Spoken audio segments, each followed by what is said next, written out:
amid the biting inflation in Nigeria and the recent fuel scarcity currently crippling economic activities, Nigerian workers are not smiling at the moment.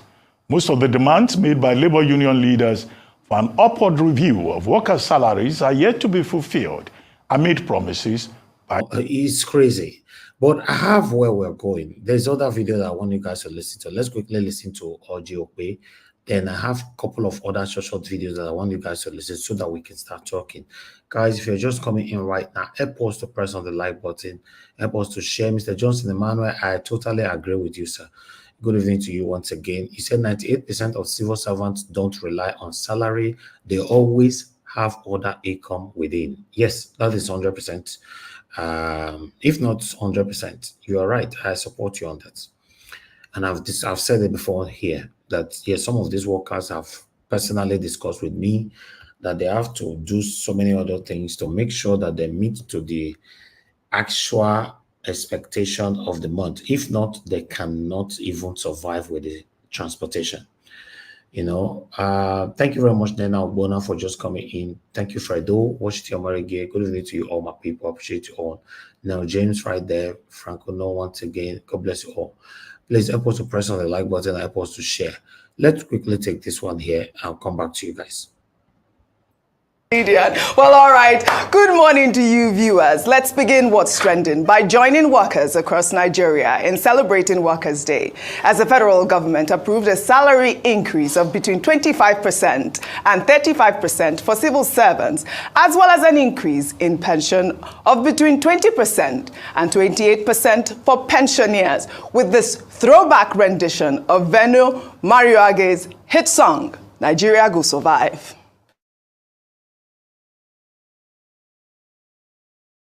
Saying, how much was the increase in bread? Was it 20% or was it 400% as we speak right now? But let me take a reaction from Nigerians that are concerned. This is from Truly Yours.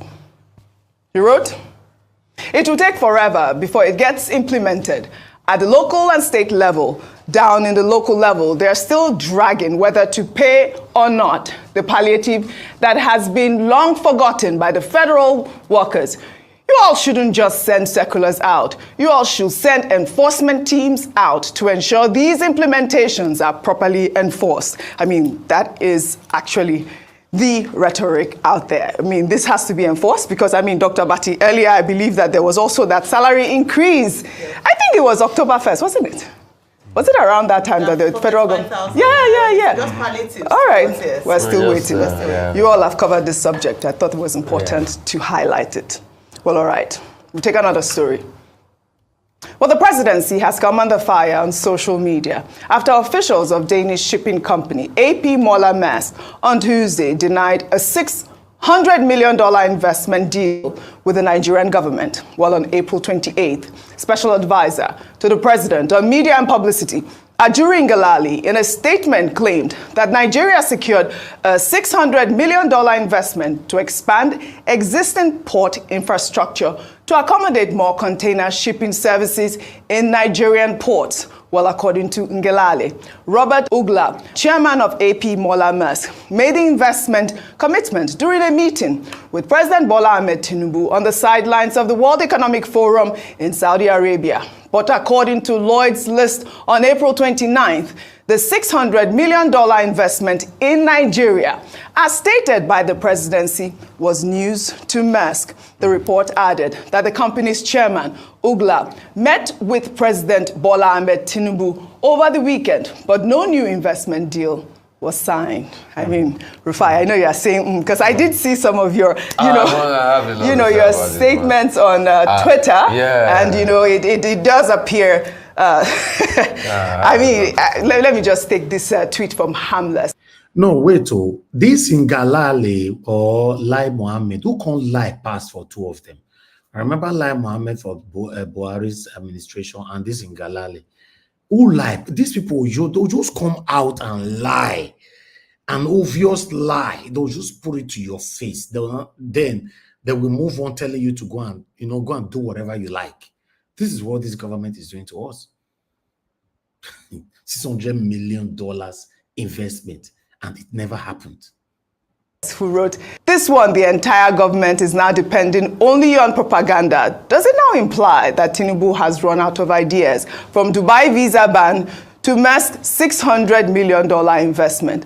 How long should we continue to delete posts and keep writing these articles?" But I believe that he's responding to Bayo Ononuga, who actually deleted the post announcing the deal as well. I'll take Godswill's tweet. He wrote, "Breaking news. This is the global Tinubu effect.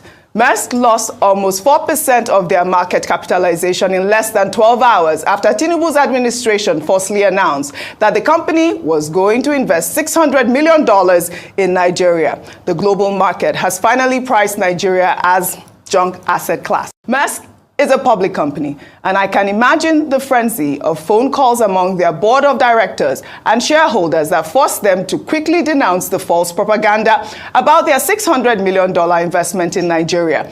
I can also imagine Maersk lawyers threatening Bayo Ononuga with a lawsuit if he did not delete the tweet immediately, because the lightning speed with which the tweet was deleted was nothing short of dizzying. Anyway, the Maersk stock price has since been struggling to get back to its market value.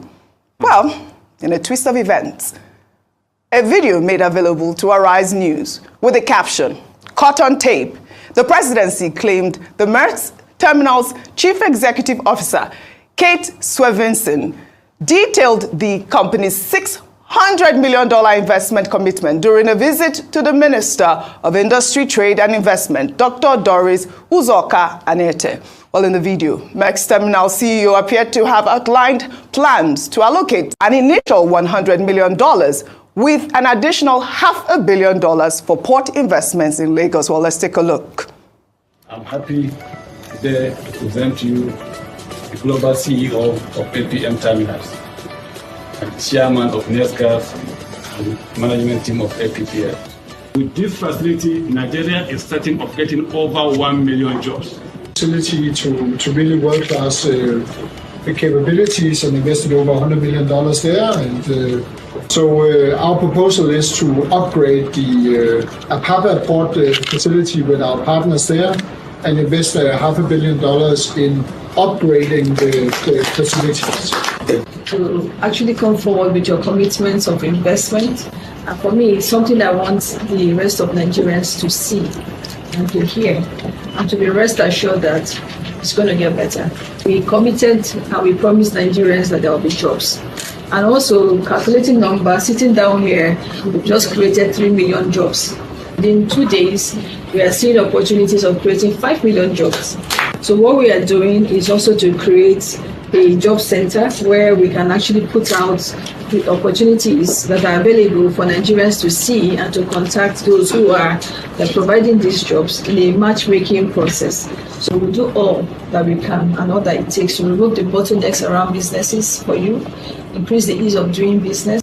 Caught on tape. Well, according to the presidency, this video was made this pledge was made in February, but of course Nigerians will react. Because you see that video? This is from Dari, who wrote, "This is actually a dangerous game. What if Maersk decided to sue for this kind of AI forgery and misinformation? This is criminality of the highest order. Bayo Ononuga has deleted the tweet. You people want to put them in more trouble by forging their voices. Maersk lost 4% of his market CV yesterday. Don't make them squeeze Nigeria for it, because that's the rhetoric. It does appear to be like an AI-generated video because the voice was not syncing. I would like to quote what's happening here? The famous words of the leader and the founder of the Pluto Nation, Mr. Charlie Poppy. He said, and I quote, "He don't cast. He don't cast. He don't cast." Okay. This deal, he don't cast. Dr. Abati, yesterday, we took a story when Nuhu Ribadu was talking about disinformation. And I said something profound, like I'm a soothsayer, that the government should desist from disinformation and misinformation. Dr. Abati, I submit to you, do you not see it is this government that is purveying misinformation and disinformation as we speak? A deal that was never signed, a deal that was never articulated. You went ahead and reported that the chairman of Maersk made that deal with you on the sidelines of your meeting in Saudi Arabia. Then Lloyd's List. Lloyd's is one of the most authoritative websites when it comes to anything shipping. They also, I'm sure they probably also run the Lloyd's Register. Came out and they debunked the story. In the pain and everything, instead of you to offer an apology, anyway, Mr. Baron Onuga, like they say in social media parlance, he did Phil Foden. He folded. He went back, he deleted that message, that misinformation. As he should. Then some of their propagandist bandwagon had the temerity to bring out this video that didn't even talk about an investment, talk about a proposal that was done in February as against something that was announced. I mean, how much will government stop spreading misinformation on social media? Because when Nuhu Ribadu was talking about spreading misinformation, is this not obvious? Just like we had in the Dubai case, that it took a brave journalist to debunk it by calling the Dubai authorities. It has gotten to a point where if you have any of this foreign announcement, what do you do now? You need to talk to those foreign bodies that they made the announcement with to be able to get to the root of the matter. If Maersk had not been asked, and stellar job, Rotus, I commend you, second time I commend you Rotus today. Rotus had to go ahead and send a message, say they can't comment on any investment. If it was something they were happy about, they were going to comment on it. So it speaks volumes of what we should do, and let us do it, right? We can't keep doing this. That's trending.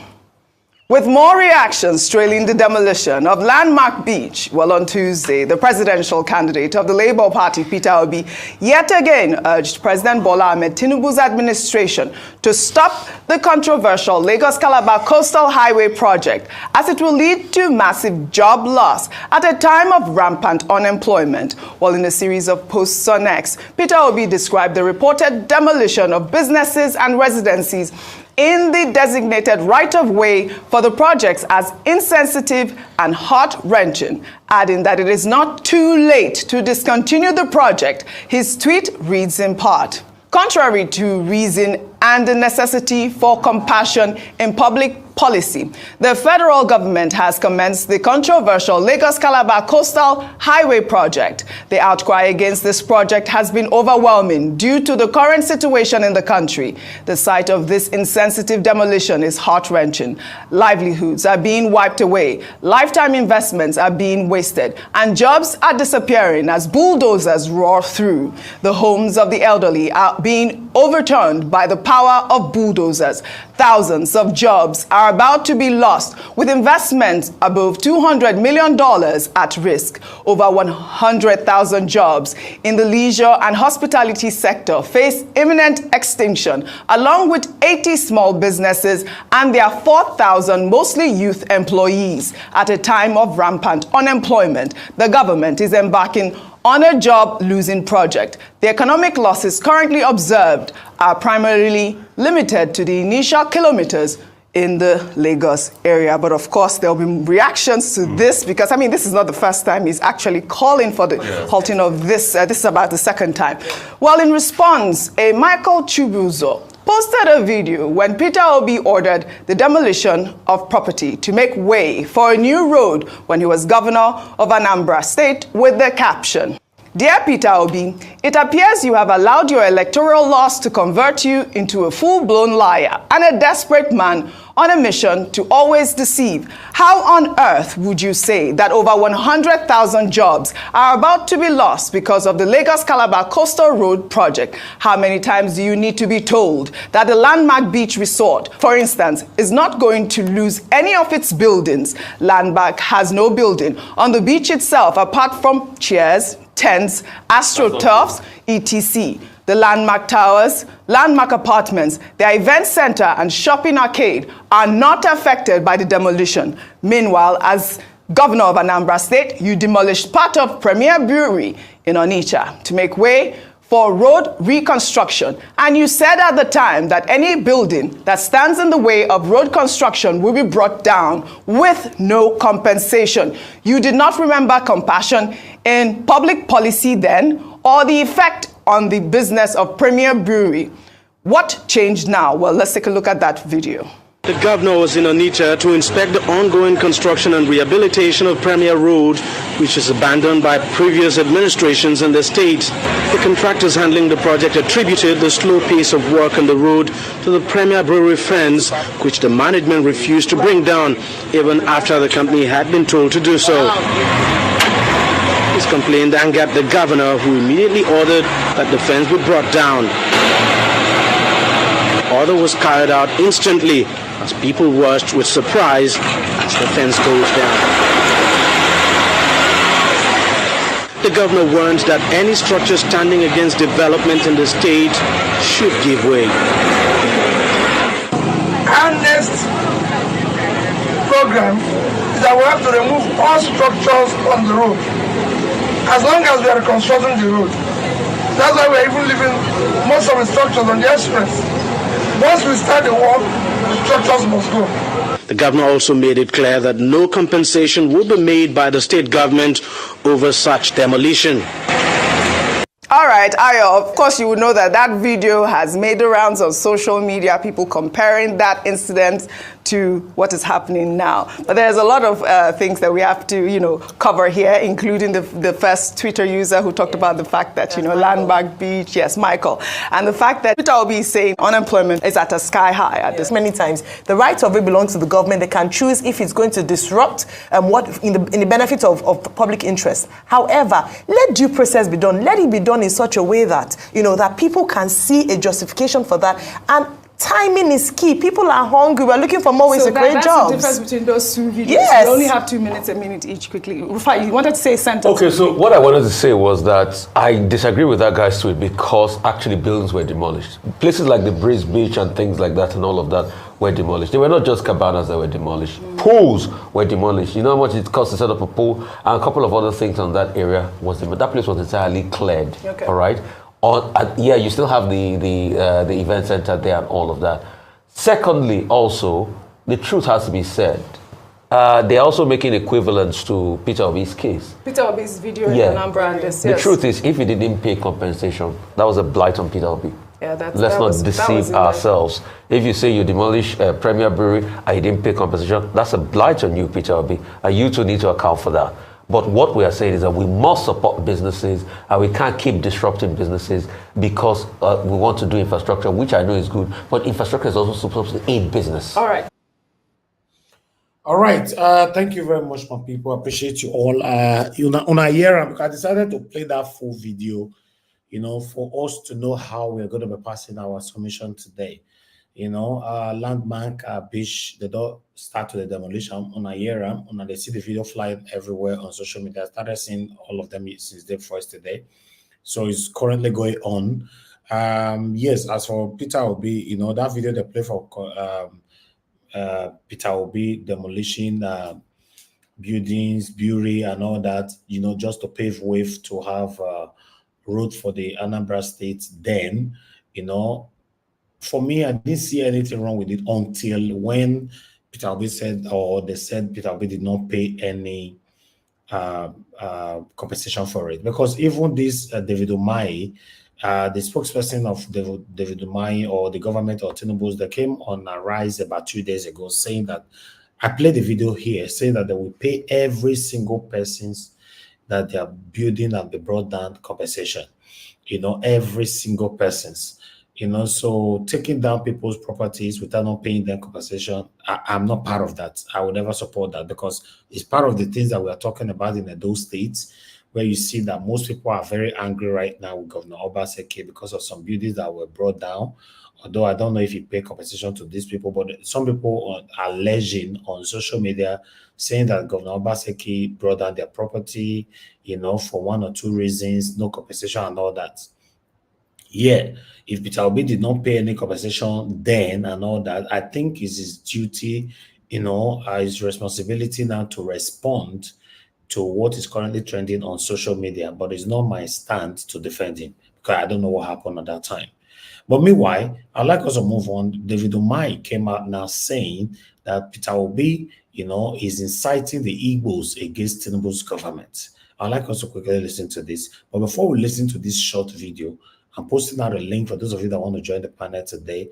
please click on the link and join us here, and let's talk about the things that's affecting you and I.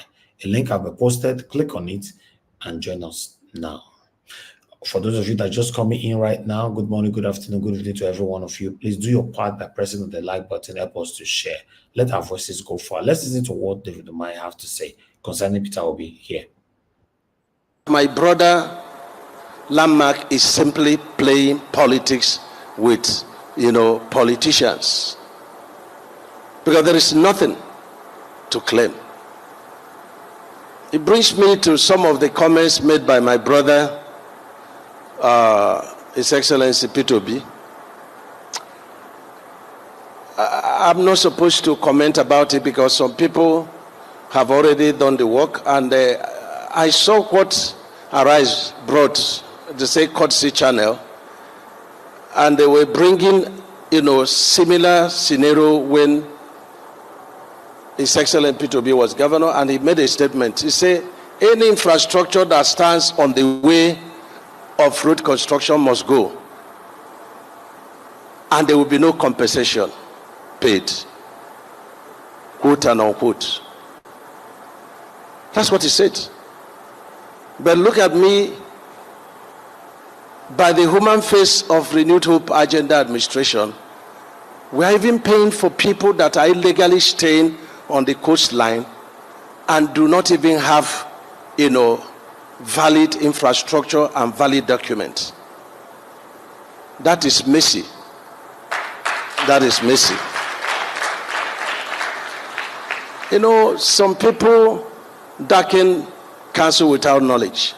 There is devil in details.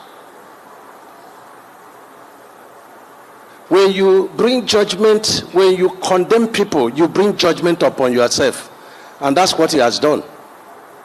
And I think he's inciting some of the Southeast people that are not well informed.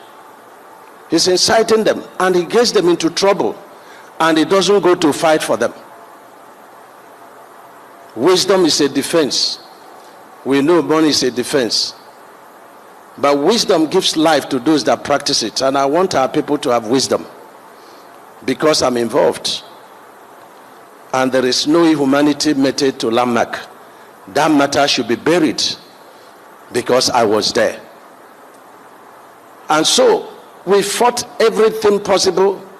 Even people donated their right of occupancy to save his two big infrastructure. And that should show, appreciation.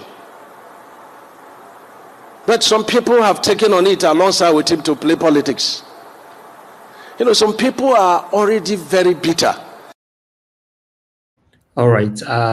You see, that particular statement from David Umahi was shocking. As you all can see, that particular, there's a statement that he mentioned there that Peter Obi pushes the Southeasterners to trouble, and it doesn't go fighting for them. That one has strong word though, but I'm not going to comment on it. But it's a strong word. You see, because I've seen so many of that before on social media during the time of the 2023 presidential election, when Nigerians were about to rise up against what Mahmoud Yakubu did, Peter Obi stopped everybody. Some of us were angry, some of us justified it, some of us were saying Peter Obi cannot cool down the fire just like that and all that. That's where we are today and all that, blah, blah, blah. Yes, but still, if you know that you have anything that can be used against you, sometimes when you are talking, you have to be careful. There's some areas you shouldn't go. Yes, there's some area you shouldn't go. If Peter Obi demolished any property without no compensation at all, according to the video we watched, except that video was doctored. But if the video was not doctored, the video that Arise played earlier on, then Peter Obi was wrong. Let's say it how it is. I know all those satanic people who support people with their life they don't like to say the truth. They'll be angry now. Oh, Nigeria was don't say it. They're not go verse for the one where Arise talk on my other verse one. But unfortunately, if I'm disappointing you, I've told you before, I don't support people based on I love you. I support you because of I know you can do the job. So except I wait for Peter Obi to respond to that, because for me, I'm part of the people that join people pouring out our plight on this platform, what our governor in Edo State did by demolishing people's buildings without no single compensation. So he cannot come to Peter Obi. I will not say I don't want to talk about it. That would be wrong, But if it is not truth, that's fine, But I know Peter Obi, he always is good in responding to everything. So I believe between now to the next 48 hours, he might respond to that. But if he did not, they will assume that yes, he did it, which is wrong. Then I would like us to listen to when somebody were responding to David Umahi. David Umahi actually disgraced himself publicly, saying that he doesn't understand English. Listen to this, guys.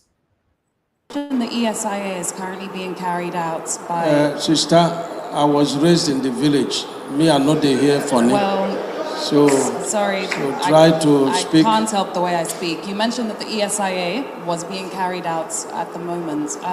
The EIA Act of 1992. I need interpreter. Well, you have enough people next to you. The EIA Act of 1992 states that an EIA must be approved by the Federal Ministry of Environment before the commencement of any project. No, unless an exemption has been given. It's not done so. There is preliminary approval. There is final approval. Has an exemption been given? And if so, if you have the preliminary approval... Exemption of what?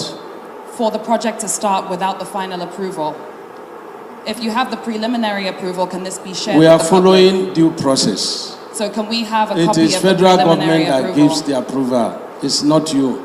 So can we have a copy of the preliminary approval? We have the approval. And you can make that public to the media? Everything in order. Okay, thank you. Okay, when I hear that one, right? What a shameful video. But meanwhile, the next video that I'm gonna play for you guys now, Hausa language now that they talk throughout on this video. So this video, for those of you that doesn't understand Hausa, I would like to first interpret what they talk for that video. The man that was talking there is APC Chief 10 in Kano. His name is called Dan BK, Commander. In Tokam say, we are not going to repeat the mistake of voting for Tinubu in 2027.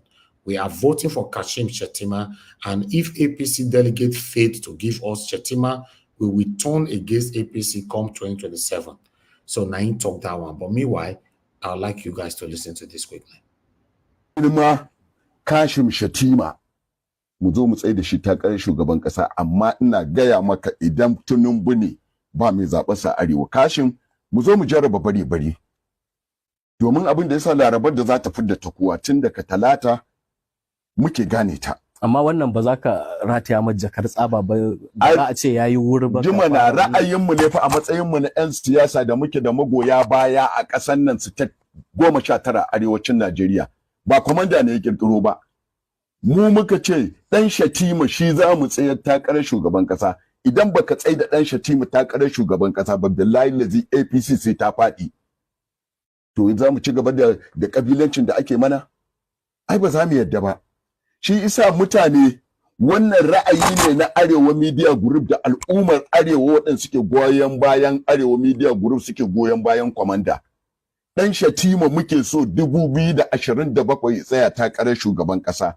Kuma muna faɗa wa delegate, muna faɗa waɗannan gwamnonin da ba su da amfani domin ku ne da delegate. Wallahi mutukar ba ku tsaye mana da kashin ba, to ba za mu APC ba. Domin babu saukakkiya a cikin siyasan nan, ko babu wacce aka haife ta tare da mu.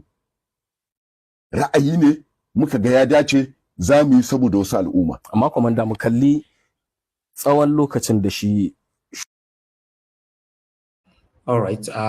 Yes, Unasiam, although I don't tell Una, but in case I'm not interpreting well, we have some of our people on the panel that can reinterpret it later. People like give us a mandate and our listeners.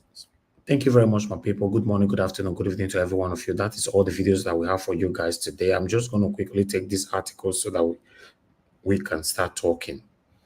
As you all can see right there, Tinubu government approved salary increase for police and military personnel, civil servants, and others. So I'm not going to take much on them, but I'd like to quickly move on to NSC, who have disputed this increment. Nigerian Labour Congress reject Tinubu's 35% pay rise, demand 615,000 naira minimum wage. Is this possible? What NSC is asking for, can this be possible? This NSC or TUC or whoever they are, don't you think these people are just jokers? You are asking for a minimum wage of 650, even though I know, yes, it's supposed to be, but can this ever be possible in Nigeria? It's a question I'm asking, because these people, I don't trust them.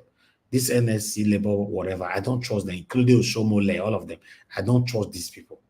Yes. So, but I'd like us to move on. We have one more article just to tally what we've talked about earlier on. Black Panther, I can see you on the backstage. I'll bring you in shortly. Yes, that's it right there. Lagos Calabar Coastal Project. Peter Obi inciting Igbos against Tinubu's government. So that's it.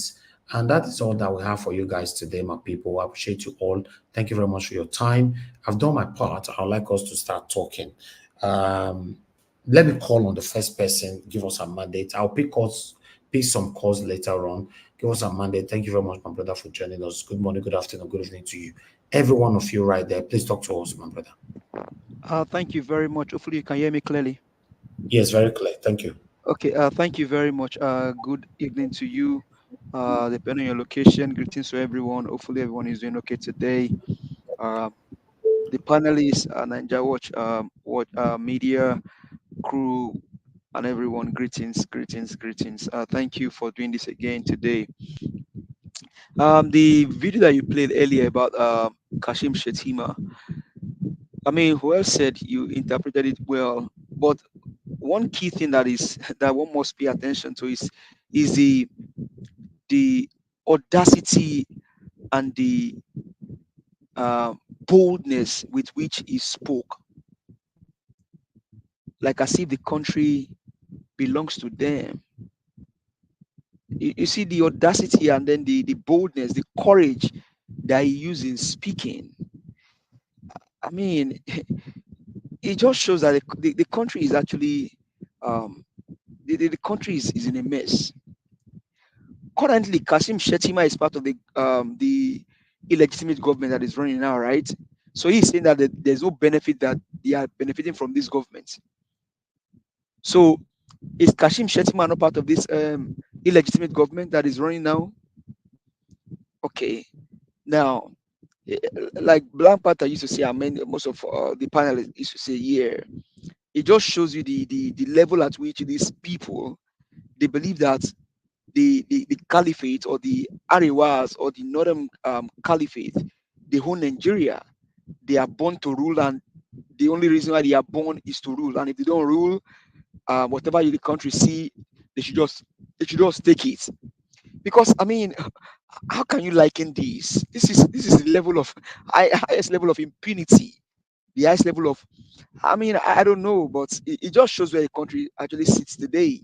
But now them will use their own hand by themselves. The Tinubu self, is it supposed to be there? Well, we can buy on ourselves, and I bring ourselves in, and I go buy on ourselves. I don't care about you guys. Now I'm going to the issue of the Lagos Calabar Road, right? And to what Mr. Peter Gregory said in his video. Well said, Mr. Elvis. If what you said then was not to compensate anybody, then there was no reason for you to even say anything about this one that they are doing in Lagos to Calabar Road, even though they are doing it hastily to be able to steal from the. How can you construct 1 kilometer of road for 40 billion naira? 40 billion to construct 1 kilometer of road. Now, last week, the woman that actually spoke on their behalf said that. Give us our mandate. Sorry. Go ahead, sir. It's not. I don't think it's 40 billion. I think it's 5 billion per kilometer. No, well, what I had yesterday was 40 billion. Maybe Mr. Evie can. No, it's not. It's not 40 billion. Okay, but I emphasized yesterday So maybe we can look for that article again, or maybe listen to it again. But regardless, even 5 billion to build 1 kilometer of road, convert that to dollar, and compare that to other countries of the world where they construct road, is that not the highest level of corruption? Whether 5 billion or 40 billion to construct 1 kilometer of road, man. And that's why they are trying to do whatever they are doing hastily. They already this is an SPV. This is an SPV. Okay, the former Minister of Works and Housing, should he not be quizzed today by Jabia Miller? Should he not be quizzed today for what he did with the Top Milan Bridge and the different construction that was going on under his own watch? You know how much those guys they loot? The same thing continues. This guy will continue to loot and to loot and to loot until they have no strength to lose. And the more we keep talking, Nigerians are not paying attention to it. But I mean, what more can you say? These guys are there. They are only out here to grab as much as they can grab. And they continue to grab, and they will grab, and they will grab. So, but Nigerians are the one that will decide how their country is going to be run and things like that. It's the highest level of evil. Evil in the land. Evil. And to what you said earlier, Mr. Elvis, I think Mr. Peter Gregory needs to come out and speak to whatever they said in that video. Like you said, if that video was doctored, then no issue. But if it was not doctored, then I think you hold an apology to the people, because you cannot say something sometimes ago and then you are something similar to that is happening and you're trying to shy away from it. No, we can't do that. We cannot do that. I am your strong supporter, and I will support you until you stop to run. I will still support you. But if what you said then, and the reason why you said it, maybe there's a reason why you said it, but regardless, you just need to make clarifications to that, Mr. Peter Gregory. We cannot continue like this. We can do this. And then to Umahi saying he doesn't understand English. I mean, this, like you said, is the highest level of irresponsibility. Irresponsibility, lack of respect and regard for the people. When it comes to you now following the law, what was in that law, you are saying you don't understand English. Hey, Oga, who even? Well, I mean, who is your principal? Last time I check, your principal is a criminal drug baron. It's not allegedly. It's in the open. So sympathize, comparize. You guys are not different. Is he the vice president? Allegedly the sponsor of Boko Haram. And to what that guy is saying, Nigerians better pay attention. Nigerians pay attention. They are already creating they are coming out little by little. Pay attention. But I mean, should all of these things, why not just let everybody go their way? Must we all be together? If you believe that the waterfront in the south or in the southwest is what is good for you, the life of the people, you don't care about them, let everybody go their way. I cannot subject myself to your killings and your evil, raping women in Edo, in Oyo, buying people in Enugu, in Anambra, all over the places. Must we all be together? If this cannot all again, let everybody go their way. That one person just sit down in one radio station and talk with man. That guy should be behind bars. But we didn't even question him. Maybe yes, maybe no. But if you even know you look it, maybe he was even sent to go and say that. You don't know. Because even this government is government of propaganda. Look at what they say about mask. And about he saying they don't, maybe English is their problem. Hey, Oga Abati, I think Mr. Evans said it well. Tinubu spokesperson in Arise TV. So, how did they pass their WAEC? The last time I checked, English is a compulsory subject for you to get admission to university. So you are telling me that Bayon Onuga does not understand English, or maybe Ngalili did not understand English. Abati, man, Enough of all of this propaganda and all of these rhetorics. Let's stop it. But you know what? The country is just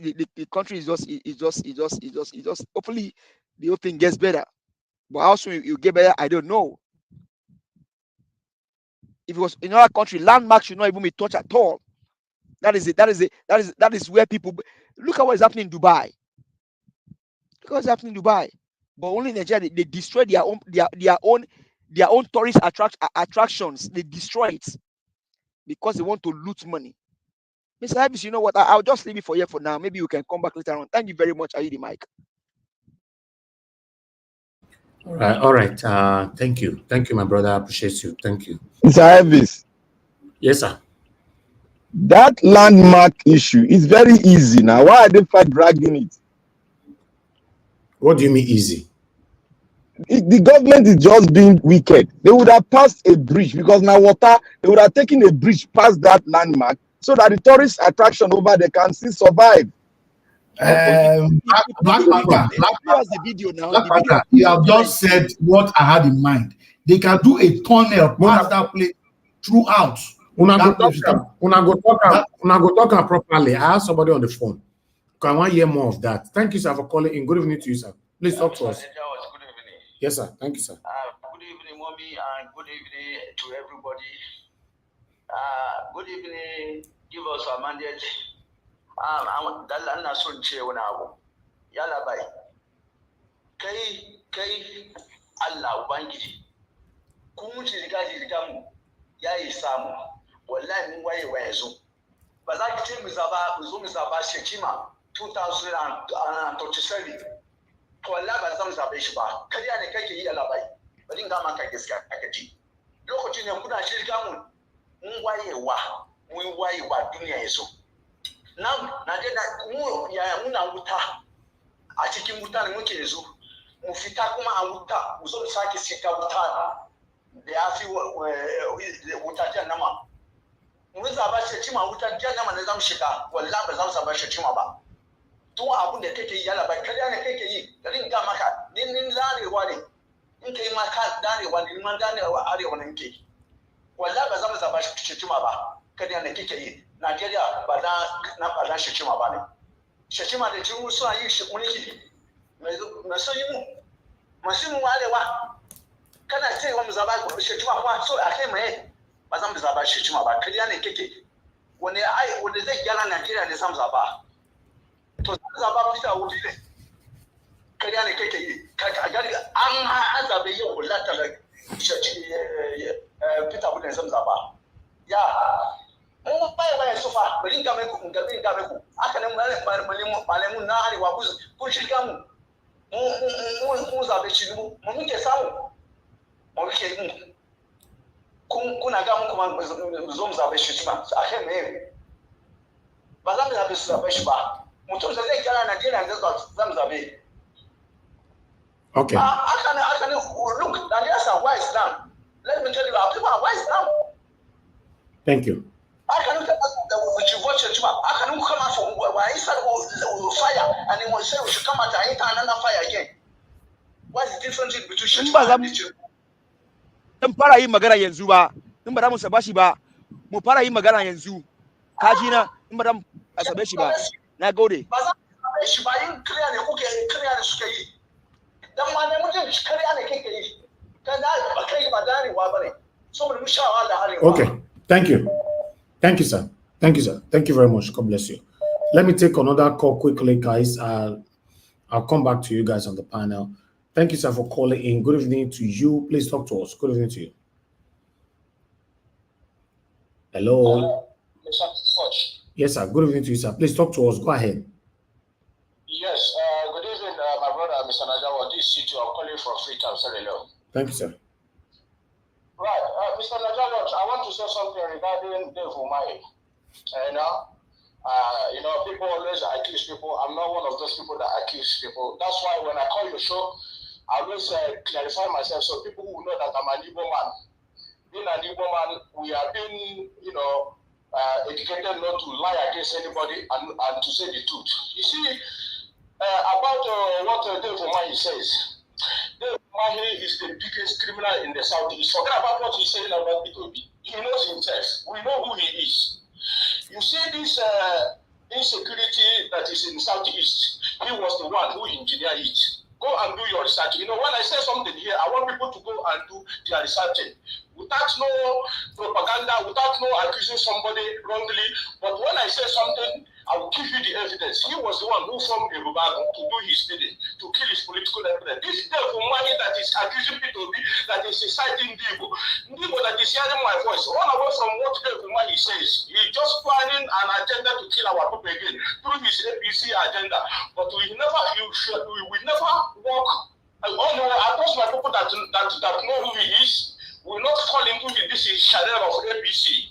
He can accuse people as long as he wants. They know that these people will take over the power. These people like that from my and most of them will run away in the Igbo land. They know. I don't want to go too far. We know Thank you. These people are in our land. All right. We know who they are. These are devil. The same devil from in China television. I think that was 2 years ago or something thereabout. They were asking him.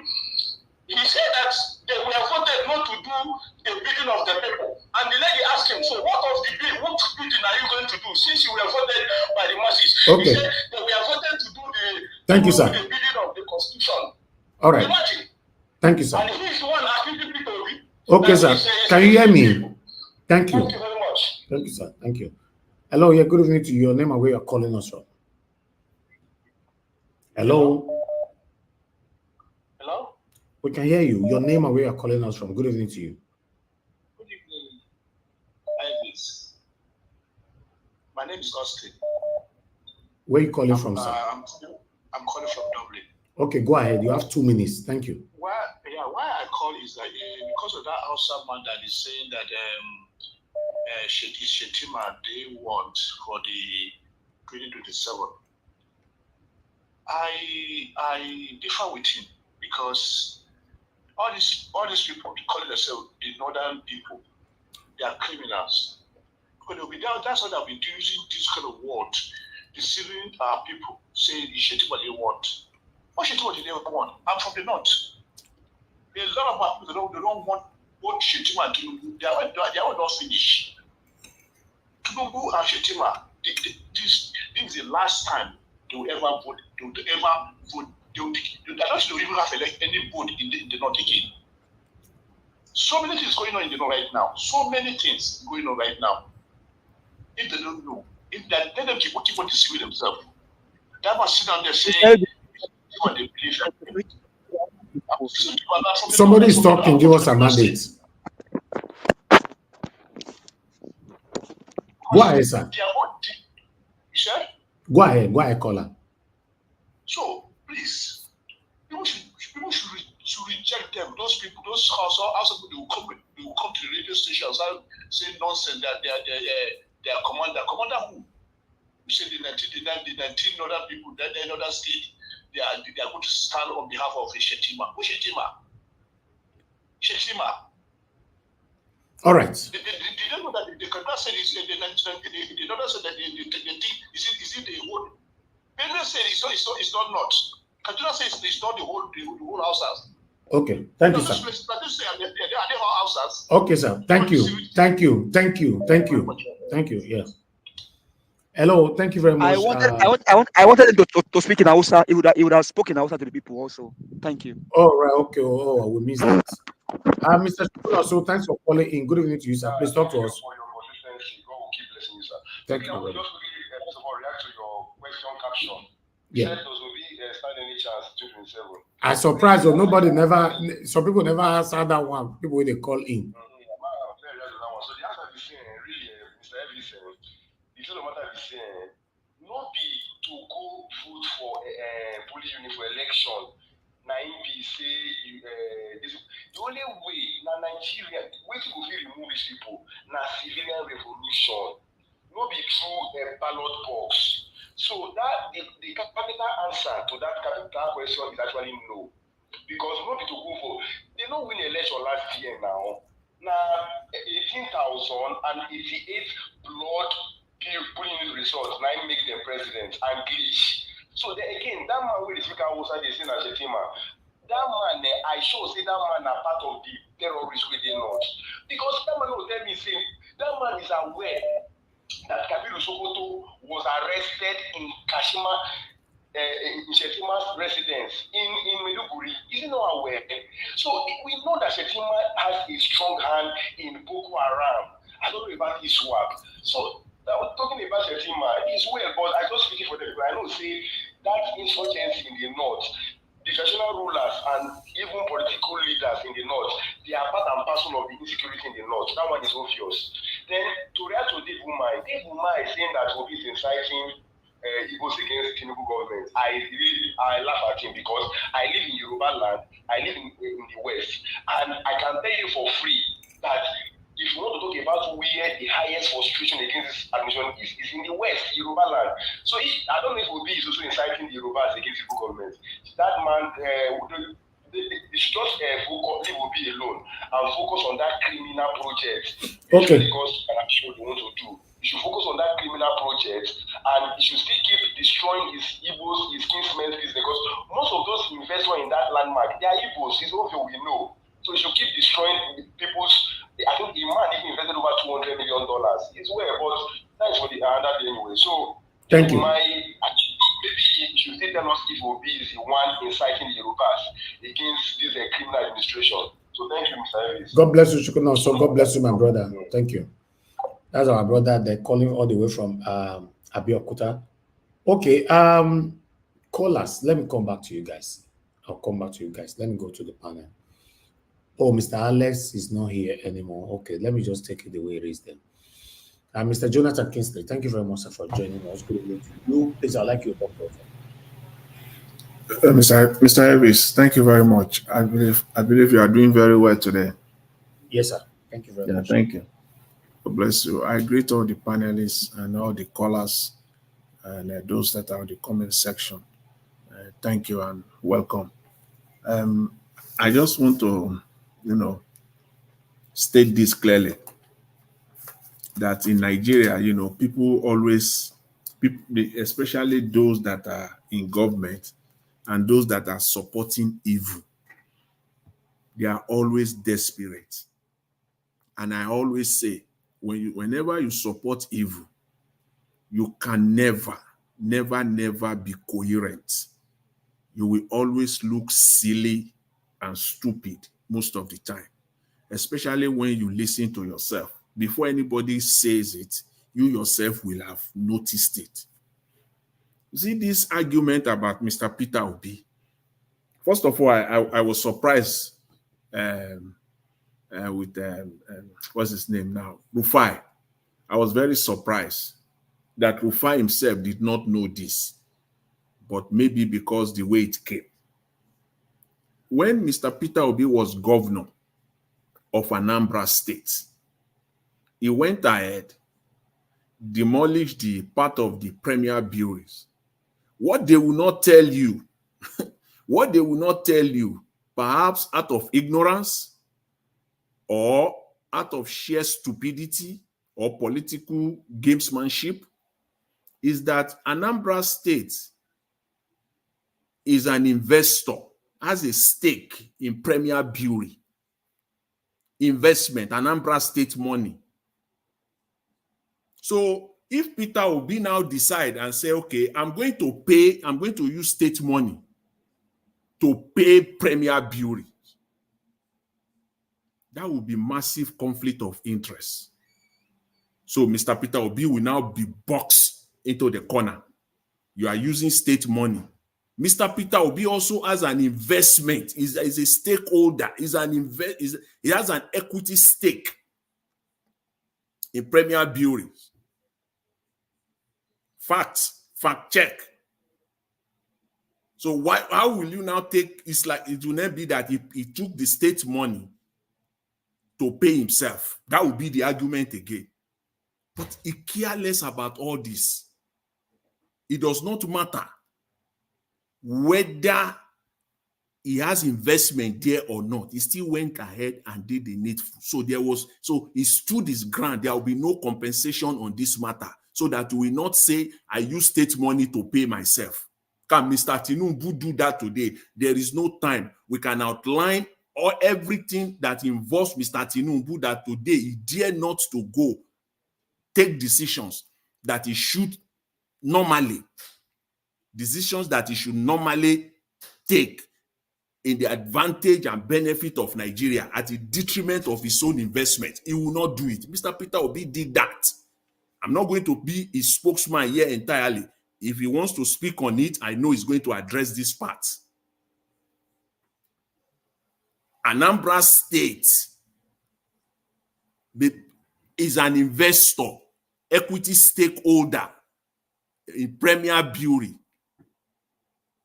So it will be inappropriate for him, his conflict of interest, to take the state money to pay Premier Brewery. In other words, he's taking state money to pay himself because he is also an equity holder. When international breweries, again, FACHEC, came to invest in Anambra State, that's another brewery, international breweries from South Africa. They came to Mr. Peter Obi. They gave him 30% to take 30% of $100 million company, Mr. Peter Obi, to put in 30 million. Mr. Peter Obi rejected. Why? Because his parents, Mr. Peter Obi's parents, are also an investor in international brewery. And he said it will not look normal for him to now invest in that company as an individual. He now said it will only be appropriate for Anambra State to invest. So Anambra State invested $20 million, took 20% of international breweries. FACHEC is there also till today. Anambra, that was what Soludo was alluding to during the campaign.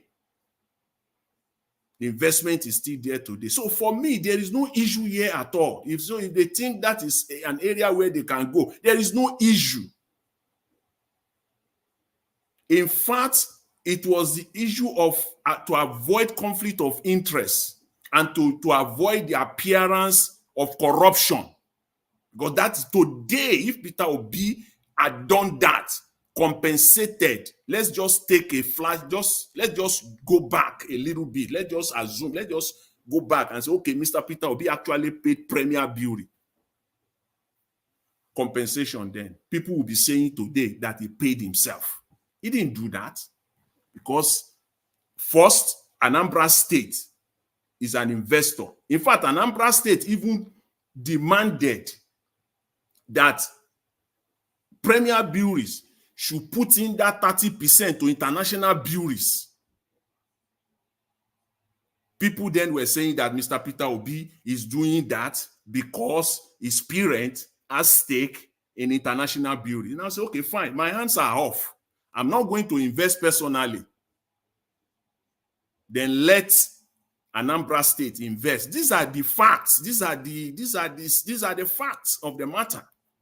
So for me, there is no issue here. No issue here. So that was the story, the event, everything that occurred during this period. So Mr. Obi has no explanation at all here. If he chooses to, fine. That is his own decision. But the facts are there. The stories are all there. All the events that took place.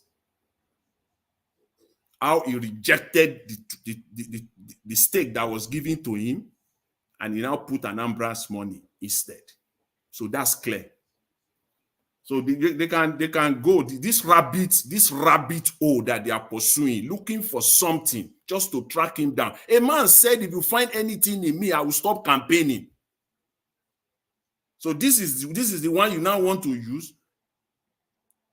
If you know this, why is it that they have not brought this out since 2022, 2023 when he was campaigning? You think they didn't know this? You think they didn't know that Peter Obi demolished some part of some areas in Oka in 2007 to 2012? You think they didn't know? But there is nothing there. There was nothing there, so they couldn't bring it out. A man said, if you find anything, bring it out. I will stop campaigning. They didn't bring this out now, but they have to dig this out now because they are desperate. Desperate, because the man is saying that it is stupid again. It is stupid and senseless for you to go and, going after demolishing parts of, an investment worth close to $200 million. And in the same vein, you are talking of people bringing in their investment. Who will do that? Who? You think people are not seeing? You think the world is not watching that there is a demolition? There is a close to $200 million investment that is being demolished right now as we speak, and then they will come and invest their money, and then another stupid government can rise up 5 years, 6 years, or 10 years later and bring down everything. The world is watching. They know what is going on. They are seeing it even more than those of us in Nigeria. They know what is going on. So what is said, Mr. Peter Obi, is in line. It doesn't add up. Globetrotting the whole world, going all over the place, looking for investment, while you are already dismantling, demolishing, destroying the already existing investment in the country. Yes, talk of compassion. There is no compassion there. When it comes to Mr. Peter Obi, then in Anambra State, it was not the issue of compassion. It was the issue of honesty and transparency. Don't bring corruption here. Don't bring compassion. It doesn't align. It was strictly the issue of transparency so that we will not misalign him. That was the issue there. And don't you'll be naive. Anybody, if you're anybody now, you'll be so naive if you are taking this seriously. You'll be so naive that they don't know this.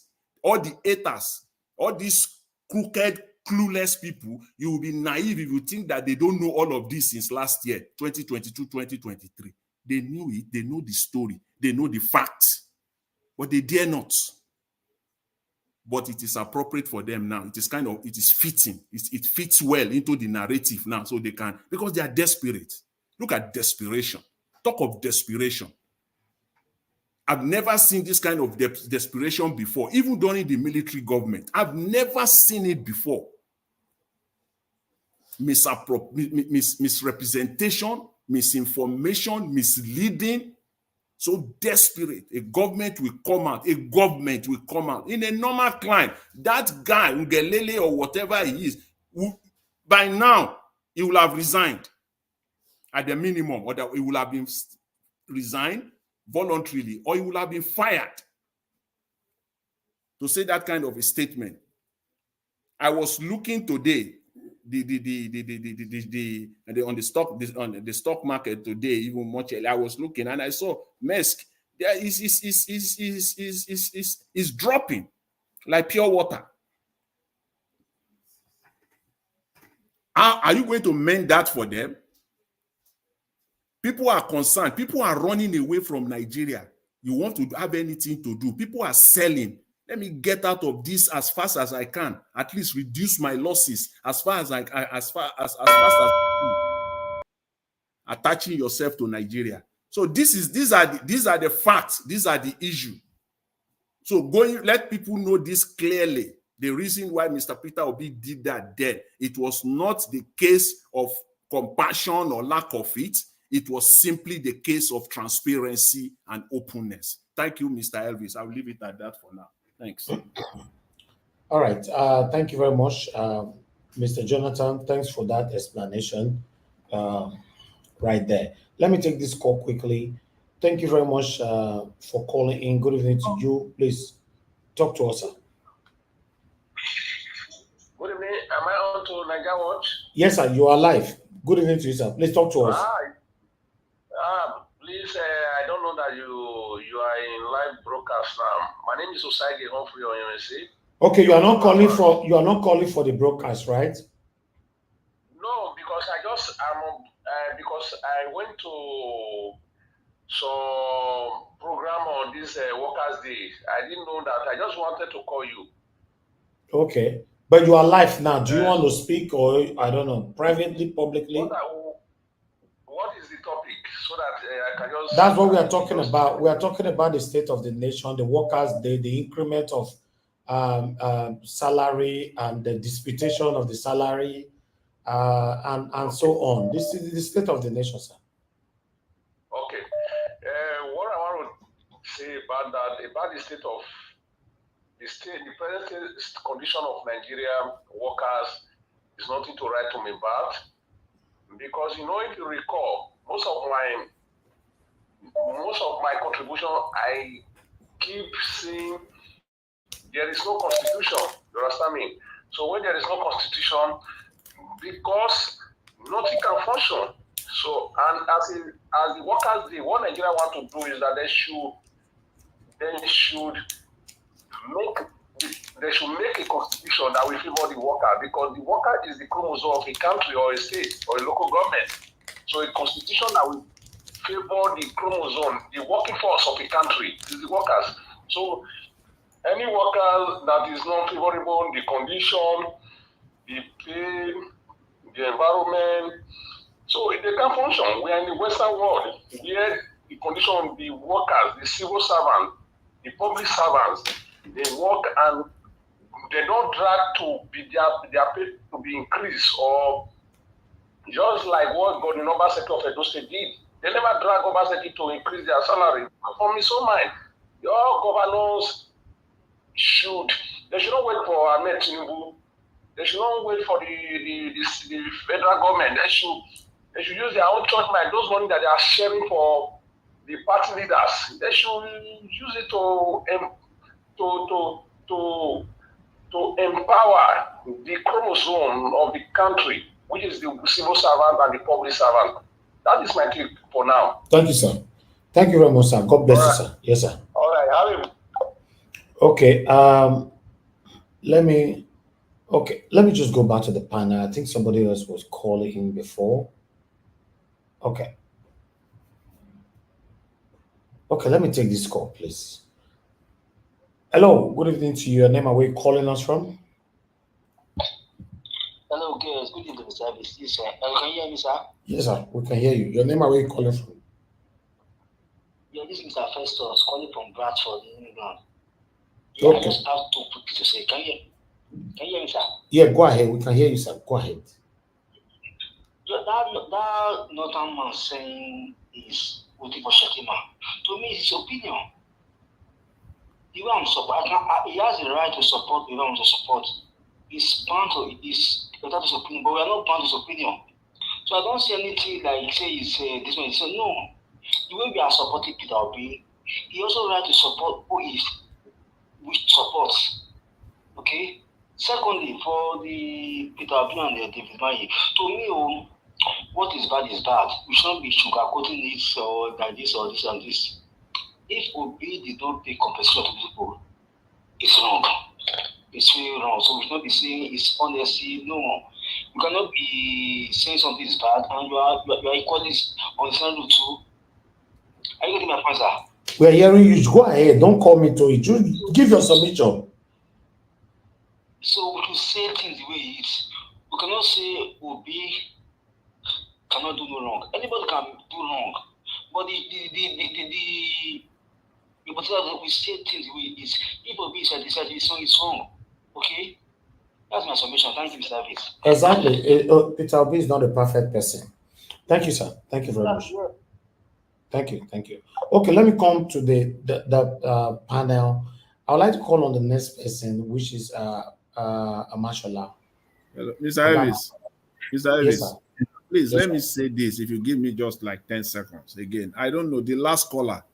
LS9. Hello. Hey, what's happening? Who's talking? Sorry. Which lady is that? Oh, sorry. Yeah, I was just saying, Mr. Elvis, that please, this last caller, it's like people just don't get it. And I believe probably he was listening. Peter Obi cannot pay compensation to himself. I don't know how to put it again. He cannot pay compensation to himself as a governor then. If he pays the compensation, he's paying himself. Period. Thank you, Mr. Jonathan. Thank you, sir. Oga Mashola, please, you have 8 minutes. Talk to us. Then I'll come to Black Panther after you. Hello. Naija Watch. Thank you very much. Good evening, everybody. Good evening, the panel. Let me start with the landmark investment. To me, it is witch hunting of the Igbo people. There's no two ways about it. I watched the program yesterday, and they analyzed the road, the initial place which the road was meant to pass. Why will federal government now change and reroute this access to this new project road? There's an existing design. Federal government refused to use the existing design, and I saw it yesterday. It is not even, if it was in front of landmark property, and they decided to reroute this road behind landmark. And now, the lady that was speaking, where your minister was saying you can't understand English, the lady just asking for your EIA, environmental impact assessment. Has it been done? Can you do a road, just sample and just compact and start building a road just by the seaside? I'm not expecting erosion in the next 3 years. Lagos Bar Beach, if everybody remember how Lagos Bar Beach was being eroded how many years back before they announced and field and started reclaiming the land. The same thing will happen. You already have an existing design you've done before. Why don't you follow it if it's not wickedness? Because looking at that diagram I saw yesterday, it was just obvious wickedness, because the existing road they have around that landmark was already penciled down for that major road. Why will you decide to go behind an existing property? And the man in question, landmark, when he was buying that property, he bought a beachfront. He was given the access to buy a beachfront, not you to come and do road behind him. And the reason why he's having that property there is just because of the beachfront. There are many hotels in Lagos that can be better than that landmark. The major attraction to that place is the beachfront and the luxury of having leisure park around there and all that. For the Lagos state government and federal government and Tinubu, we can now see that it is just where we have that landmark is not too far from the Lagos State project, which I think this high tech was developing for them, that the new Lagos Atlantic City, which they have. And I can have it back of my mind, their game plan. If they do that road beyond that point and succeed in having that road behind landmark, after some years, they will backfill the other side of landmark where the road is, and then build something like that there and develop the same tourist center there. Nigerians, why are we so wicked that when you see your brother doing something that is good, instead of you encouraging him, is how to destroy? Because this is what I see. He's the only major player there doing something tangible where people come. And I was even thinking, when I go to Nigeria, I have somewhere to go and relax, not knowing that the demons in Nigeria are destroying the small, beautiful things created by Nigerians. It's a pity. For Shetima, everybody should remember that the current president is not qualified. So if he brings his head out and wants to recontest, he's going to have a big problem. So they are indirectly telling us that it is Shetima they want to put in front. So Nigerians are getting ready. Shetima is going to run for Tinubu as the man behind, because Tinubu cannot qualify to go again because of all the baggage he has. So he's not qualified. For that, Nigerians, open your eye. The Mr. Commander telling us that we don't know, I don't understand Hausa, but whatever you have said in that message, no sensible Nigerian or no Northerners will vote a Shetima that gave Borno State the rubbish they have today. Bandits are in that state. He's the one shaking bandits. I will now vote for him, which is not possible. So, Mr. Mashallah. Yeah, I hear you. Sorry, sir. To avoid all of this issue of people will not vote for him, I think, one thing is they always want to make their intention known in a way, But I think it's now for the Northerners to begin to speak and begin to enlighten their people about their game plan and all that, because this guy will not just come out from the blue and begin to talk about Shetima, right? It was a mandate. You know, Northerners are one kind of people whereby if one person speaks, the rest of them will just start following. But the thing is that olden days where one man will speak for them and then they all start following like zombies. That time has changed and these people don't know. That's why they try to start putting Shetima in front, because they already know by next year it's going to be election. Once we enter 2015, 2025, 2025, now it is election, start thinking about. Shetima will not go because he will not win the elections. Northerners already know his own game plan. Any Northerner voting for him will just be wasting their time. It is not time for Peter Obi to just galvanize with the Northerners and then we start thinking of how we want to go to our party. That's just a major thing. For the Lagos Calabar project, it is just an SPV for the government, because why would there be that road? Weekend here, East-West Road was on fire for 4 hours. Cars got burnt, all because bad road. And then you are going to go and do a road. We are going to do a road from Lagos to Calabar that you will tax people. Who do you want to tax? A man that's living in Lagos going to Calabar is struggled to pay his fare to Calabar. You will now pass that road and then you now pay toll gates. To where? Which car will they buy? The sensible thing for any Nigerian person to do is to do train to that distance and leave the issue of how to have road. Since you have started doing train, do train to that destination and then fix the major road in the country. Put the money and invest it in our road than throwing it into your pocket. Now, the high-tech company that bidded for it is the only company that bidded for it. There was no competition on this bid. They didn't do any analysis at all. They just wake up and say yes. The last time I heard was under Goodluck Jonathan was when we heard about this project. It was not they didn't commence that project, and I think it was that project was under NDDC at that time. Suddenly now we are saying the federal government wants to do it. We don't know how many contractors bidded for this project. You just wake up and give your colleague, your friend, and the character in question involved all these things when we have heard is not palatable at all. So, Niger Watch, I'll stop at this point and let somebody else continue from where I stop. Thank you. All right. Thank you, Mashallah. Thanks for your submission. Okay, let's see how we can get to everyone on time. I'll come to Black Panther now. Black Panther, if you're available, please speak to us, sir. You have 8 minutes. Good evening to you. Good evening, sir. Good evening, Niger Watch. I hope you can hear me clearly. Yes, very clear. Yeah, good evening to everybody. You got the patriots on the studio. In the studio, may God bless you all. And I want to say good evening to everyone out there. The people commenting, may God bless you guys. You guys are doing tremendous work, service to your fatherland. You guys are sending, because I know you guys are still preaching that same thing you hear, preaching it to others. So we are multiplying in numbers, in the millions.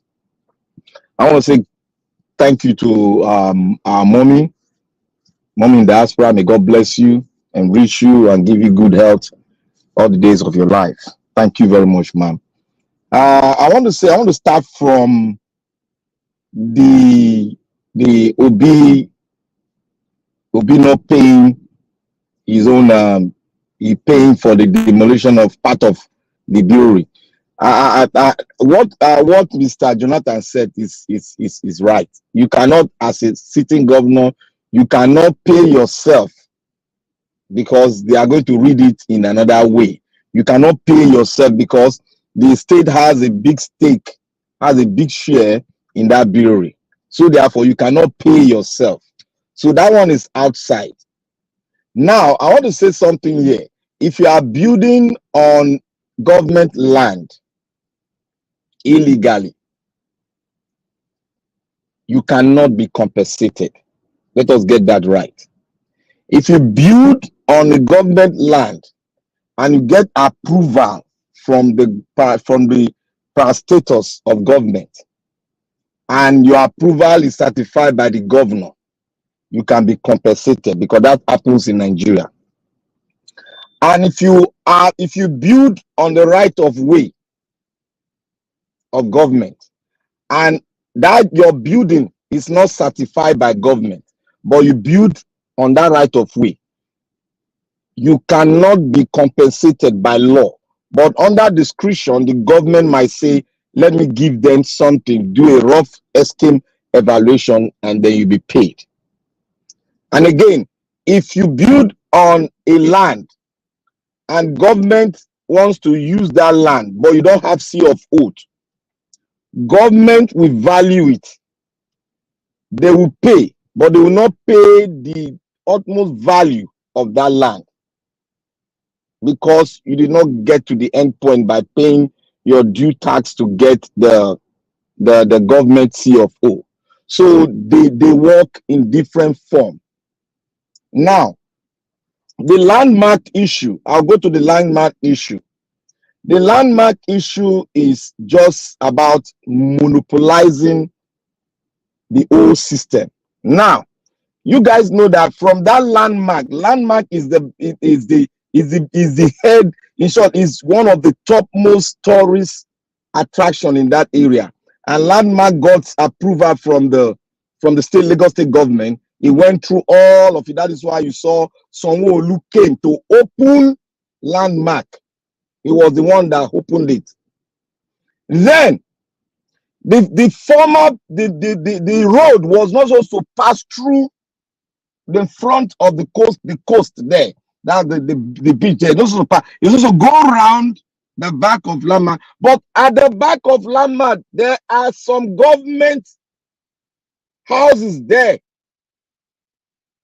And if you stretch further, if you know the schematic, if you've gone through the schematic of that road, go on, everybody should go. If you go further at the back of that road, when the road was being built, there is a shortcut. They ate money. They now reduce the road at the middle, at the stretch of 50 meters. The road was supposed to be a dual carriageway. After the roundabout, they now reduce it to 2 lane. My brother, listen. By the left side of that road, where they reduced to 2 lane, people went to government to bribe their way through. That is why their land, their houses were not demolished. That was not the plan. But I know the government, Lagos State, another government will come, they will definitely demolish the left-hand side of that road, which, if you take that coastal road path to the back, a lot of houses will be destroyed. Now, the government came out to say, in order to avoid a lot of houses be destroyed and not to increase the compensation, let's take it through the coast in front of landmark. One, let me open everybody's eyes now. You see the Lagos Atlantic place they are building now, that Lagos Atlantic, the government and other things.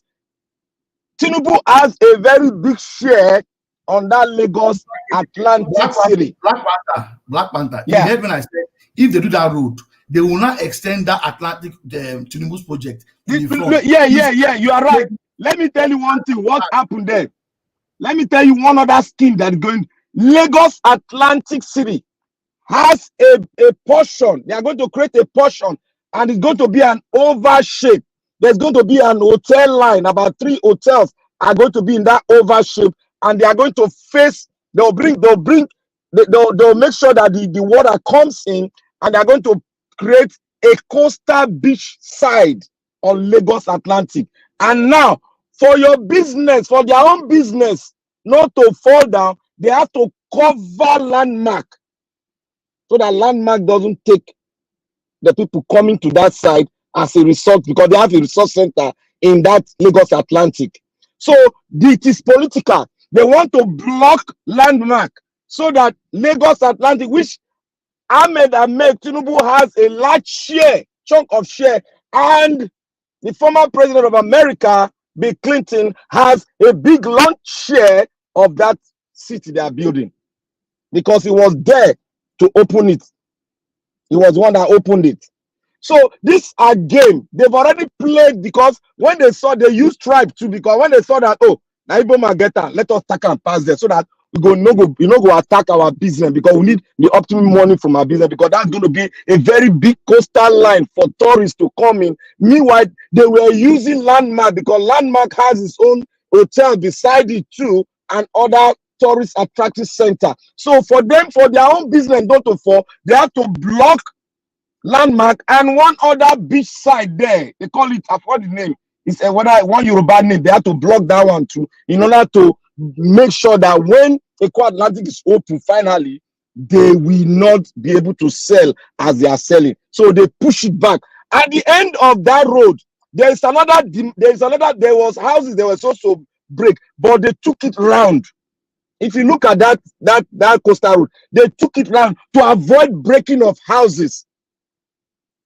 If you look at it, the map very well, go online and see it. They went round again. They didn't pass through the coastal road. They now went round the estate on the coastal road after going about 100 miles. They now turned around away from the coastal road. They now went round there and go back into the coastal round and went back to the coast again.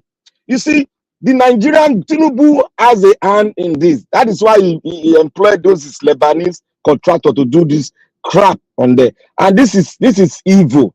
It is not fair for a man to come from diaspora to put millions of dollars into this, and he went through the due process. He got the approval of Lagos state government with all federal government approval, and he went on to buy a coastal line where he can excel in his business because his business is all about tourist business, and many businesses on that line is gone.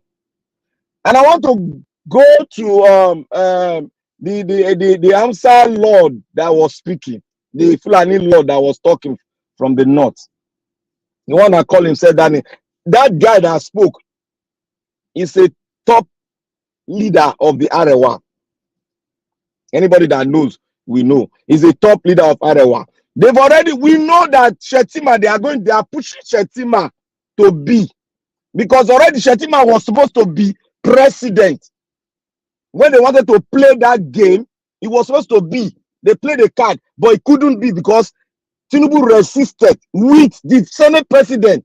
They used those, but Shetima was their main man because Shetima is very rude in terms of policy. He's very crude and very rude. He doesn't care what happened to anybody. What he wants to do, he will do. He stick to the plan. Now, for them to play that card, but I want to tell them again, there's another card that is being played, that was played in the last election, which has shown to everybody that the pivot of the election and the one that can dictate the election is no longer the North anymore. The part of the country that will dictate that election, any election in Nigeria, is the Southwest. It is very clear because the North now, is there's another demography that is going to be drawn in the North now, and the demography is taking shape gradually. It's shifting gradually because what has been going on in the North, where they put all these hoodlums who came from the side to start maiming our people down, those cards did not play well with them. And even if they want to rig, they cannot rig and tell me that they got 25 million votes from the North. It is not possible. Because this issue of voting, we don't know if 2027 is sure. But what they are trying to do, that the vice president is sure the man they want to put there because the man can fulfill whatever they want and he can stick to plan. But it is going to be an eruption in APC, and that might lead to the division of APC. It has happened before in PDP. So let us watch. But I know we have to stand our ground and look for a better way out of this problem. I will continue with it. Thank you, Mr. Najawatch. Thank you. Thank you, Oga Black Panther. Thanks for your submission. Let me come to the next person quickly, which is Destiny. Also, are you there with us, sir? Destiny, yes, I'm here with you guys. Yeah. Okay. Yeah. Thank you, sir. Good evening to you. Please talk to us. You have 8 minutes. Good evening. Oh, you have to your background. You want us to come I'm so back sorry. Right now. Okay, it's better. We'll come back to you, yeah. That's fine. We'll come back to you. Augustine, thank you, sir, for joining us today. Good evening to you. Please, I'd like you to talk to us. Okay, thank you, Niger Watch. Good evening, everybody. Please, all protocols duly observed. I believe I'm coming out fine. Just quick ones. One, P2B and demolition of properties in I've seen they say it's premier breweries without paying anything. Well, I think somebody said when P2B was campaigning, he said if you find anything on me, I will stop campaigning. And till at least till yesterday or till last week, people did not come up with this type of nonsense. This is what happened. I'm from Anambra State. Premier Breweries has been in existence since the 80s, somewhere in Onitsha.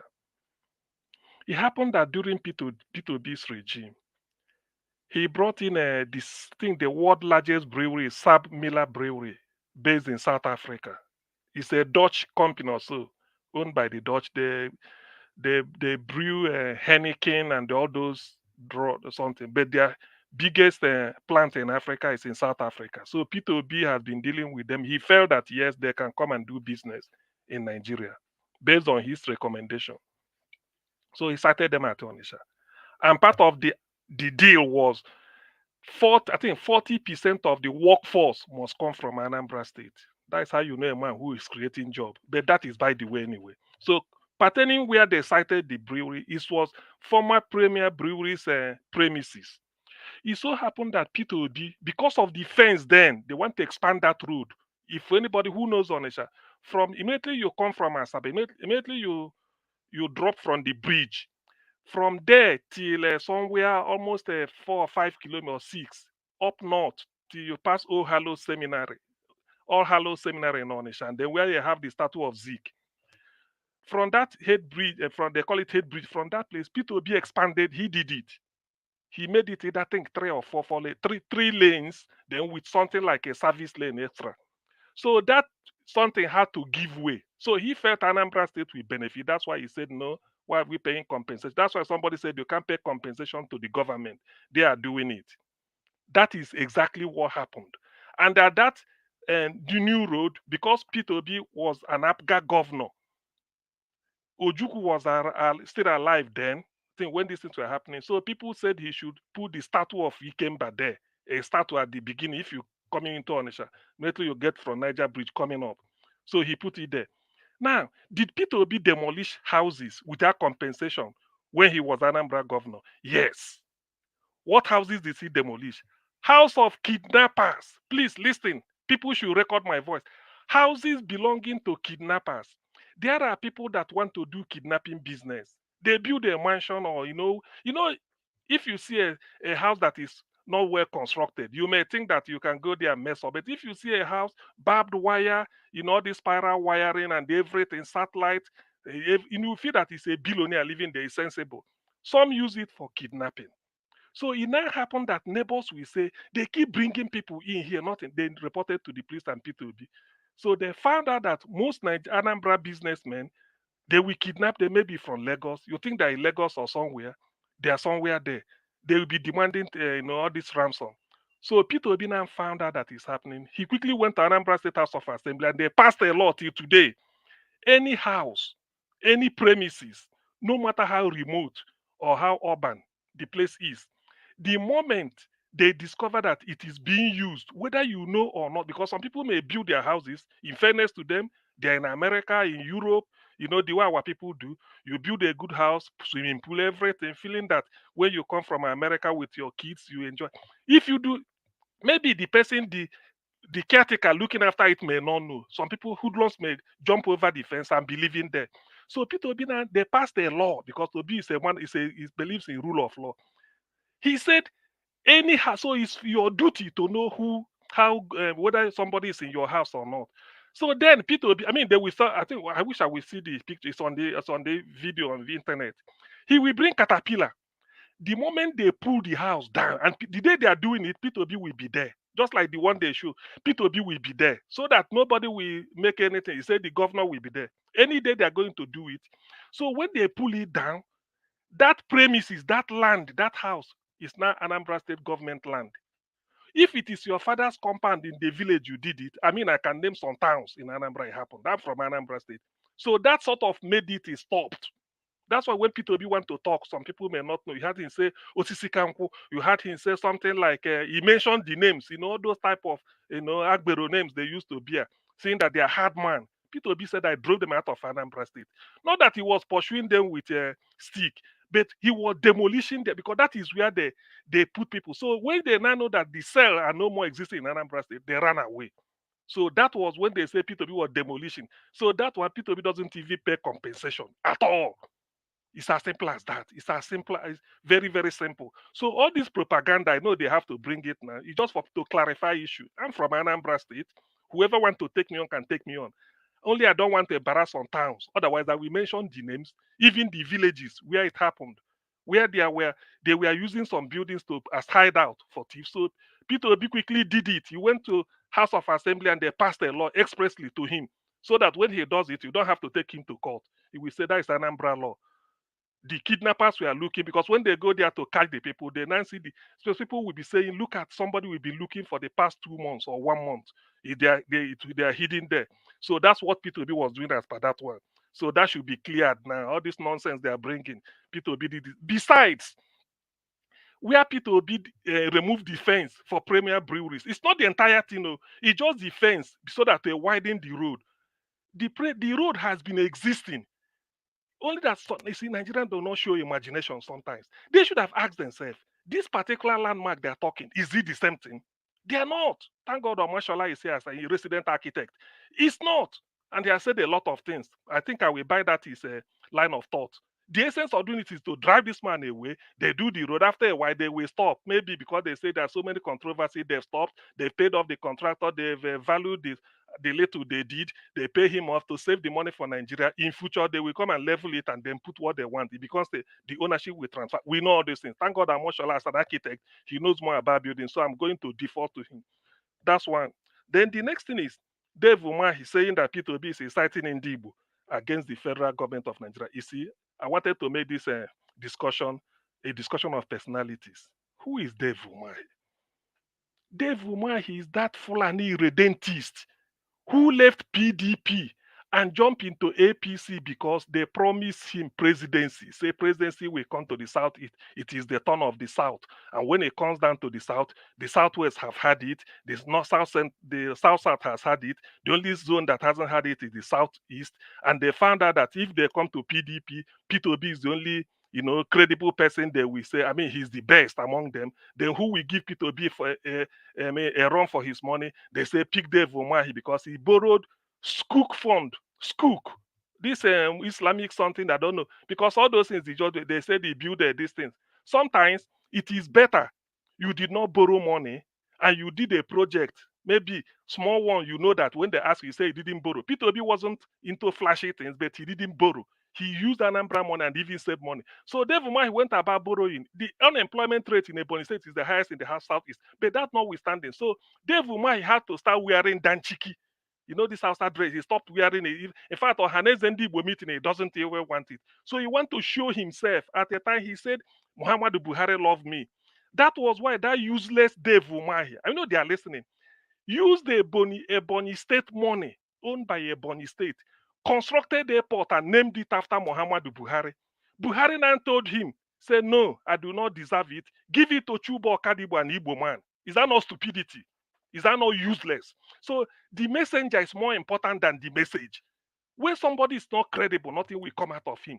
This day, same Dave Umahi, on tape, said he will carve Ebonyi out of that they are not Igbos. They want to be on their own. So which Igbo is seen and trying to defend? See, if there are politically enlightened people in Nigeria, with all due respect, I'm not saying others are, Igbo should be number one. You don't buy people with money. You can't in the South. You can't. P2B it's like P2B is not a saint. He's not a criminal, but he's not far off. That's why they say God is not Caesar, but Caesar is like God. P2B is the only Igbo man today, no matter what this, because Igbo, they've seen it all. They know you don't have to, when you talk P2B, they know him. They will start from his father's compound in Agolo. an Ocha local government of Anambra State. They will go there and tell you, if this man is a thief, look at his father's compound. That's what they will tell you. Peter Obi is the politician that said, you know my house in Onisha. Number 1, Niger Street, GRA Onisha. That is where I'm living. That if you dare do that is my house. Can Dave Umahi say, you see, the man is so clean that Dave Umahi want to bring him that. Ndibo knows, maybe for Nigerians, he will fool them because he's wearing danchiki and then talking nonsense. That man is a bunch of criminals. He brought Ebubagu to be buying his people. Fulani colony, where they started was in a that is where they started.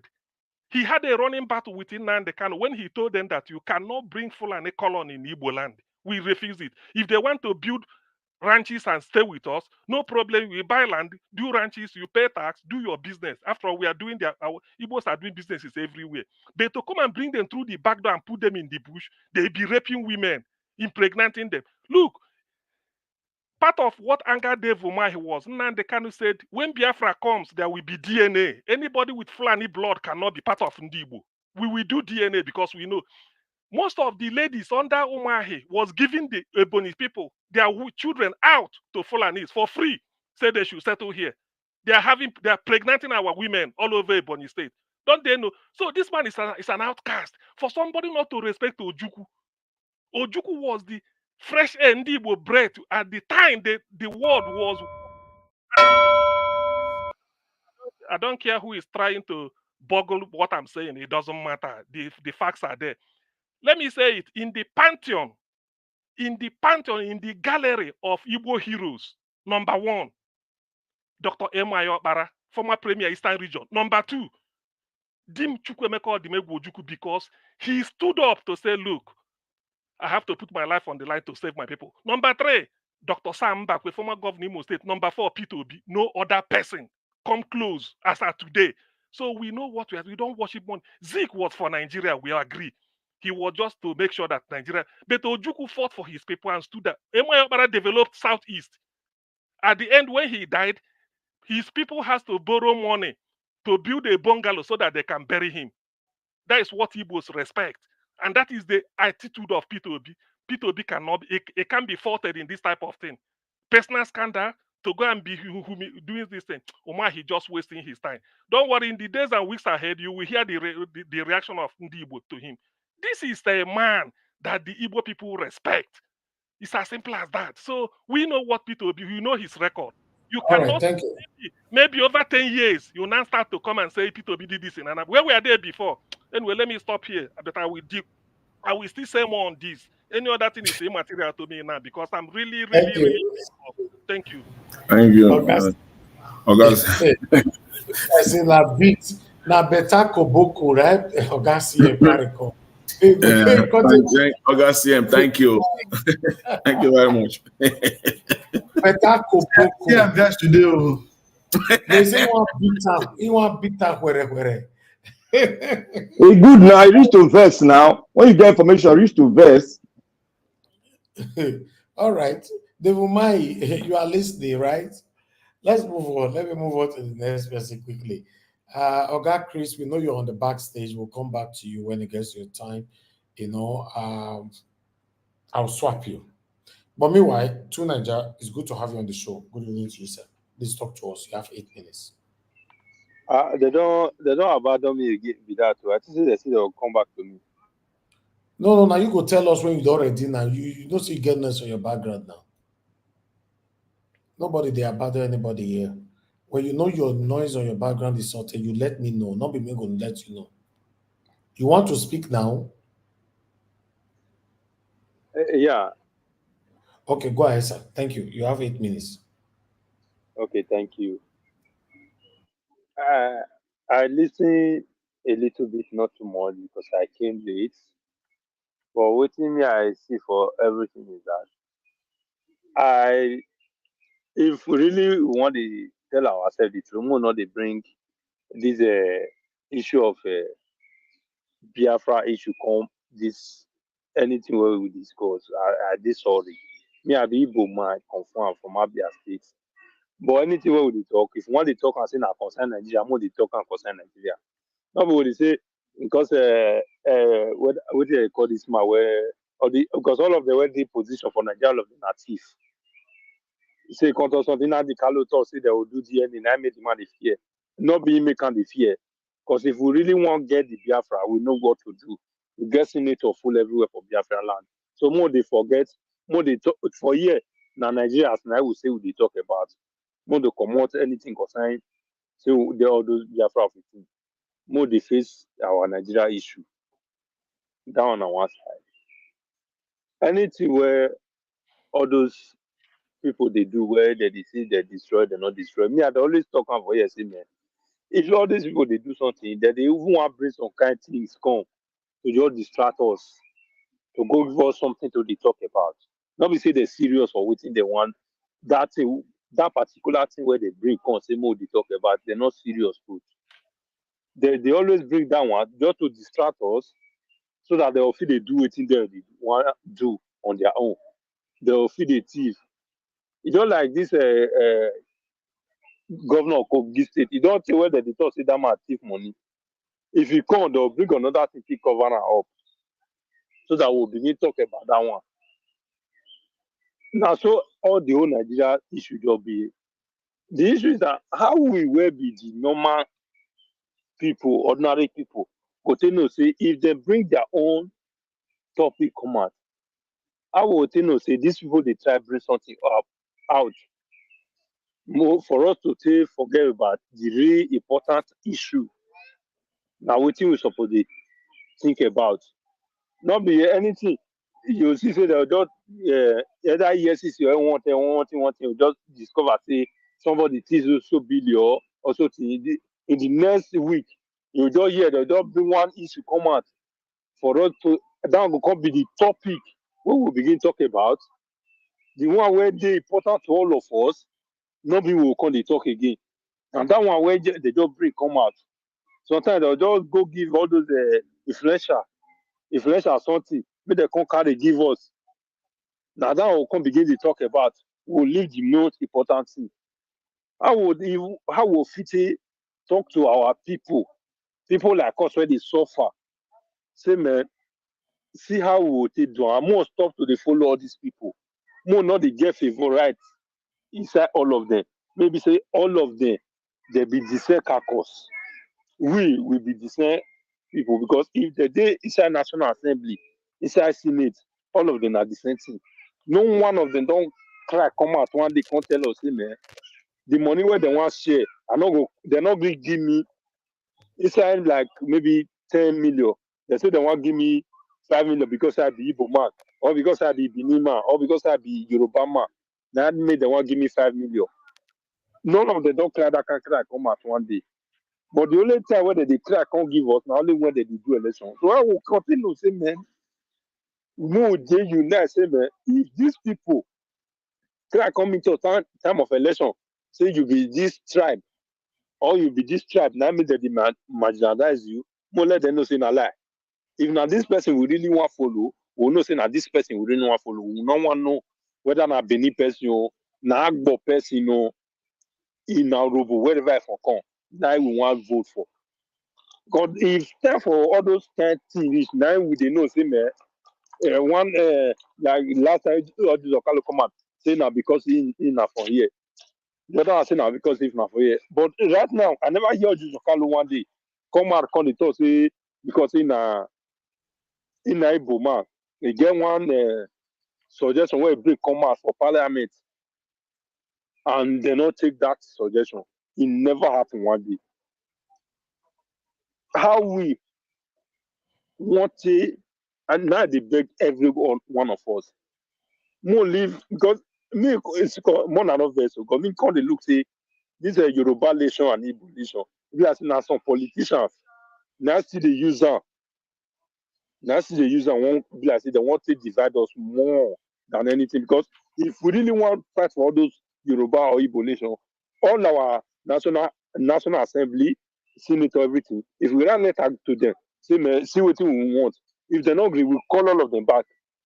If we do on this 4 years, they don't agree. Next year, anybody who want to vote, where they contest for National Assembly or Senate, or then they say we want separate for Nigeria, now we want. If you now wait you fit do for us, we'll vote for you. If now wait you know do, we no vote for you.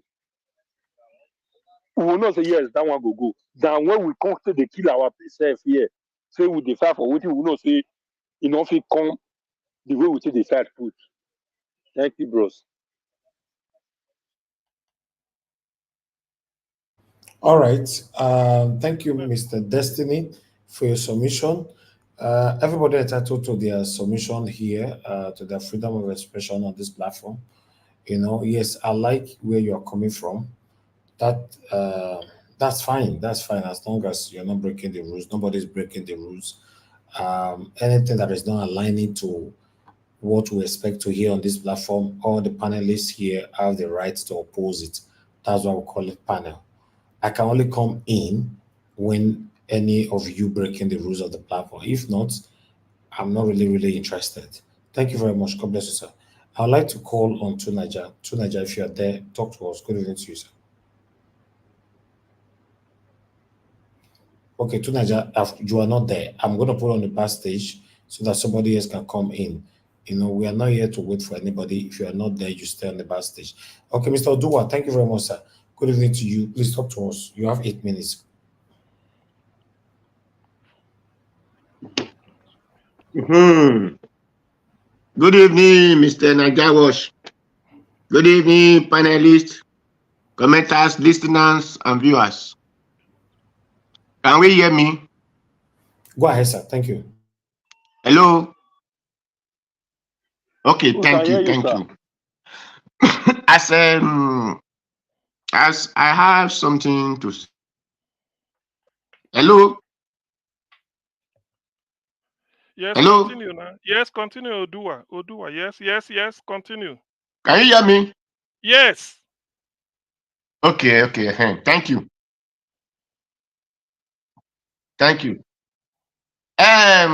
The topic says that if Peter Obi has this chance in 2027, well, we cannot say Peter Obi don't have chance in 2027.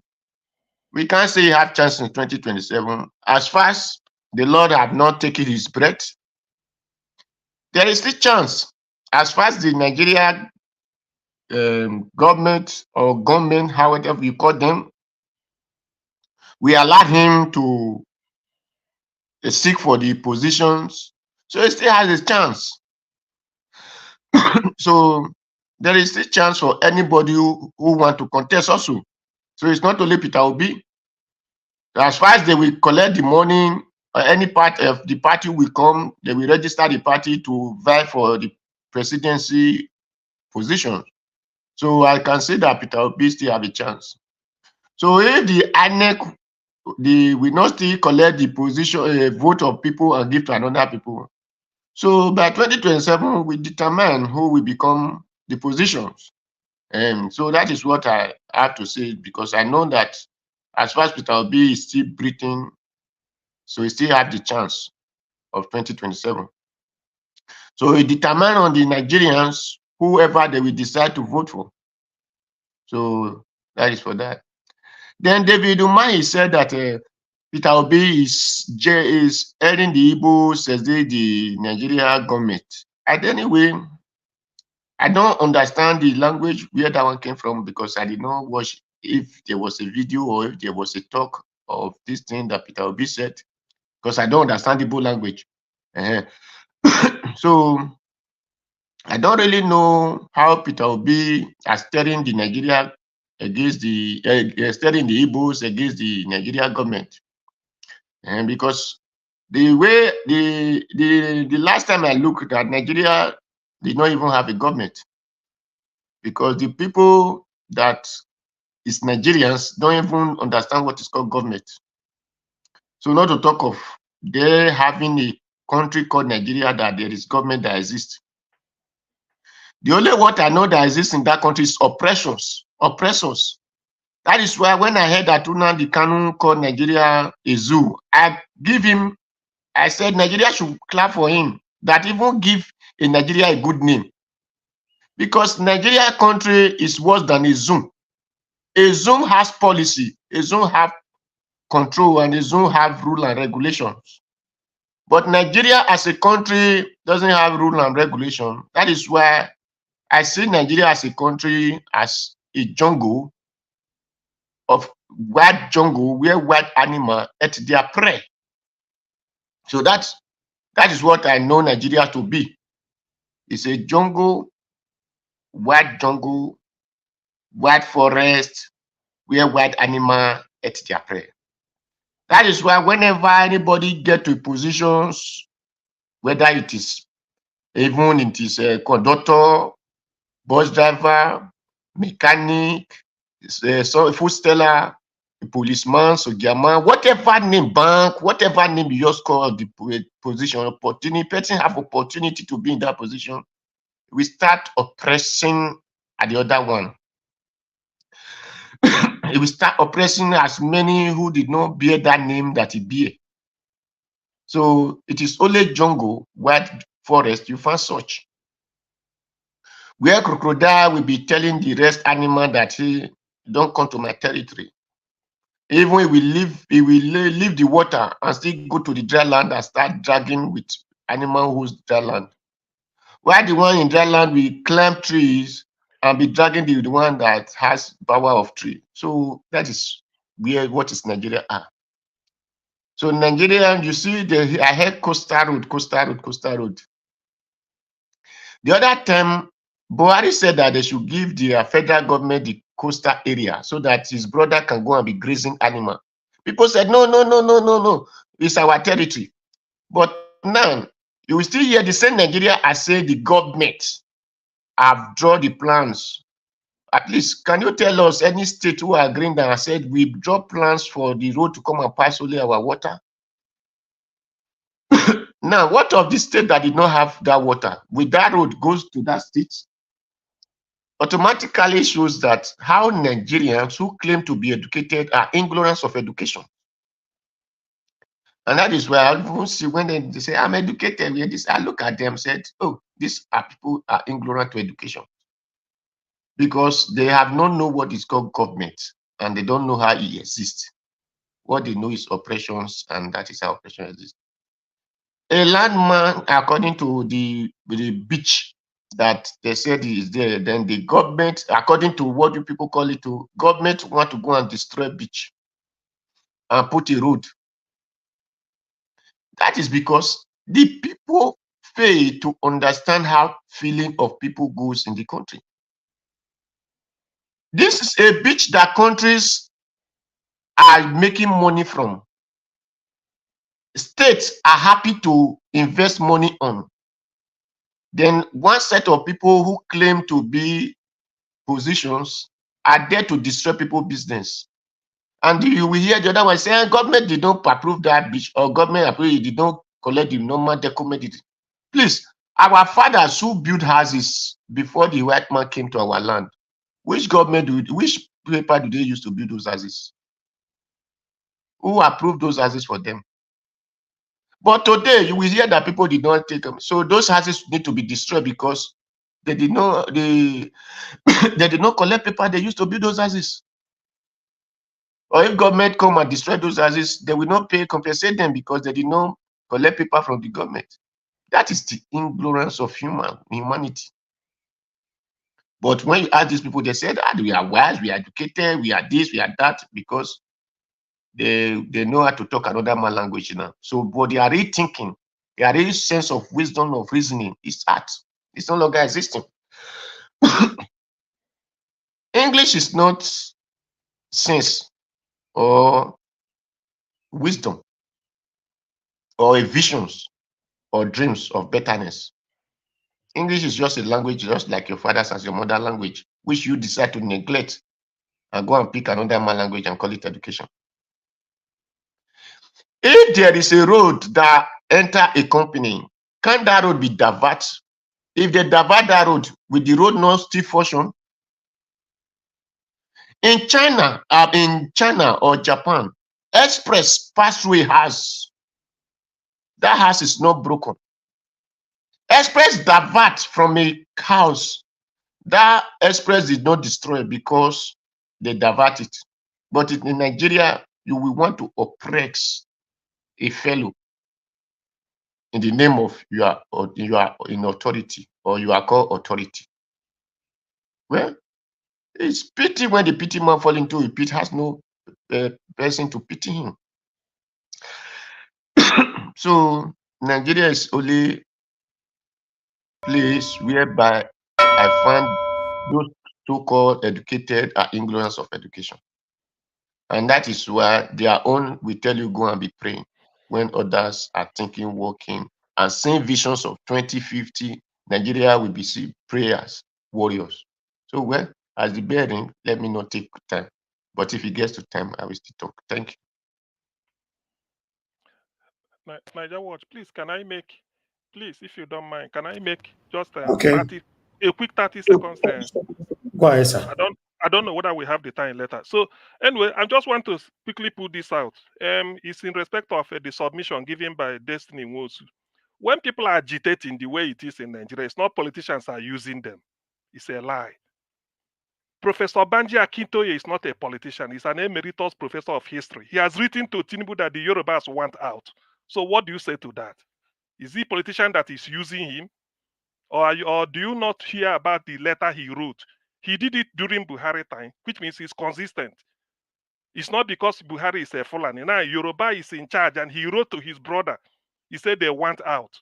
Do you not hear about it? So you see, some of this, even if you feel that the people agitating for Biafra might be whatever name people call them, Banji Akintoye is by no stretch of imagination somebody you can write off. He wrote a book, The History of the Yoruba People. He's an emeritus professor of history since 1970. Hold on, you will respond. Since 1976. So even if Igboho or maybe people are doing it kuchi, for him to come out boldly to write, and they entertained, he was interviewed. We analyze what he said here. He said it clearly. So such a person, if he hears what you said now, we say no politician is using anybody. Nigeria as a country is tanking. People are discussing in different places how to go. So the fact that some people may just feel that, yes, some people want Nigeria to be one, fair to them. But at the same time, if somebody say he doesn't want Nigeria to be one, it's an opinion. He want to go. That's why people are saying Nigeria need a referendum. People have been saying it. So when you give a submission and try to carpet the others or maybe or this, on the issue of Dave Umahi, we'll come back to that on what you submitted. But I don't want to take much time. Thank you. Sorry, can I respond, please? All right, but we have people waiting now. Okay, go ahead, respond. Yeah, okay. What I'm saying is this. We in Yoruba land, we have some senator and House of Rep. In Igbo land, we have some senator and House of Rep.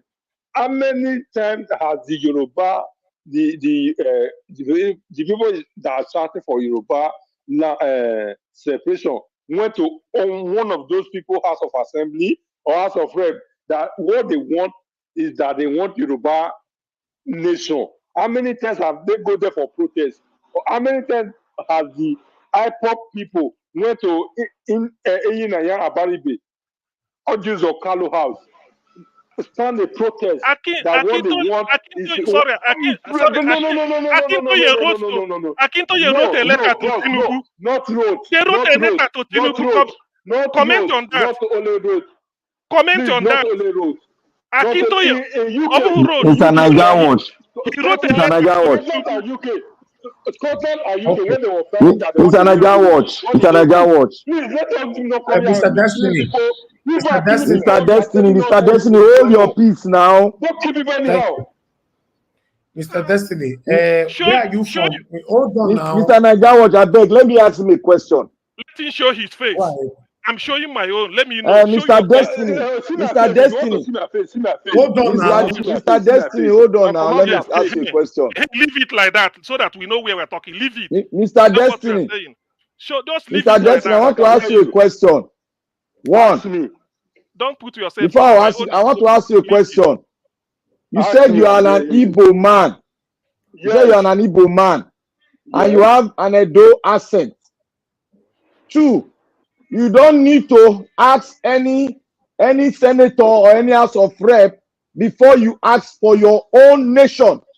Got that right? You don't need anybody consent. That's not a question now. Yeah, no, thank you, bros.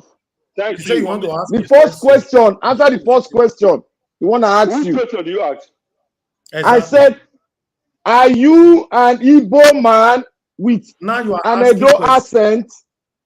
I am from Igbo, Abia State, Isha Langwa. Okay?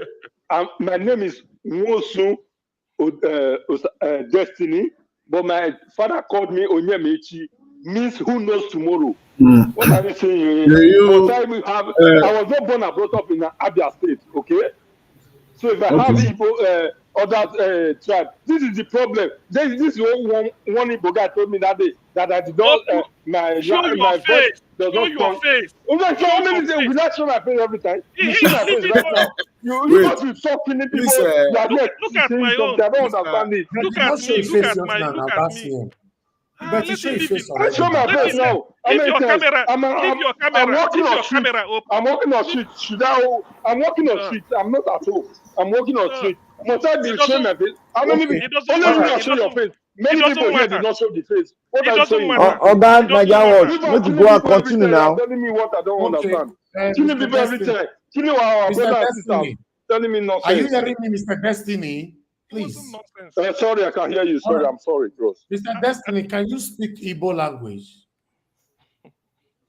I can't speak Igbo language that much because I was not born and brought up there, but I can understand anything that you want to speak in Igbo land. I don't speak that much, but I can understand everything that you speak with Igbo land. Akintoye wrote a letter to Tinubu. Comment on that. Professor Akintoye wrote a letter. Let me say I need to move on. Okay. Mr. CM, you don't need anybody's right to if you go ahead to ask for your country. Nobody's right. You don't need anybody's right. Mr. Thank you. Okay. All right, Mr. Mr. Jonathan, go ahead quickly. Yeah, thank you. I just want to respond to Mr. Nwosu.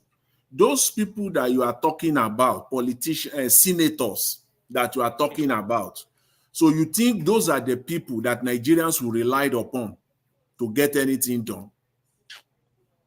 If you understand, it's a question. No, it's a question. Can you stay here and say those are the politicians, the type of politicians that Nigerians will rely upon? Those people that are elected corruptly, are those the kind of people that Nigerians will rely upon? Okay. Mr. Jonathan. Yeah, Mr. Jonathan. Answer that now. Yes. Yeah, let me answer it because those are the same people who control your constitutions. So they are the people that Nigeria need to rely on. You are not answering the. That's you are not. Because those are the only people. Those are the only people that. Many of us have not spoken. Unfortunately, okay, can we move on, please? Can we just? All right. All that we are killing ourselves. Can we solve the problem? All right. Thank you, Mr. Destiny. Thank you. I'll call on the next person to speak to us. I appreciate you all. Let me come to Mr. Oduwa then before Oga CBD. Mr. Oduwa. I finished talking. It's Chris Dubli. Sorry, Mr. Oduwa. Sorry. Mr. CBD before Oga Chris. Mr. CBD, please talk to us. Good evening to you. Yes, thank you so much, Mr. Naija Watch. Greetings to panelists, the viewers, the moderators, and everyone that is part of making this platform a success. Well, I think it's a very interesting topic today. And, well, I will start by saying this. Ibophobia, it's a real thing. It's a real thing. Ibophobia is a real thing. The marginalization of the South, more especially the Southeast, is a real thing. So you can't be more pro-Nigerian than Obasanjo, who recently admitted to the problem again. You know, that's someone that has been president. Can you be more presidential than someone that has been president 3 times? I mean, he was a military president, and then he was a civilian president for 2 terms. So I don't understand why some of us want to keep on living in denial of the realities on ground. And it's quite unfortunate that these things usually come out, especially from the south. People from the south, to be honest, any part of the south. The people in the north, they don't delude themselves the way we delude ourselves. They don't live in denial. They are not mixing words because of some so-called education that some of the people in the south think they have more. Those people, the way they operate is I won't say, I'm speaking to their leadership though. The way they operate is they actually go with the principle of how the world is. It's everywhere in the world. It's dog eats dog. You have to try and you have to make yourself strong. You have to seek for your own interest. If somebody else decides to bow down, in the world where we live, it's not their responsibility for them to come and tell you why you bow down to us. They will tell you, thank you for bowing down. In fact, they will even now fully give you the dog tag so that you can become the slave that you voluntarily want to be.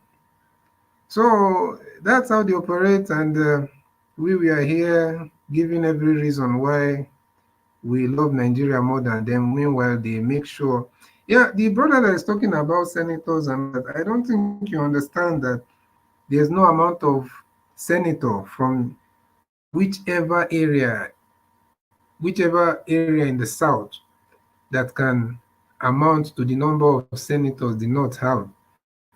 So when you come there and puts forth a motion and all those how many senators do they have there counter, it's all gone. So why should you even waste your time as a senator? Let's assume that we have one good senator or one or two good senators from the south that want to put a motion there and say, oh, we want something to be done. So they won't even have the courage to do it because they know once they put that, it will be taken down. So why should they even waste their time?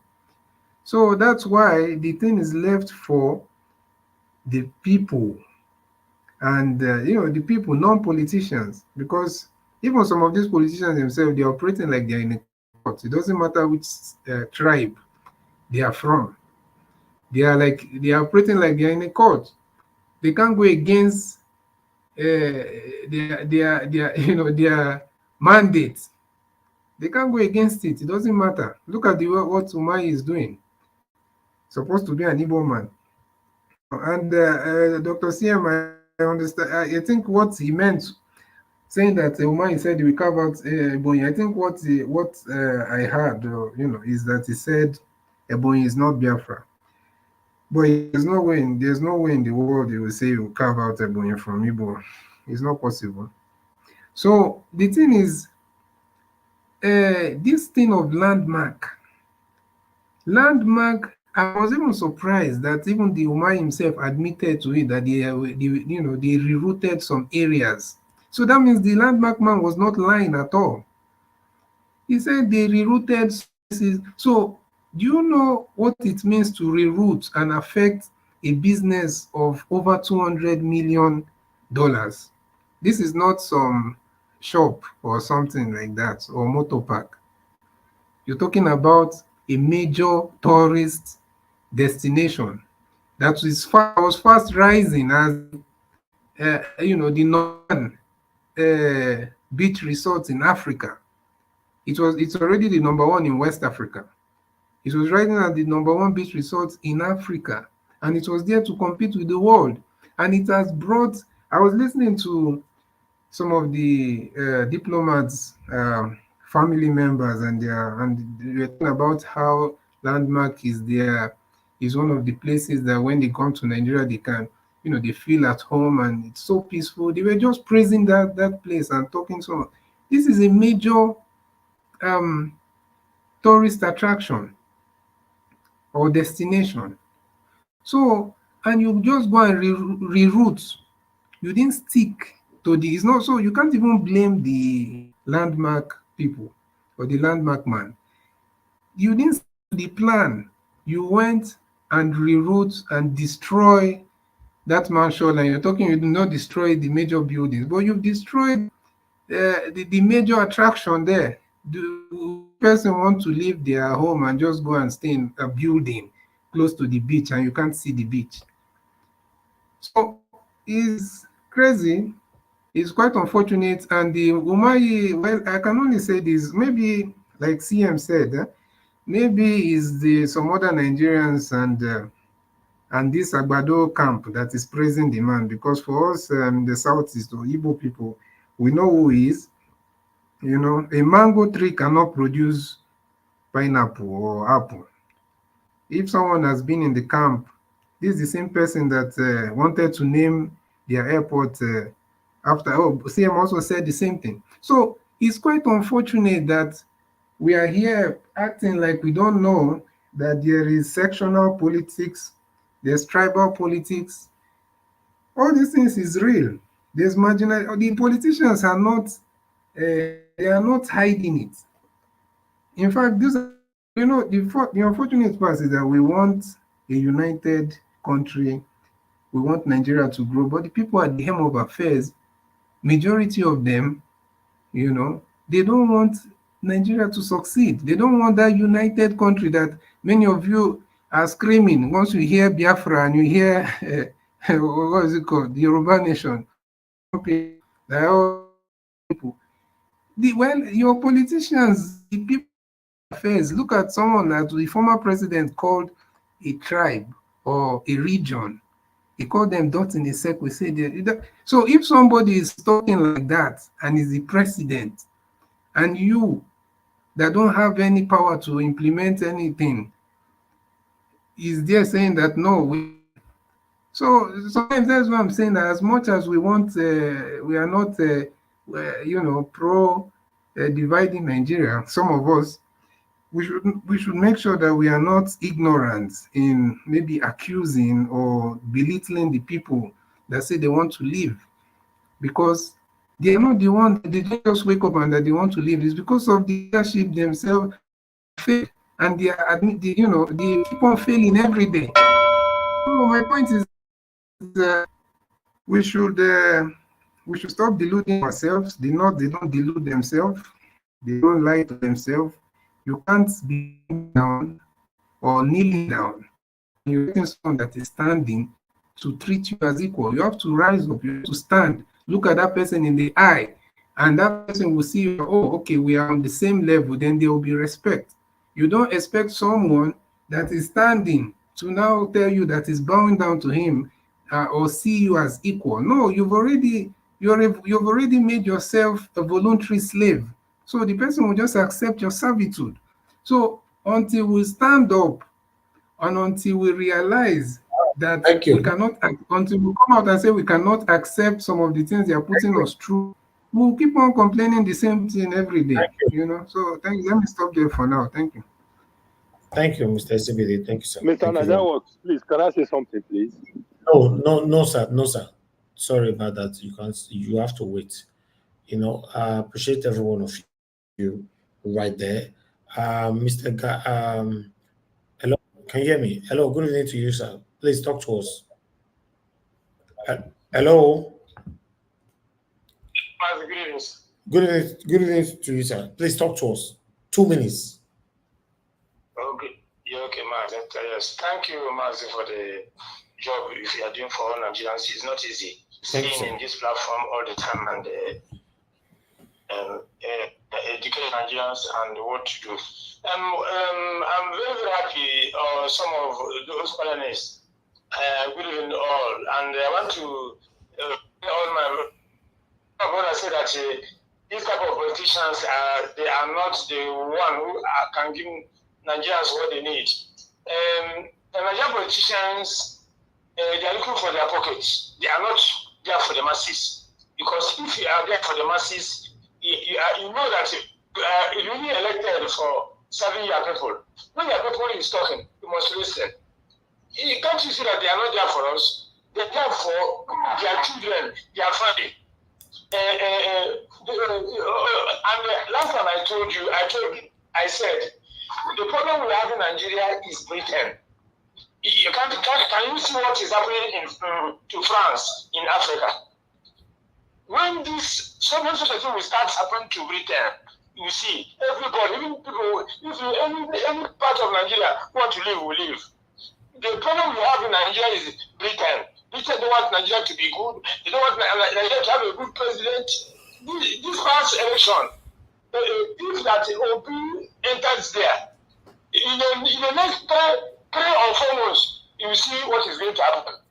They are calling Nigeria Giant of Africa. It's to deceive everybody. Nigerians are not showing even single pin that they are calling them Giant of Africa. Giant of Africa to acquire their people to dismantle everything in Nigeria. So Nigeria people must rise up so that we can chase Britain away. The problem we have in Nigeria is Britain. Thank you. When Britain will leave, everywhere will be better. Thank you. Thank you, my brother. Thank you, Mazi. Thank you. God bless you, sir. Okay, dokie. Let me go to Oga Chris. Oga Chris, it's good to have you on the show. Good evening to you, sir. Before that, let me quickly appreciate you, Delaja Ogunbi. God bless you, sir. Thanks for your super chat. I was wondering that, okay, today don't buy the coffee. At least I don't finally get my coffee. And God will bless you, sir. My pocket never run dry. For those of you just joining us right now, good evening to every one of you. Thank you, Comfort Bebe. God bless you. Thank you, Nusakari. Thank you very much. I can see more people right there. Ray Abua, thank you for joining us. I appreciate you, sir. Thank you. Thank you, everybody right there. Tracy Jacobi. Mother Luke, thank you very much, man, for joining us. I appreciate you. Sin TV, thank you. Mr. Eze Shigbo, we miss you on the panel, sir. It's good to see you on the comment section, sir. Good evening to you. Mr. Johnson Emmanuel, Madam Patricia Tagbujumi, Madam Irene's Finest, thank you very much. I appreciate every one of you right there. Peggy Modi, good evening to every one of you. And God will bless you now. So meanwhile, let's go on. Okay, Mr. Chris, if you're available, please speak to us. You have 8 minutes, sir. Yeah, good evening, Mr. Nanjawach. Thank you very much for all you do. And we are here again to talk about the country with the help of your platform. You've given us the voice to contribute to the issues that affect our country. For that, I say I doff my hat for you. Good evening, sir, Mr. Nanjawach. I extend my greetings to everybody on the comment section. Of course, number one on the list is always our own Mommy Diaspora. Good evening, Mommy. We salute you for all you do. Madam Luke, good evening. Ray Abua, Madam Patricia, Irene Finest, I greet all of you. Abuazi, Johnson Emmanuel, I greet you all. And the people on the panel with me, I say good evening. And Nigerians all over the world, good evening to you all. Mr. Nanjawach, I think I'll just continue by saying that we play too much in this country. You know, we want to look at everything on the surface without looking at the deeper implications of what goes on in our country. I think that's where we are. That is why we think that things will automatically get better on their own, because we are thinking that these leaders, they mean well for us.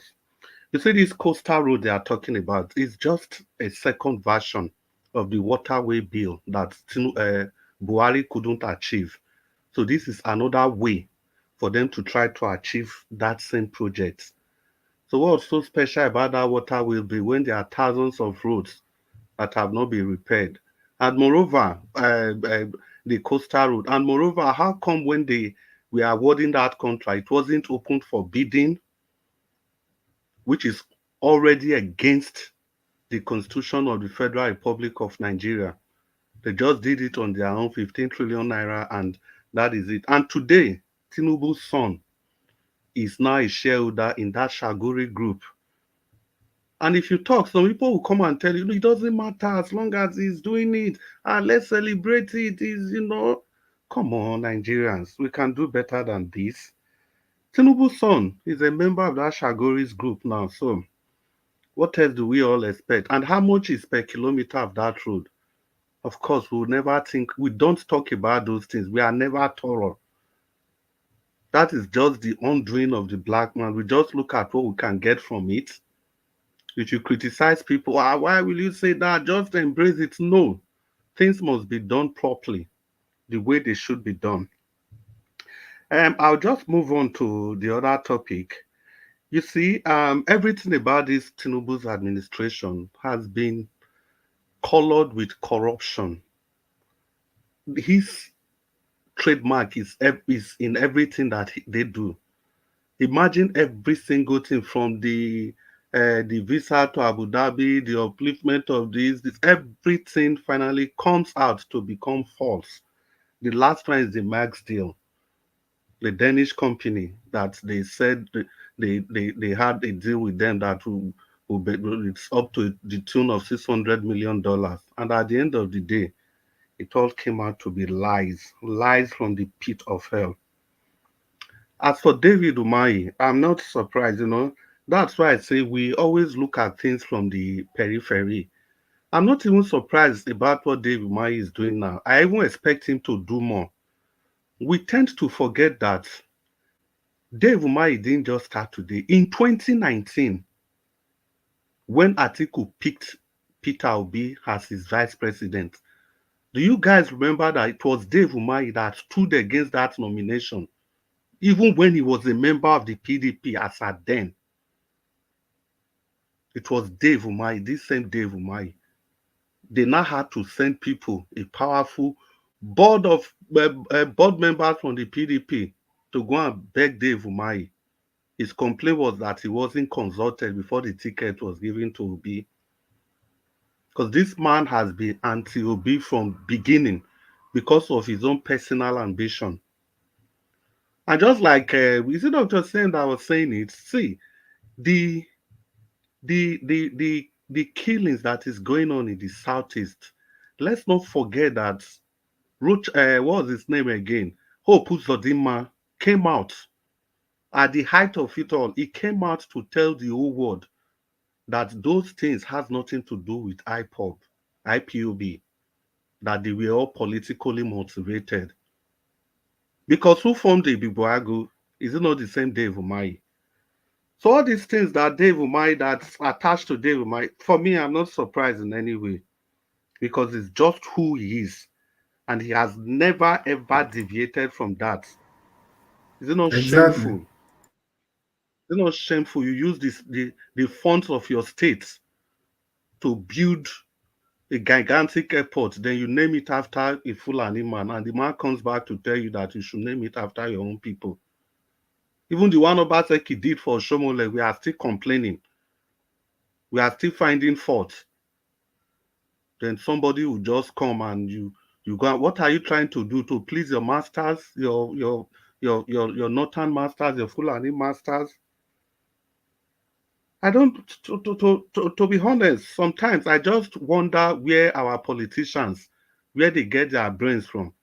It looks as if they left their brains at home. No matter what Dave Umahi, whatever anything he does, he's never going to compare to the people that we really know are the leaders of the Eastern region. Is it Emma Okpara, a young doctor at 39? Or is it Samun Bakwe that was tagged the whipping governor?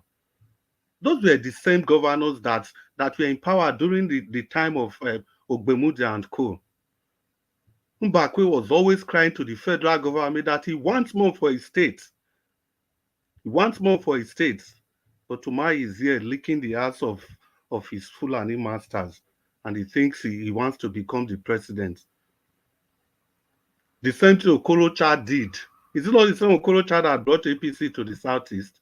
And where is it today? It's about time the politicians, they learn.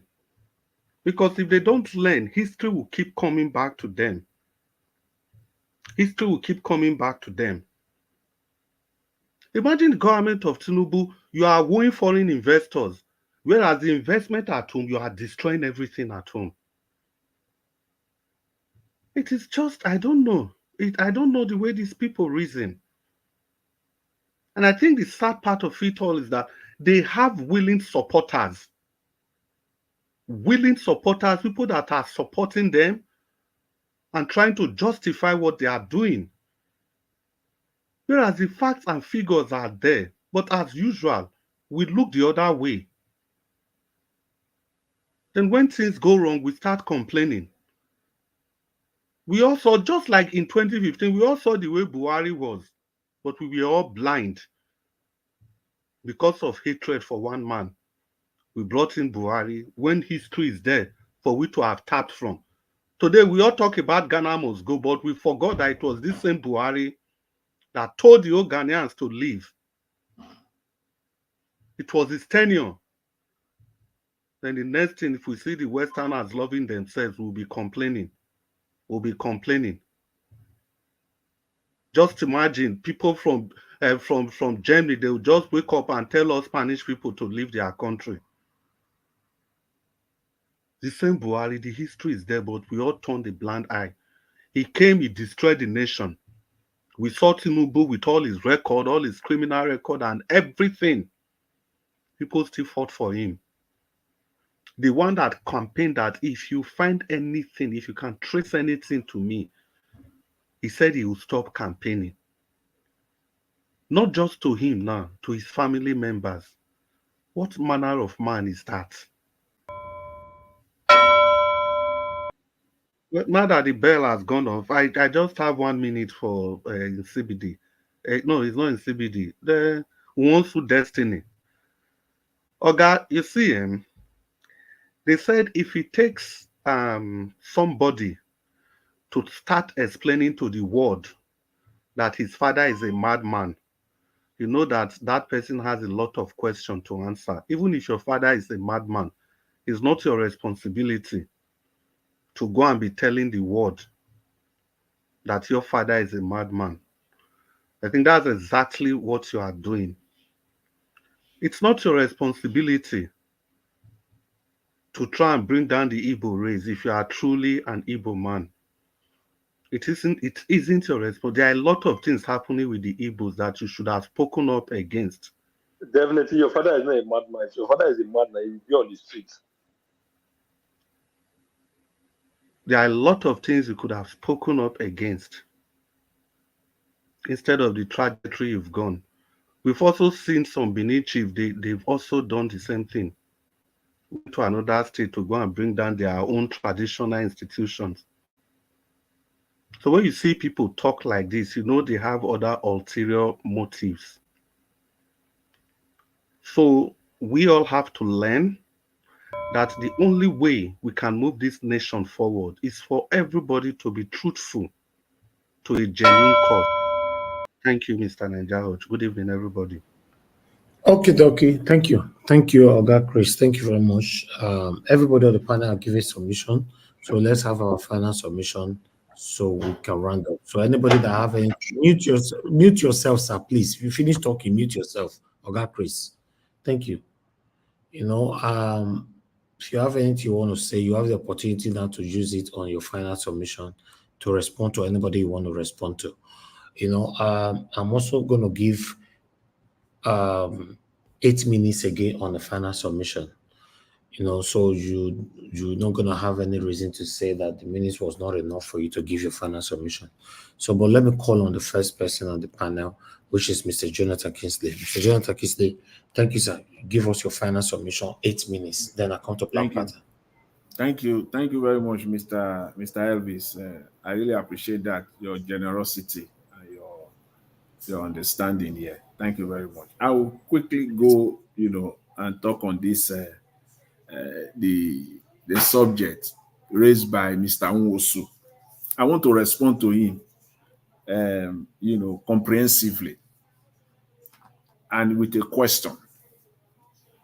How far have the people that you are talking about, the lawmakers, how far have they utilized the Nigerian Constitution to take Nigeria forward? How far have they utilized the present Nigerian Constitution to take Nigeria forward? These are not the people. These are not the people you will be saying Nigerians should go to in that manner. These are sycophants. These are political jobbers. These are political businessmen. See, there is only one way, obvious way for Nigerians, generality of Nigerians, to go to them. and it is through the electoral process, which you know, I know, that that process is faulty, that process is compromised, and that process is never, it has never been subjected to the rule of law. Again, the people cannot even go to these people you are talking about. They can't go to them because why? They know, you know, I know that these people are not obligated to the Nigerian voters. They are not obligated to them because they are not elected by them. See, it is the people that you are obligated to that you will be afraid of them. Nigerians will not go to those people that they never elected them in the first place. So going to them is useless ab initio. They are not obligated in any way to the people. So saying that people, Nigerians should go to them, it's not, for me, it's not only short-sighted. It is completely an uninformed position, an uninformed understanding of the Nigerian political terrain. If you understand the Nigerian political terrain well, even averagely, you will not even say that. I'll give you a case study, a fresh one, a very fresh one. Just in the last few days, Yaga Africa, one of the civil organizations, political civil organizations, they just released their report on the 2023 election. Very comprehensive one. You will tell me what that is if that is not talking to the politicians. A very comprehensive, detailed, comprehensive report of the 2023 general election and suggestion on how Nigeria can move forward. I'm waiting. I'm waiting. When the people you are talking, the politicians, the senators, the House members, when they will implement one of all these recommendations, you and I will be waiting here so that the day they will implement one of them, I will only kind of indulge you to go through that report, even just page, not even to read it, just flip through, just read the headings of each of them, a comprehensive report of what happened and how the solutions that they proffered. Let you and I wait now, continue to wait till the day those people will implement one of those things. They have no obligation. The Nigerian people knows this perfectly well. Do you know the electoral turnout in elections after 2023? The people that turn out to vote, less than 20% turnout. What does that tell you? People don't believe in the system. In fact, in one of the by-election, 8% turnout. I've never heard that before in my life. Somebody will have to come and tell me where that had happened. 8% turnout. People are no longer interested. The motivation is no longer there because they know that it's all charade. That is the issue there. So it is not something to, it's a waste of time to even take that line of thought or that line of discussion. For me, it's completely waste of time. But we must just set the facts straight. Of course, Nigerians will talk. Nigerians who to talk with. The Yoruba people know who to go to. The Biafran people, they know who to go to. But to go to senators, well, let's leave that. Mr. Chris just said it again. In my earlier submission, I said there was no time, but he brought it out openly. One major fact. Mr. Tinubu's son is a board member of the Shagori Group. The company that the Lagos Calabar coastal project contract was awarded to. What do you call that? What do you call that? Is that not conflict of interest? Is that not an appearance of corruption? Just an appearance of it, of corruption at the least. And again, is that not even an impeachable offense? These are the people someone is saying that Nigerians should go to.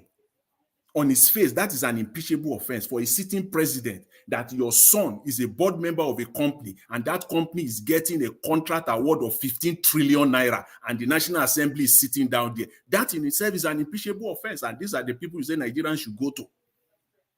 Please, don't let us wait. Let's talk about the real things here, the real issues here. And they still have they can still come out and say Mr. Peter Obi paid superintended over some demolitions and he did not pay compensation. Compare that now to a sitting president now awarding a contract of 15 trillion. Listen to that, Nigerians. Sometimes this thing is like we have become numb to this thing. It doesn't matter to us. How will the country move forward? 15 trillion, staggering amount. 15 trillion naira contract.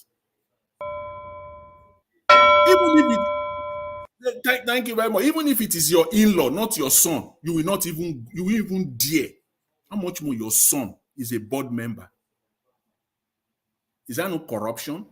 What is the definition of corruption? If that is, I will leave it at that for now. I want to thank you very much. I thank all the panelists and I appreciate it. Thanks.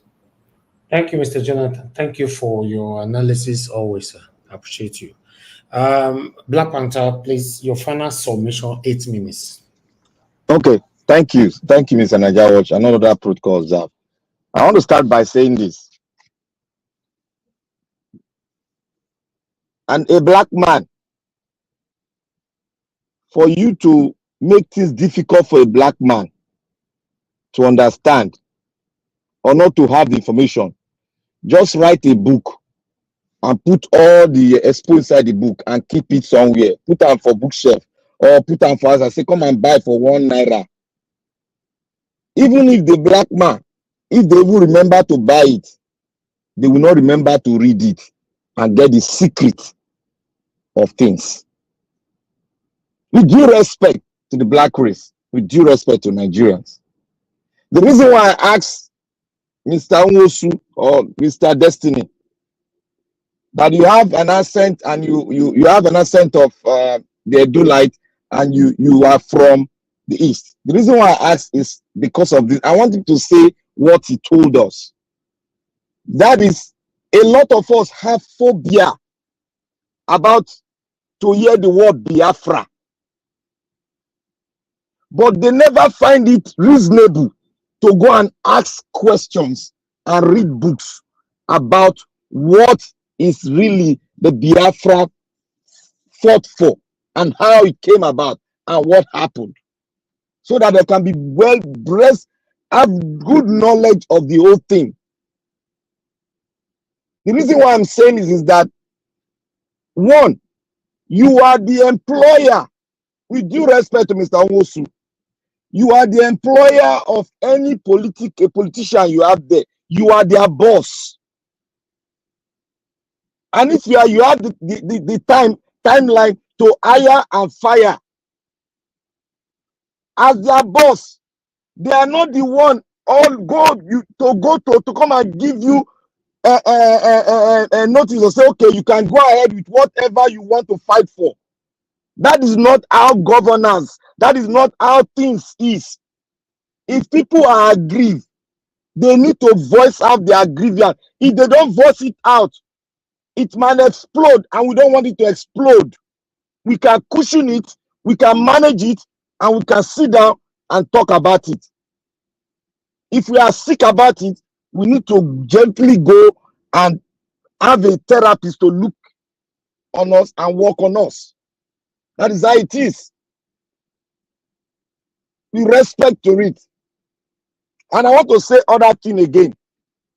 You see, The government, everybody, some people will come out here to support. Do you know that they have breached the constitution more than 4 times? As they are done, I can mention 3. They have breached the constitution, and even the one they just mentioned now is enough for the impeachment of this present president. It's enough for his impeachment. But because we have this mindset of, if the president say it out now, they'll tell you he don't talk at him, he not there. But let people go and investigate. God came out to say it. You should know that we are not lying here. We are saying the truth. Most of us, we've deemed it necessary as respect to every Nigerian to go back and understudy the situation in Nigeria, and now coming out to speak and give our analysis. And most of the analysis we have done in terms of economics, it has been proven out there. What is it? Even the political analysis, it has been proven out there. What is it for you not to sink it in and, educate yourself more on it? That is what the white people do. They educate themselves more on issues. They will tell you, where is your reference? You bring your reference so that they can understand where they are coming from and where they are going to. The Nigerian position now, we know where we are coming from and we know where we are going to. The Arewa, who is the oligarch and the driver of this nefarious thing that is happening in Nigeria, they are bringing somebody now. They are throwing the card. You think they are playing? They ain't playing, my brother. If you stand in their train, they will take you to where you don't know. They ain't playing. You have to know who is the driver and where the destination the driver is taking you to. You don't have to stand in the back wagon to say, because that man is from my party, he's a good president. When they say something against him, you say, oh, what is the benefit that you've gotten within the 100 days or within more than 100 days of his government? Everybody's complaining. There is no food on the table. And yet people will come down here, and when we speak, they will tell us, no. The development of this place and this place like this. We are talking about Nigeria. As I speak here, I call back home for good analysis. I have friends who vie for House of Assembly, the State of Assembly, who we went to the same school together. I have uncles, I have parents out there. I call them to tell me what is going on. I just don't come out to speak. David Umahi, I would quote and unquote, I will not paste that word on him. But it's a T word. He's not speaking the truth. And you have all known it. How can you build an airport and give to Buhari, name it Buhari, where you have heroes in your own people, legend, people you can look up to that have history of supporting your state, supporting your race, and you went and give it to a man, and the man now rejected you? Does not tell you that you are a foolish person. Does it not tell you that that man is a foolish man? So why should we come here and have phobia about people saying they want to stand on their own? They don't need anybody's right. They don't need anybody's signature to tell them. All they know, they are voicing out their burden, like you and I is voicing our burden. So what we need to do is to understand them and not to have phobia about that. And to what they are doing now, they are putting all those road. I am saying it. Tinubu, I was in Lagos when Tinubu ruled. I know how Tinubu break people's business. He will use the government tools to bring you down. And it's even more easier to bring that the beautiful man, the gentleman that owns that investment, that tourist investment. It's even more easier because the Igbophobia, you cannot take it out of the whole thing happening now. We've seen all the informations. The president of the country, the past said it. OBJ said it, that Igbophobia is right here staring at us. Go and investigate what that president, he has every information about everything. That defense of Nigeria is in his hand because he was an ex-president. And when he speaks, we all have to listen. And you have to listen carefully. There's an Igbophobia, and it's in a wide wind going over everywhere. He went and put that bridge to kill that business so that his own business in Atlantic City can move. It's a long-term investment. That road will not be built just within 4 years. It's going to take 10, 15, 20 years, even when he's not even alive. But he's protecting what is in investment, which is going to hand over to his son, who is jobless and clueless about egg governance and every business itself. That is why you see all these politician children, they cannot handle their father's investment. What happened? They'll start selling it. You start seeing them buying us and traveling around the whole world, doing nothing. So the Nigeria contest, I still stand my ground. If we want, I want Nigeria to be great, because there's power in numbers. We need to stay with that numbers. But if we don't need to stay with the numbers, we can as well sit down and draft a constitution, a new constitution, which is necessary to form a formidable nation. We have never in the history of the blackness in the entire Africa that Nigeria have sat down to write their constitution, an African constitution that we call our own. I bet to go into any argument, anybody, I will bring fact. What we should think in now is, for us, how do we come together? It is our eyes should point to that constitution. When we all sign an agreement, there is nobody backing down. If you go against it, you go to jail. And Nigeria should start building more jails so that we can put more people that are wicked in that jail. Thank you, Mr. Nigeria Watch. Thank you. Thank you very much, sir. Thank you. Augustine, please, your final submission, sir. 8 minutes. Thank you, Nigeria Watch. Let me start by address one issue. There's a chap on the comment section called Johnson Emmanuel. He said, he was directing to me, P2B said any house found within the right of way will be brought down without compensation. You know, hear that, Yabi? Ha ha ha ha. Una no do ever change, referring to me. You see, the problem with Nigeria, like Black Panther said, is that when you want a black man, particularly Nigerians, to be dummy forever, always put what you want to say in a book and keep it next to them, they won't know. Peter Obi, when he said what you should do, Johnson Emmanuel, so that I don't waste too much time, what you should do is you go on Facebook or any social media. You can, because of this, I said, Peter Obi was governor from 2006 to 2014, 8 years. What you should say is that anybody in Anambra State whose house was brought down by Peter Obi for whatever reason and no compensation was paid, please forward your name to me or whatever. You can meet any lawyer. It's called class lawsuit. You can sue Peter Obi for it. But Nigeria, they don't do simple research to find out. They don't. So until you have something against a man, you can prosecute the person. But because most people are so dumb, illiteracy is spiraling out of control in Nigeria. People don't know what to do. They just come and vomit nonsense. That's one. So I'm advising you, that's what you should do.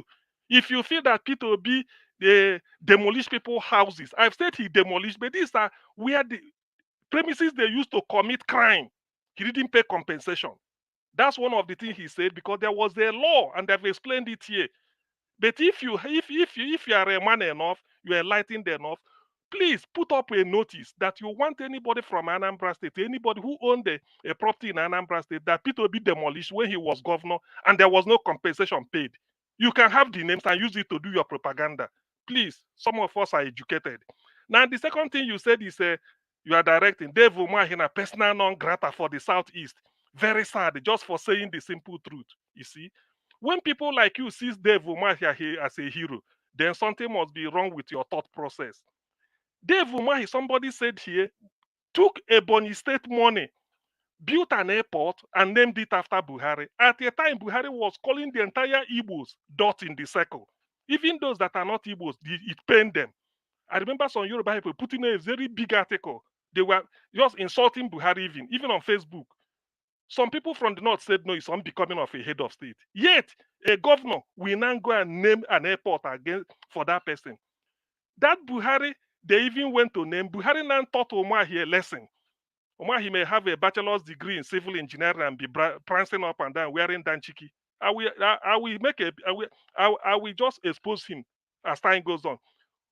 Buhari now said, name it after Chuba or Kadibu. Umahi hasn't got a sense of history. I'm saying it. Why do I say so? Ebonyi State was created out of Enugu State and some part of Imo State. Who was the architect that wrote a memo telling Abacha that we need this state?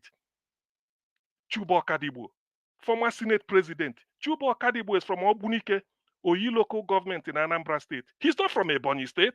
He's not connected, but he believes in justice. He's called Philosopher King.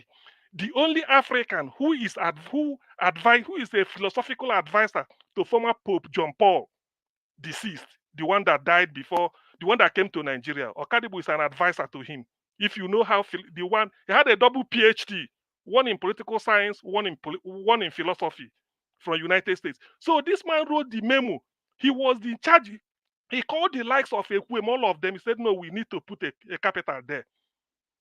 People that in the know, they are aware. So the Fulani know how the thing came about. That's why they said Okadibo deserve it. That's what they told Dave Umahi. Go and name it after your brother, not me. Buhari even didn't deserve it. So for you, Johnson Emmanuel, I don't know the state you come from. You go, before I ask you this question. Here, 2 days ago or thereabout, Andrew Obaseki, governor of Edo State, used the Edo State money to build a secretariat and named it after Adams Oshomole. Oshomole was former NLC chairman, which means he's connected to Labour. Oshomole was former governor of Edo State, which means he's from Edo State. Oshomola is a senator. Yet, people felt that the activity of Oshomola and his utterances and his quest on becoming, that he didn't deserve it. Look at the high standard Edo is trying to raise in terms of naming a monument, a building after Oshomole. But something as big as airport, almost 10 times the size of a labor office in Edo. Umahi was naming it after after Buhari, and you felt that he's a persona non grata. What do you know about Dave? What do you know about Dave Umahi? You see, some of you, when you come here, you just make a fool of yourself. Do you understand? You don't know anything about Ebonyi State. For Buhari to tell Dave Umahi, go and name it after Chuba Okadibo, that should have taught him a lesson. Okadibo is well deserved because he was the committee. He headed it. In fact, it was his effort. The English, the writing, the composition, the everything came from him.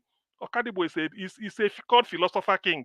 That's why he was named after him. We respect him a lot. He's a man of formidable intellect. But you don't know all this. All you talk about is you come here and make noise. What do you know about Ndibo self? What do you really know? Johnson Emmanuel, you are from Anambra State and you are answering Johnson Emmanuel. Can you imagine? CM, I'm from Anambra State. Which part of Anambra do you come from? Johnson Emmanuel from Anambra State. Come here and let us debate. Come and show your face. You see, these are the problems Nigeria is facing. Professor Banji Akintoye, emeritus professor of history, he wrote a history of the Yoruba people. Such an intellect. For him to write, Tinubu, the commander-in-chief, said this is what the Yorubas want.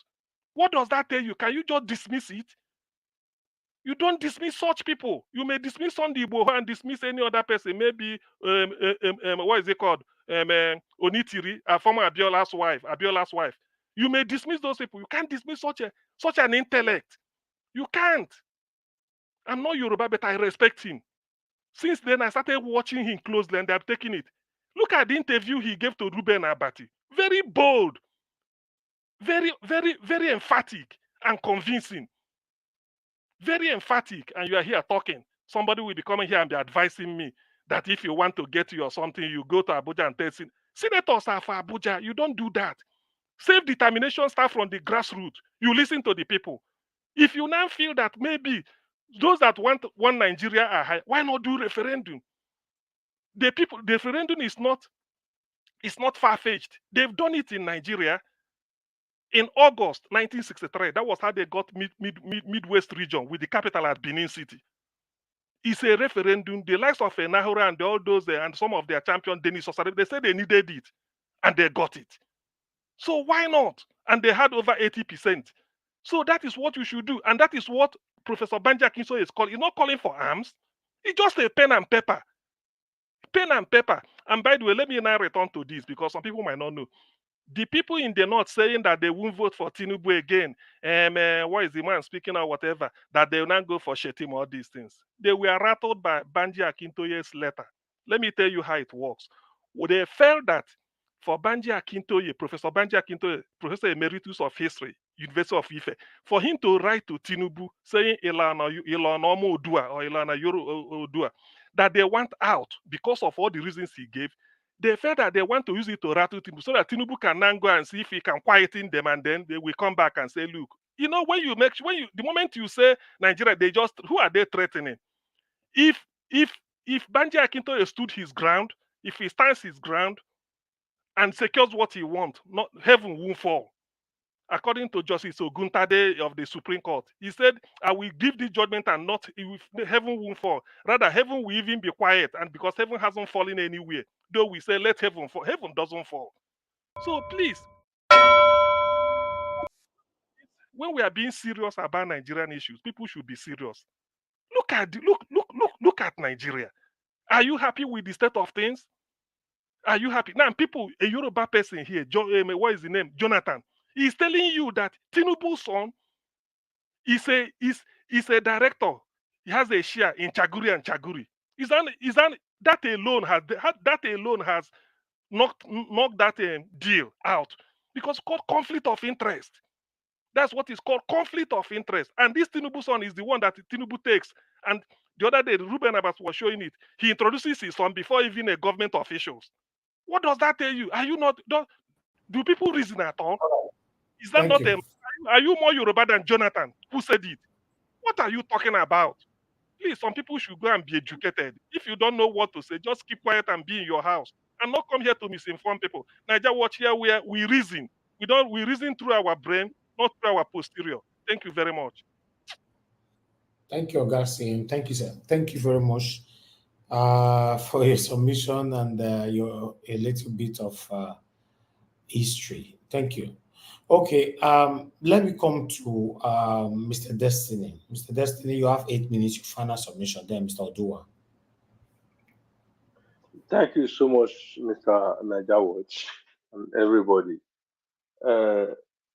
Someone asked me question, Hosha. It's like I could not remember most of them. But let me start from where I can talk of some things. Someone said about one thing that Buhari talk of dot in a circle. And in that Buhari opponent or cabinet then, we have many Igbo then. And there's no any Igbo man that resigned because of what Buhari said about Igbo man. So that's what I always said, that let we the ordinary people, ordinary person does not get headache because of these politicians and their followers. That's I said, maybe some people always come here to come and talk so that we always have some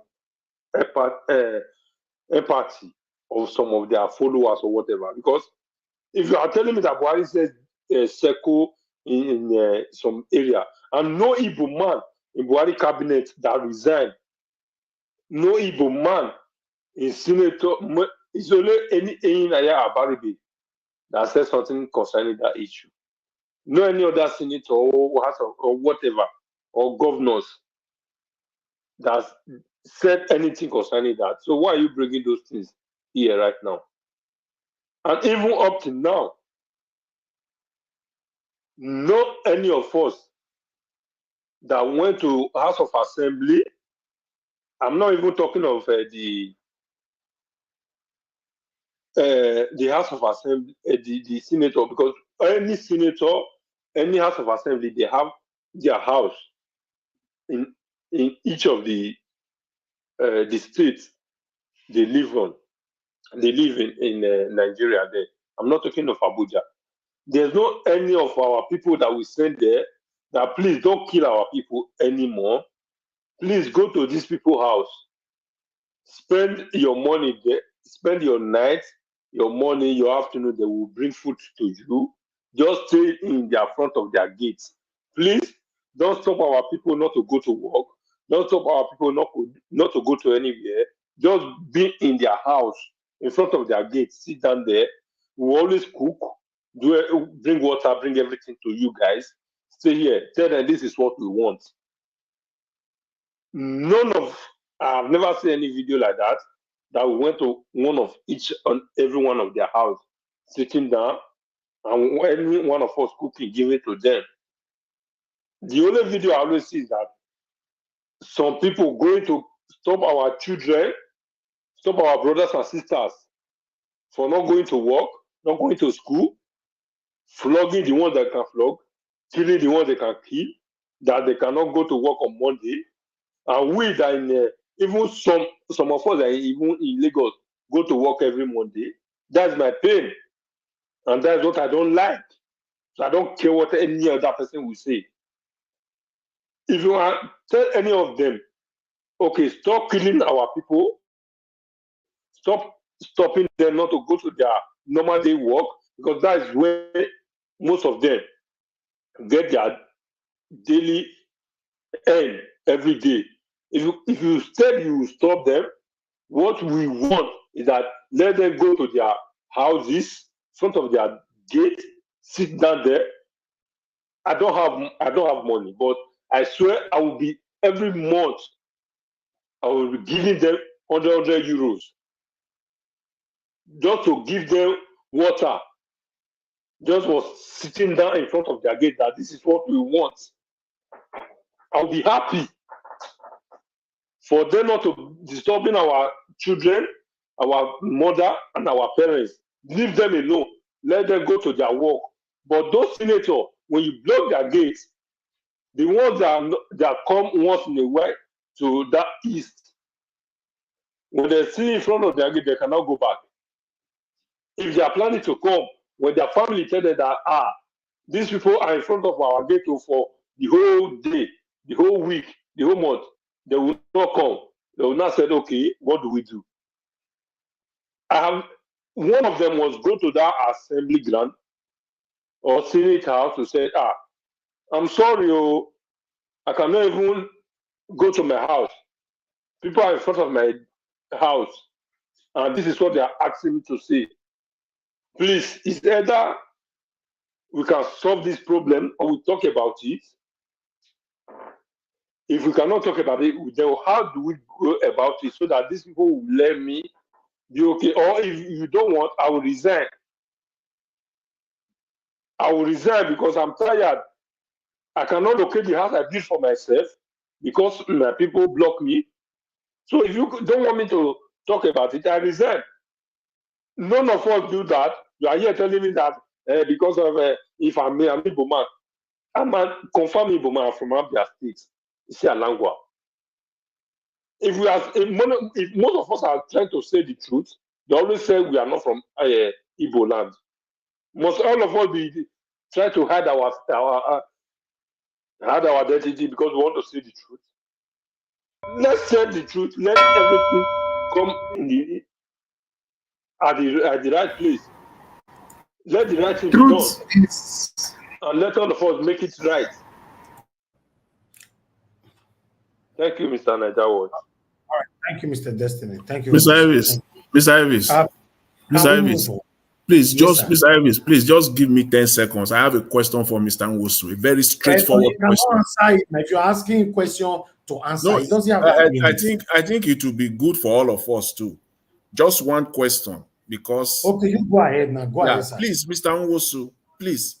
Which of the Nigerian lawmakers in this dispensation from 1999 to date have resigned on a matter of principle? Name one or two that have stood on the floor and say, I resign on a matter of principle. Good question. Excellent question. Good and fine. Mr. Don't be offended. How many of us have ever stand in their domot You protest didn't that answer this is my what we question. want. You are not. If you That's don't, not the. that's your question. Mr. I'm Niger asking Watch. your Let's question. proceed. Let's proceed, You Mr. see, Niger Watch. you You see, can don't proceed. answer question I'm with asking you a question. You okay. don't question. answer question with question. I'm not asking you a That's question. your I law. say, have Thank we you. ever protest All in right. front of their door for them Mr. to do the Destiny, right thing and Mr. they did not do Destiny. it? If I call you Mr. Destiny, if you don't answer me, I'll put you on the backstage. Cannot be calling somebody, you'll be talking. I don't like it, please. Let me move on to the next person. Thank you. Mr. Odua, give us your final submission. 8 minutes, sir. Thank you. Thank you. Can we hear me? Go ahead. Hello. Sir. Okay. Good evening. Yes. As I was saying, you see, because me, I'm not really much of these things, so the details are not much. For those people who said they will not vote for Tinubu in 2027, they will vote for Shetima and whatever. Well, let them vote for who they want to vote for. I believe it is not even vote that put Tinubu in the position. It was INEC and the court who said they cannot go to market and bring evidence. So those are the people that put Tinubu in position. It's not even vote. And so not to talk of anybody say that we vote Tinubu, I did not vote Tinubu. So anyway, for as I was talking about the road, because that is what impressed me and interests me. So Nigerians just wake up and said they want to make road, and this is the federal government. It is the waterway, however way. I asked a statement that if those, I asked a question that those states that did not have water, that water and that have the way, then how is the road going to pass their state? We have roads, roads, which is federal government in all states, but some they cannot even pass it. And the government could not deem it fit for those who think they have government, because for me, know that Nigeria doesn't have government. They only have oppressors. So because the Nigerians themselves don't understand what is called government. So they did not deem it fit to make those routes valuable and usable for the people that in that area. Not to talk of them putting other road in the major important places. Well, I'm happy Nigeria said they want to do express, but express must not go to stay in the river or in the sea before it become road for the country. What I'm saying now is a way of capturing everybody to submit to Buhari needs, which claim the waterway to be for his people so that they can carry their cattle. That is only what I'm saying about this route. People are hungering and saying there is no road for them to pass. But Nigeria, Tinubu dreams and Umahi is to go and be creating a new road, leaving the one that has been there before, which you people call dilapidating road, making usable for people, refuse and say want to control another one. So it is this political buhaha that people practice in Nigeria, thinking that is how life is supposed to be. Here, I live in Italy. When you see roads, express, you know that, yes, these people have brain to think. And these are roads, 50 years, you will never have crack. And it is not fun in the ocean area or in the Atlantic areas. It is fun in the major place that it will be value for people to use from state to state, from city to city, from local government to local government. So it doesn't mean must go and stay close to the sea. Okay, if you have anything to do with the sea, none, and this road are there already, that means you cannot do anything. You cannot develop your sea or your ocean or whatever, even river, because the so-called unthinkable people who occupy positions have taken over those areas.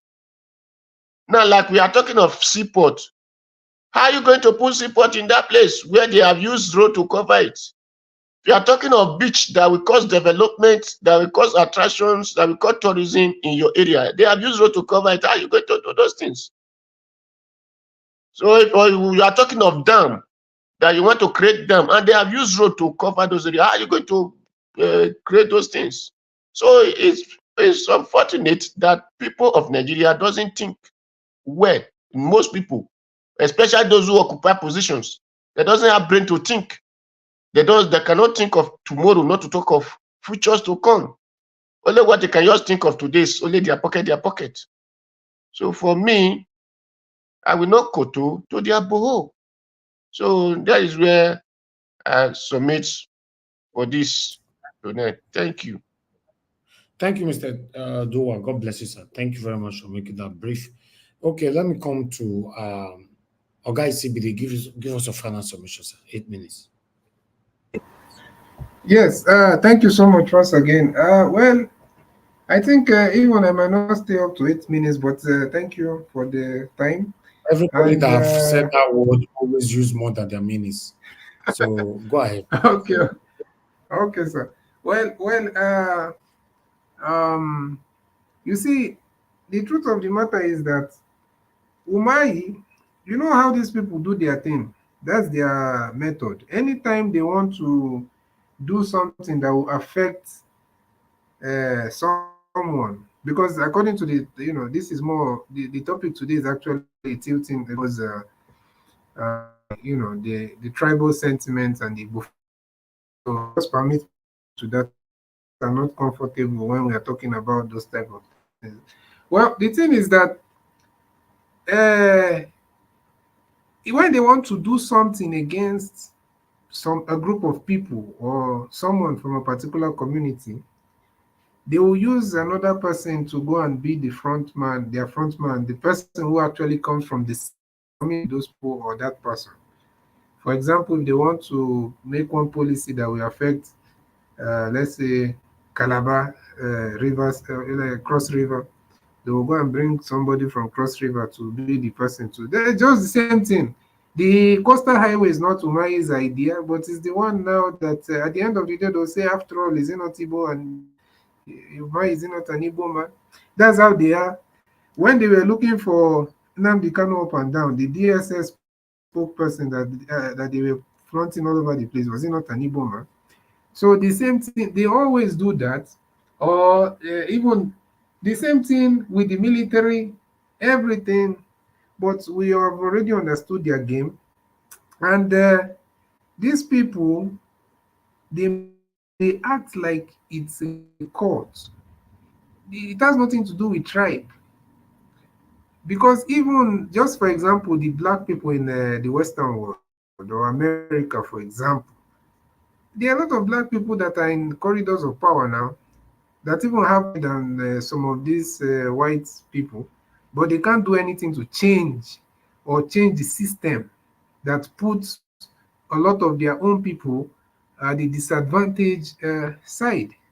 So saying that, oh, you have people, as long as you don't have the number, you can't do anything. And that's why when they're creating dividing states, they gave them how many states in the north? They created all those things for themselves because the north are not deluding themselves.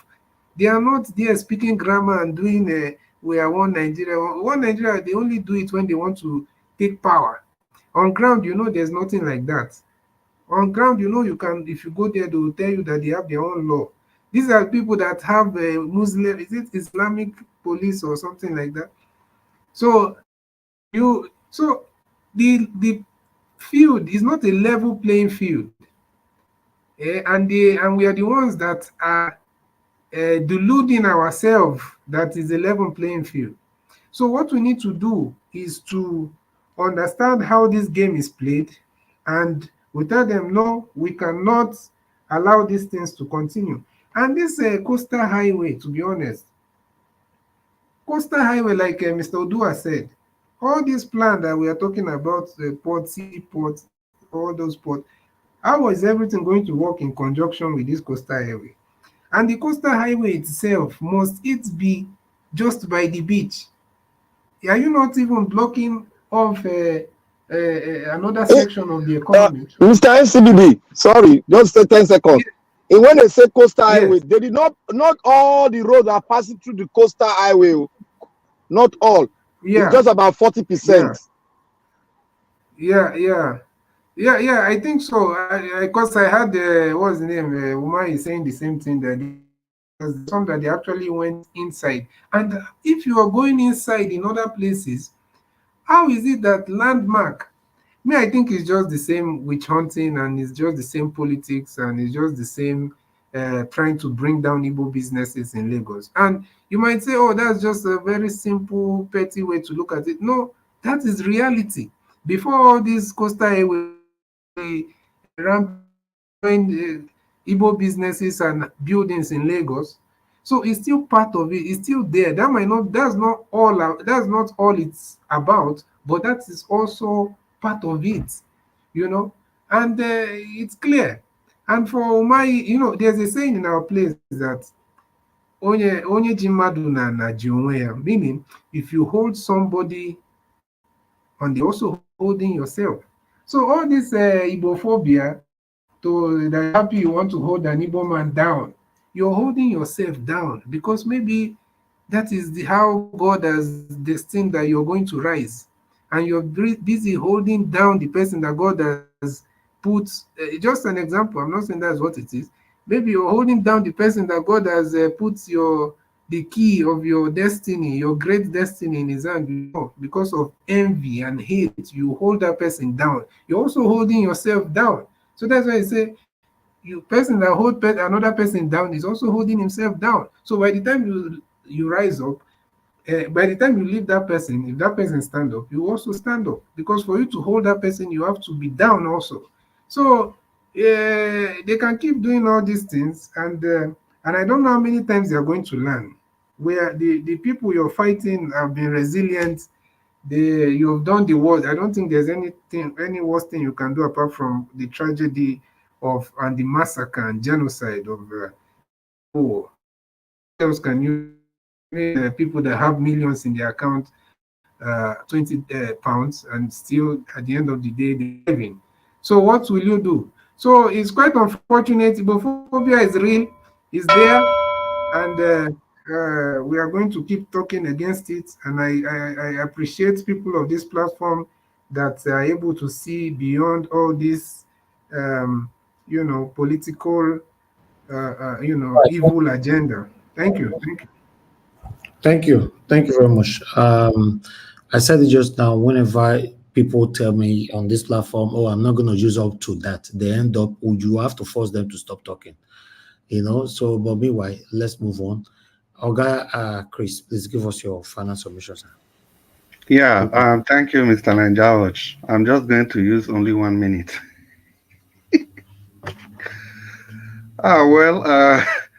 Still okay, talking about Oga Chris, your time don't finish. We are go sleep. Lanjawaj, I won't find your trouble. No, your time don't finish. You have to keep to your promise, I beg. Keep to your promise. I defy your trouble. Still talking about the issues at stake. You see, I don't want to refer to Mr. Wonsu again so that it doesn't look as if it has become a cyberbullying. I just want to use him as a point of contact to everybody that reasons like him. It is written, I think it is Mark 8:24 or 23. And Jesus said, "What do you see?" And the blind man said, "I see men as though they were trees." And Jesus said, "You have not seen well." And Jesus proceeded to heal the man and ask him, "What did you see?" And the man now saw clearly. I think the problem is that we have still not seen clearly. Most of us have still not seen clearly the problem facing the country. We are still seeing men as though they are trees. Because the reason I say this is that I'm surprised the kind of example our brother is giving, trying to justify why are senators why are they not resigning? When the dot in the circle issue came up, why did they not resign? See, during that dot in the circle issue, Do you know how many Igbos were harassed? How many people were arrested? Not just the Igbos, because there were T-shirts that were printed. People started wearing those T-shirts. And before you know, Buhari and this draconian administration made it a crime. People were arrested at the airport if you wear that T-shirt, because that was a form of protest also. It was a form of protest. And again, the reason why I said we are seeing men as though they are trees, we are not seeing clearly.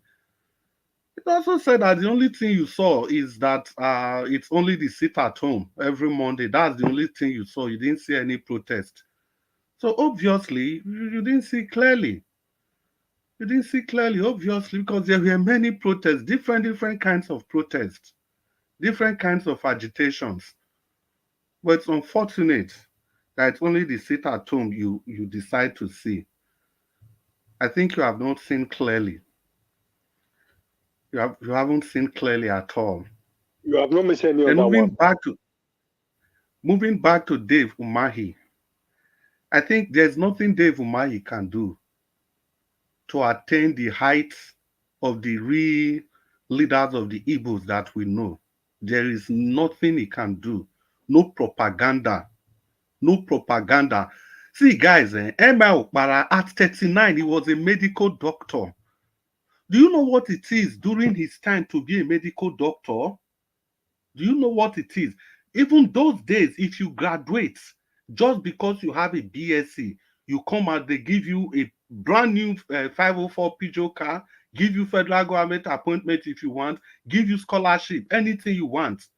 Now, this guy didn't only graduate, he was a doctor at 39. He still decided to serve his people. If he wanted to make money, he will make he will make as much as he can. There were scholarships everywhere for Nigerians. And that was the time when if you travel to the UK, they beg you to drop your Nigerian passport and they give you British passport. But Emma Okpara, young, 39, he sacrificed everything.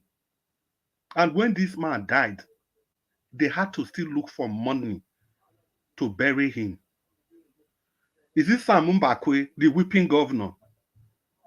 The reason they call that man the weeping governor, he is always crying. He needs this for his people. He needs this for his people. He needs this for his people every time. And they now tell, why are you always weeping? That was the same time Ogbemudia. The likes of Ogbemudia, they would tar road in the old Midwest region, Bender State, all the way from Benin City to Abraka. And you have a governor sitting down now, just one Edo State. You cannot complete a Kenwan road. Then the next thing you are naming labor house after Oshomole. See, we are talking about standards here. Standards, that's what we are talking about. I just only give those two examples. Just those two are enough. Okay, if we want to run through the so-called people, these Igbo people that people refer to, why are they still in the government? In the recent, are these true Igbo? Are they truly Igbos? If you bring any of these people out, will they win any election in Igbo land? Is it Hope Uzodinma you want to talk about? Ayo Gweze, may his soul rest in peace, that just passed on. Or is it Rochas? Or is it Eke Kweremadu? Because when people talk about this Peter Obi thing that it's an Igbo project, can you bring out any of these people and Igbos will rally around him? It is not possible. It is not just possible. We have to face these things the way it is. We have to see clearly. We have to stop seeing men as though they are trees. The reason why people like us use the Igbos as a focal point is because it is the standard they use in treating those people that they will use in treating every other person. Then you expect me to talk about Nnamdi Kanu, that what he did is wrong for fighting for his people, whereas it was the same process that my forefathers passed through in getting Edo State. They did exactly as Nnamdi Kanu did. They went to the what's it called? The Western House of Parliament, and we demanded for our own region. Is it different from what Nnamdi Kanu has done? And after debate, After spirited debate, we got Bendel State. And from there, we got Edo State. So we benefited from that process. And even the things that were even happening to us from the Midwest is not even 1/100th of what is happening to the Igbos today. What were the issues that made us to even talk about Midwest? We said we were not getting enough. It is even the cocoa, the resources from cocoa. Cocoa is not from Edo State, from Bendel State. It's from the Midwest. We said we are not getting enough. This is their own resource. Not to talk of taking the resources of Igbos. They are not getting anything. Then you say they shouldn't talk. Thank you. Come on. Please, let's see men as men, not as trees. Thank you very much, Mr. Nanjawach. Thank you, God, Chris. Thank you, sir. Thank you very much. The last person on the panel, Mr. Abdul, it's good to have you on the show. I'll give you 5 minutes to talk to us because you're just coming in. Talk to us, sir. Good evening to you. Okay, good evening, Nigeria Watch, and everybody in the panel. Thank you, sir. Can Please you go hear ahead. me? Go ahead. 5 minutes, sir. Okay. I came for just to comment on demolition of Peter Obi. What I see is that government have the right to extend the road, and that is the reason why when you bought a land, you need to go to government and collect CFO, certificate of ownership, so that anytime government want to make use of that particular place, they will compensate you. But if you don't have that particular certificate with you, CFO, certificate of ownership, they cannot. They have the right not to compensate you, because it's like illegal. You bought that land illegal, even though you pay with the owner. It's like you bought it illegal, because government have the right to do anything, because they are the number one citizen of the state. They can do anything they like, but with legal, not illegal. That's why when you bought a land, you collect that CFO, certificate of ownership, so that anytime government want to make use of that land, if you present that certificate, they will compensate you.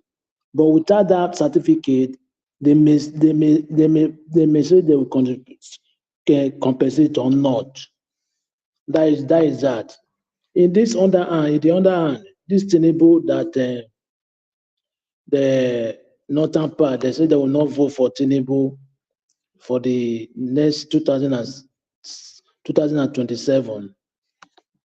You guys should put this in your head. Tinubu did not win election. He ring himself into the office. They did not win. It's only that Kano they really vote for. Even in west part of in southwest, Obi beat him, win him. Obi have 99% of 99% chance for winning Tinubu to win election in 2027. 99%, he have the chance to win. But the only problem is that he should make sure what happened for the last time, it will not repeat itself again. Just the INEC aspect of it, because immediately when that one happened, it will still lose. But if like free and fair election, even though 20 years coming, Obi will still win. Obi will win. There's no doubt. 99% they have chance to win. There is no politician like Obi recently in Nigeria. Somebody who can pay, he will tell you to go and verify. If you see any corruption on me, I will not campaign anymore. Till now, there is nothing like corruption on this man. The other hand, I want to comment on this coastal lane from Lagos to Calabar. That one is a fraud. It's just like They want to use it to just collect money from. They want to use it to embezzle money, like fraud. Is a fraud. One, let me tell you, early 2000, all the old Niger Delta region, from Edo State to Calabar, they give this man, Atunaneni, the award contract for him to do those roads from Edo State to Calabar. Till today, those projects, no one is completed. They are just deceiving themselves. Till today, how many years till today, to early 2000, when Obasanjo was in the regime, they give that man contract for the 6th region of Niger Delta to do road, federal road, highway from Edo State to Calabar, but till today, no one is completed. Even that coastal lane from Lagos to Calabar, it will take like 30 years. It will not complete. They don't have anything to offer. They are just embezzle money continuously. There is nothing change. It's the same people. Unless they wipe them away, they clean up, they do clean up. That is how things will change. Without that, there is nothing will change. It's the same set of people. Just like Edo State now, they increase salary of pension. What is increase salary of pension? In Europe here, pensioner, if you work under government, you pension, you are entitled to go to rehabilitation center every year.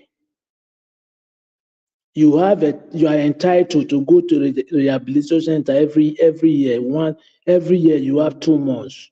2 months to go to the rehabilitation center. But those provisions they are not making in Nigeria. They say, you see, that like this guy, that this honorable say this guy pay pension, he pay pension. What it is their duty to pay pension because the person work. It's the duty to pay. But that one is not enough, it's not sufficient. When somebody in Europe here, you work as a government institution, after you resign, every year you have 2 months to go to the rehabilitation center to go and rest there. Every year you have 2 months. Immediately you see that is emergency, you must go. But if you don't sick, every year you have 2 months. Those people, they need to clean up there. Clean up. Okay, thank you. All right. Mr. Nejawat. Yes, sir. Can I get like 20 seconds? Then go ahead. 20 seconds almost done now. Quickly, I'm giving my final Oh, submission. yeah. You see. Okay, thank you. The brother that just spoke, you see, you pointed out how people should go and get the proper land rights and documentation, but that's exactly what those people did. And now what they're saying is that the beachfront belongs to the federal government, but it's not a matter of whether it belongs to the federal government or not. The federal government can use any land in Nigeria at any time. We are talking about the economic implications and the way it's going to cause loss of jobs for all those people. So you mentioned about what's it called? The pension. You see, people usually are wondering why someone like Alex Oti did what he did. I think when you look at the record of the governors and how they've performed, if you find out that these people stole that state dry, there's no way in your right mind you will still be comfortable seeing them getting all those pension benefits, with all the things they stole. So that can push a governor that is, that wants the progress of his state or has the interest of his people at heart to now decide to move that motion in the State House of Assembly that they should come up with something that will prevent those people from getting more money. They milk the state dry already, So I think it's not. I don't think Alex Oti would have done that if he met, a clean record. Look at the story of that airport now. Audio airport, and the money is gone. Obabia State. So with something like that, obviously, they should be able to stop the pension for those kind of people. So some people don't deserve that. Thank you. All right. Thank you very much, Mr. Ezebede. Thank you very much, everyone. I appreciate you all. It's not. Sometimes we get this argument on this platform. Sometimes, everybody agree or disagree and all that is a normal thing. But it's the situation that is affecting us in Nigeria. That's why we all are here every day. People talking about I'm Igbo, I'm not Igbo, Igbo should do this, Igbo should do this. Peter Obi did this, Umahi did this. It's crazy because for me, my concern over this whole thing is that why is it that till now, Peter Obi is still being dragged? It's just something that is surprising me till now. Somebody that is not ruling. Because normally, if Nigerians were concerned over the bestowed poverty, suffering right now, we should be dragging Tinubu and his government. Please mute yourself. Mute yourself. Well, can I say something to you? Go ahead, sir. You know why they are dragging Mr. Obiti now? Because he's the only one that can change the system. They don't want it to get there. That's why they are dragging him. He's the only one that can change the system. They don't want it to get there. Thank you, sir. Thank you.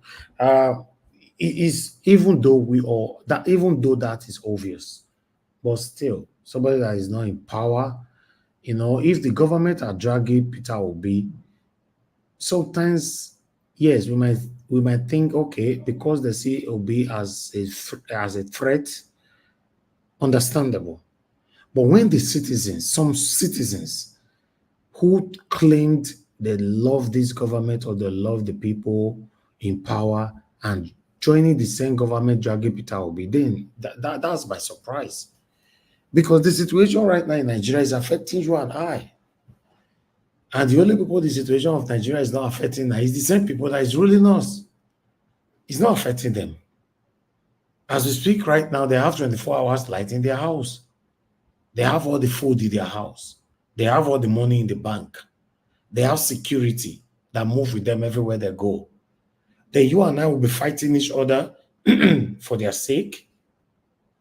Now, how do those people that were fighting for Oshomole or fighting for Obaseki then, how are they going to feel now? Including myself. Because I remember that I fought Oshomole for Obaseki. So, how do we feel now?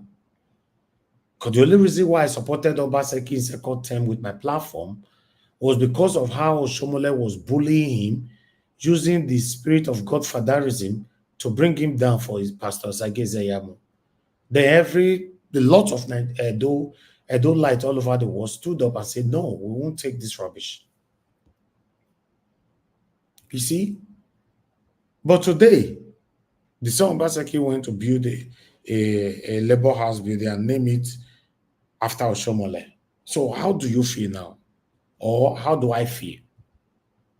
Do you think it's worth it? Even these people, when they are buying their lives, you think it's worth it? We should interfere on it?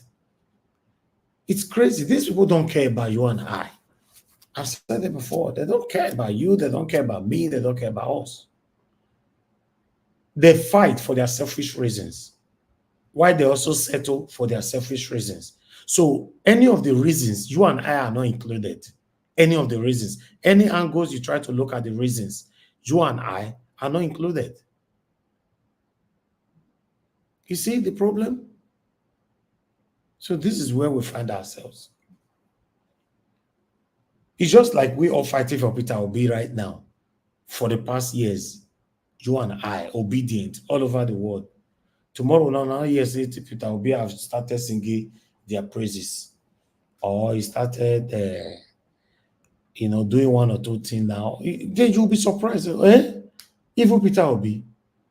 But to date, he never do them. Until then. So for me, We're in big trouble in Nigeria. We're in big trouble. The people that you're supposed to cry to, they are not interested about you. Many of them are interested for themselves, how they will make money that can look after them, their immediate family, and extended family. Not about you. They're not interested. 4 days now, no light in Lagos, no security, no fuel. Nothing is Wait. working. So sorry, Niger Watch. No light in Lagos. 4 days. 4 days, yes. 4 No days. light now. You know, there's no light. No light. Oh, in Lagos. You know, so it's crazy. We can't continue like this. 4 days. No, normally people can sustain it by getting petrol and all that, but there's no fuel, there's nothing. Everything is frustrating right now. 4 days. Then my surprising part of it is that you see people that will come on the comment section or the panel to insult us by claiming that you are preaching for these people. The same people that have deliberately impoverished suffering on us. This is not be their fault. It's a deliberate act. They deliberately just constructed, I don't know how to do it, form this thing, suffering. They deliberately bestowed illiteracy on many Nigerians. Then you see people fighting for these people. How much they pay you? If they do give you, they give you 500,000. If you're in Nigeria. And if you're abroad, they give you 1,000 euro or 1,000 pounds or $1,000. So you just think that's enough for you to join them against the people that are losing their lives right now, against the people that are suffering, no food. People cannot even afford to buy drugs for themselves when they are sick, medicine.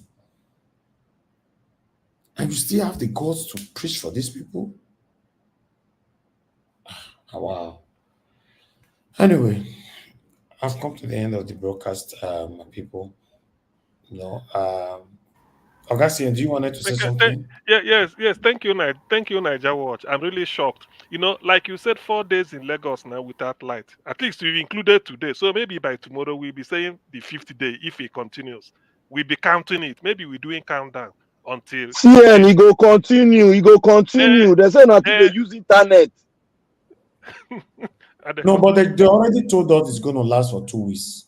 So anyway, 2 weeks. So you know, Yaram, 2 weeks. Do you know what the NNPC man said? Sorry, CM. He said that because of logistics problem, that's why there is fuel scarcity. And you're talking about a country where we are not producing, country where there is oil in people's backyards. So I don't know. That was 10 seconds. See, I not even say what I wanted to say. 10 seconds. I not even say what I wanted to say. What will happen? Click. Since Okay, you all have 30 seconds, I give you guys 30 minutes to answer yourselves. Just 30 minutes. I have 10 minutes now. Okay. Thank you. I don't want to say anything. Let me just use my first 1 minute. Maybe I won't use more than a minute. Chris, thank you very much. CM, don't finish the 30 minutes, please. No, I said just time me. Just you trust me on this. Thank you very much, Chris. Thank you, Jonathan. Thank you, Black Panther. You see, when we are saying certain things, particularly historical, not really, because certain things, when you dredge it from the past, that is what I like. You bring it to the present so that people will know where we are coming from. I'm so grateful to you, Chris. You even know more than me on certain things. Yeah, I think I know it all, but thank you very much. I learned quite a lot from what you delivered. Jonathan, thank you very much. Black Panther, you and David. So when we say it, it's not really this. I mean, there is no way you can stop is the people's thought. The thought of the people is what matters, not really what the government is doing. You have to think of yourself, say, look, are they getting it right? Thank you very much. Let me stop here. Thank you. Don't finish. Oga Chris, talk now. I mean, they don't block you Okay. too. Okay, no, I dey wait. Even I dey this, wait for even this permission. 2 Nigeria that is here, like start.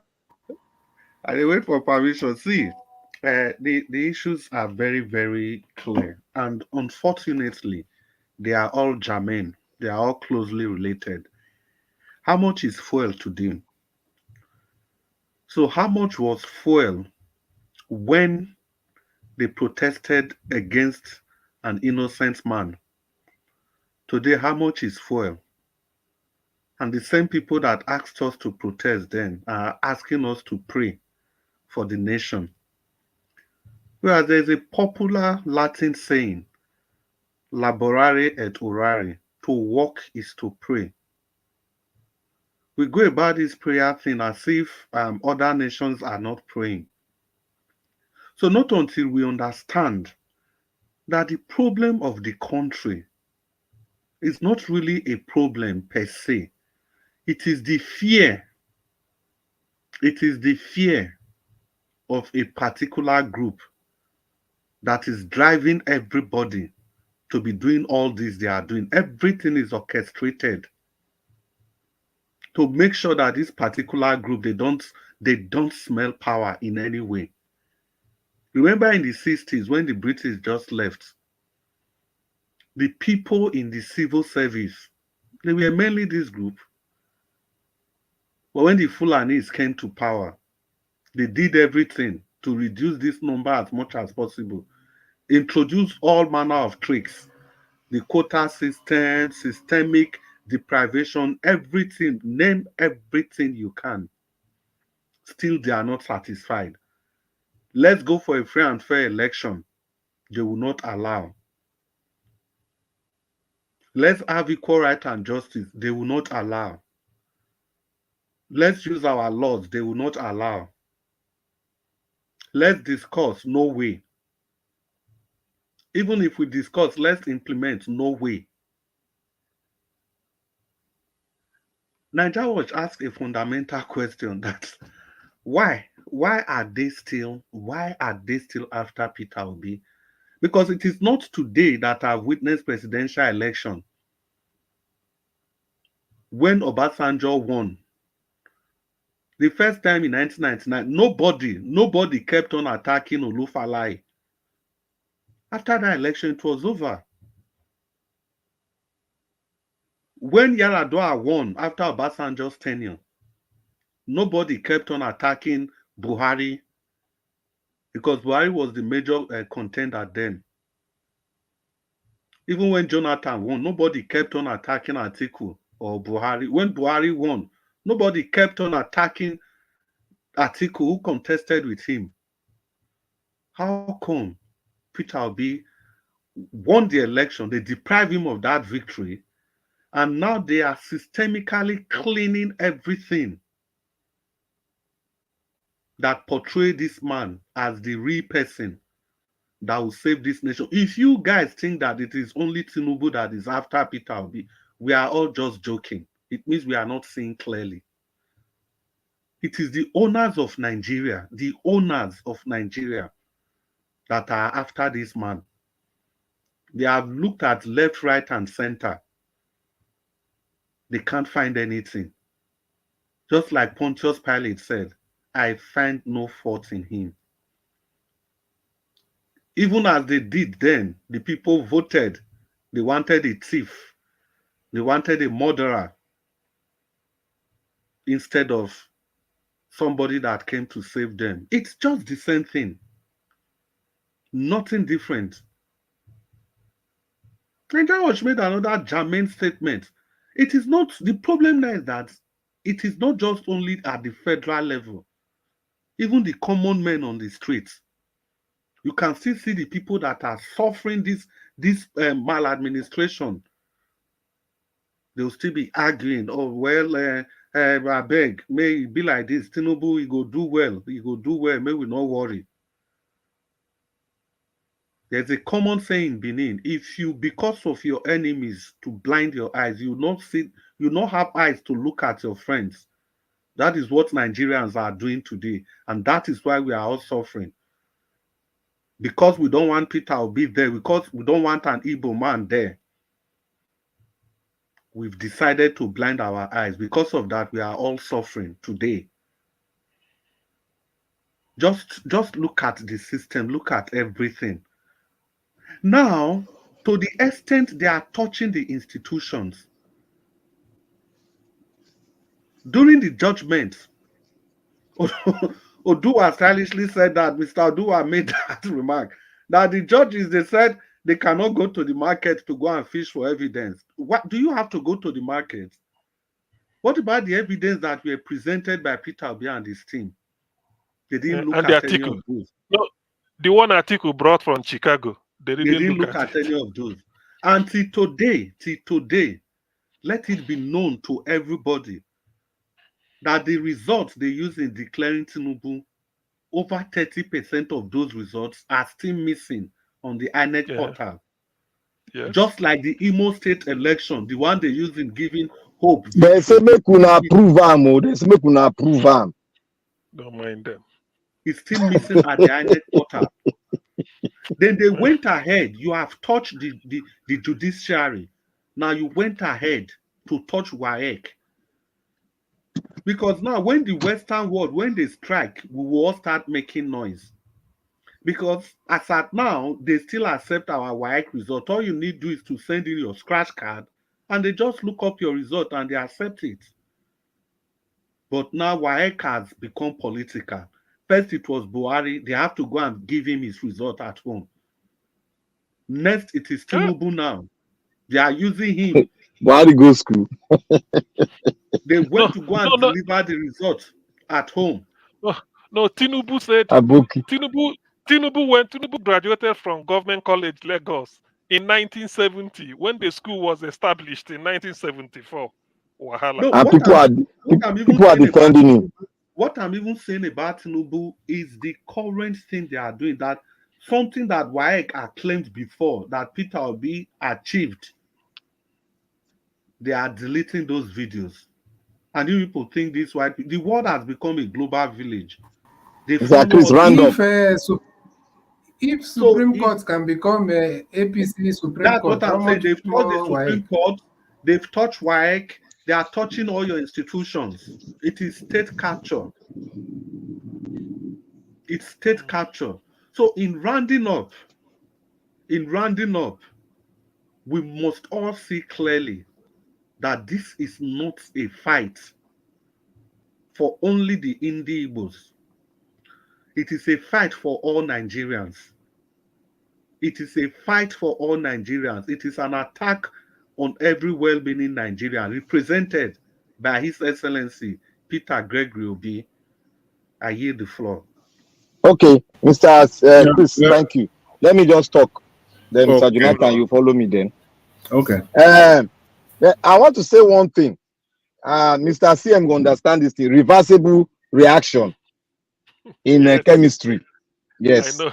You see, the reaction of using poverty and more poverty to keep Nigerians quiet, there's going to be a reversible reaction. That one is a sure bet. And I want to tell the law of gravity too. These are natural laws. Anything that goes up must surely come down. You see why I'm saying this thing? I made mention of the demography in the north is changing. People don't understand me until you have to critically think about it and look at what is happening now. You see, the demography of the north must change because the poverty, there must be a reversible reaction. That is why you are seeing the Arewa tentacle, their millipedes are coming out now to try to shake us and tell it to our face. But there's one thing I will tell them. You see that thing, that the reaction, that INEC chairman, if they will leave him there, and Dino Malai reacted, if he tried that again, if he tries that in again, there will be a reversible reaction. This will be the first time in the history of the world it will happen. There must be a reversible reaction.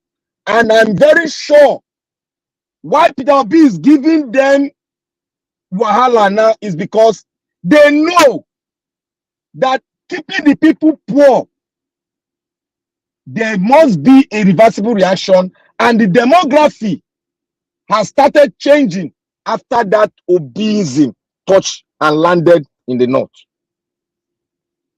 The youth, the educated people, the well-educated people of the north are going to be part of the demographic change in the north. And they are all majority of them are standing with Obi. If they don't know, many of us should try and investigate. You should know now. Those that are well educated, that sound education, not just all this education they pick in Ahmadu Bello University and the other side. Those that are well educated, that are working, doing the real work to earn their money to become a millionaire in the north, they are standing with Obi and they are speaking. And the people that are standing with Obi in the north now, those people that they impoverish to the minimum whereby they are putting them down, those are the people that are going to change the demography. I said one thing too. I said in a family, no outsider will come and destroy that family if there is no link inside. You see the north you are seeing today, everybody's looking at it. Oh, they use Islam. When Islam comes, they will talk together. Islam is not the same thing now again, because the same Islam is killing the same people that abide, that are worshippers, is killing them. So the demography, the more you keep people poor, remember, there will be a reversible reaction. And the natural law of gravity will work. And I beseech every one of us, we should continue to cry. It is touching them. Obi, my great leader, continue to do the good work, because the good work is a weapon that will change the demography in that north that you are seeing today. It will change it. I beseech every one of us, like Obi said, any millionaire who's a millionaire, please join hand with Obi to build more borehole. Even if borehole has gone with the 20th century, but we can still use it to at least help our people in the north. Please go out to the north and build more borehole so that they will not drink from the well where animals are drinking from. Please, I beseech all the millionaires in the north, in Nigeria, please go there, whether you are from west, south, west, please join hand with Obi. Let us help our brothers in the north. As we help them, the demography is not going to change within one day, but it's changing, and it will change. If they think, and we think, I don't know if there will be election 2027, but if they think they will do what they did again, and the Supreme Court, if you think you will do what you did again, remember, the reversible reaction might not act the first time, but what about the second time? Remember this. I tell every structure, every structure in Nigeria has been turned to poverty, has been turned to real poverty. Even the judiciary, they are now poor, they beg for money. Every structure in Nigeria, they are killing it with poverty. But remember, the reversible reaction and the law of gravity is there. It is God who kept it there. And God only will tell you that law you cannot change. So I beseech every one of us to look at the natural law of reversible reaction and gravity, that there must be and there will be a demographic change. And the West, to all my Yoruba brothers all over the West, the battle is in your hand. The axe is in your hand. You are the one at the middle of the crossroad now. If the demography in the north, if it finishes its waving, the axe is in your hand. It's either you determine the Nigerian state whether it will go right or go negative. If it go negative, the West will come out for you guys, because demography in the north must change, and the West, you must get it right. And because we have seen the state of Nigeria now, the West, please don't form a dirty alliance. Form alliance with Nigerians and let us change this thing. If we don't change it, remember the natural law, people will react. Thank you. Thank you very much. Yeah, thank you very much, my brother. Thanks to everyone there. I think it was Dr. Sia who talk about Mr. Tinubu's certificate. Someone graduated in 1970 when the school was actually established in 1974, and the Supreme Court said they are asking for evidence. They are asking for evidence. Okay. Sorry. Everyone, can anyone hear me? Yes. Oh, I thought nobody would hear me. Finish what you are saying. Okay. Yeah, and they're asking for evidence. You see, earlier today, what came to my mind, in fact, when I saw the first video, the video of David Umahi talking about Peter Obi inciting the Igbo people against the government. In fact, I spoke it out. I didn't even know when it came out of my mouth. Peter Obi is not inciting anyone. He's not inciting. He's inciting no one. These people, this government, this crop of politicians in Nigeria, they can't accept opposition, period. They cannot, it doesn't, they can't work with opposition. They cannot handle it. They are not used to it. It has never happened in Nigeria before, what we're seeing today. We are not just only witnessing it, as seeing it happening. We are part of it proactively. We are involved. We are part of the opposition. We are really, really taking it to them. They have never seen this before, whether we like it or not. It has never happened.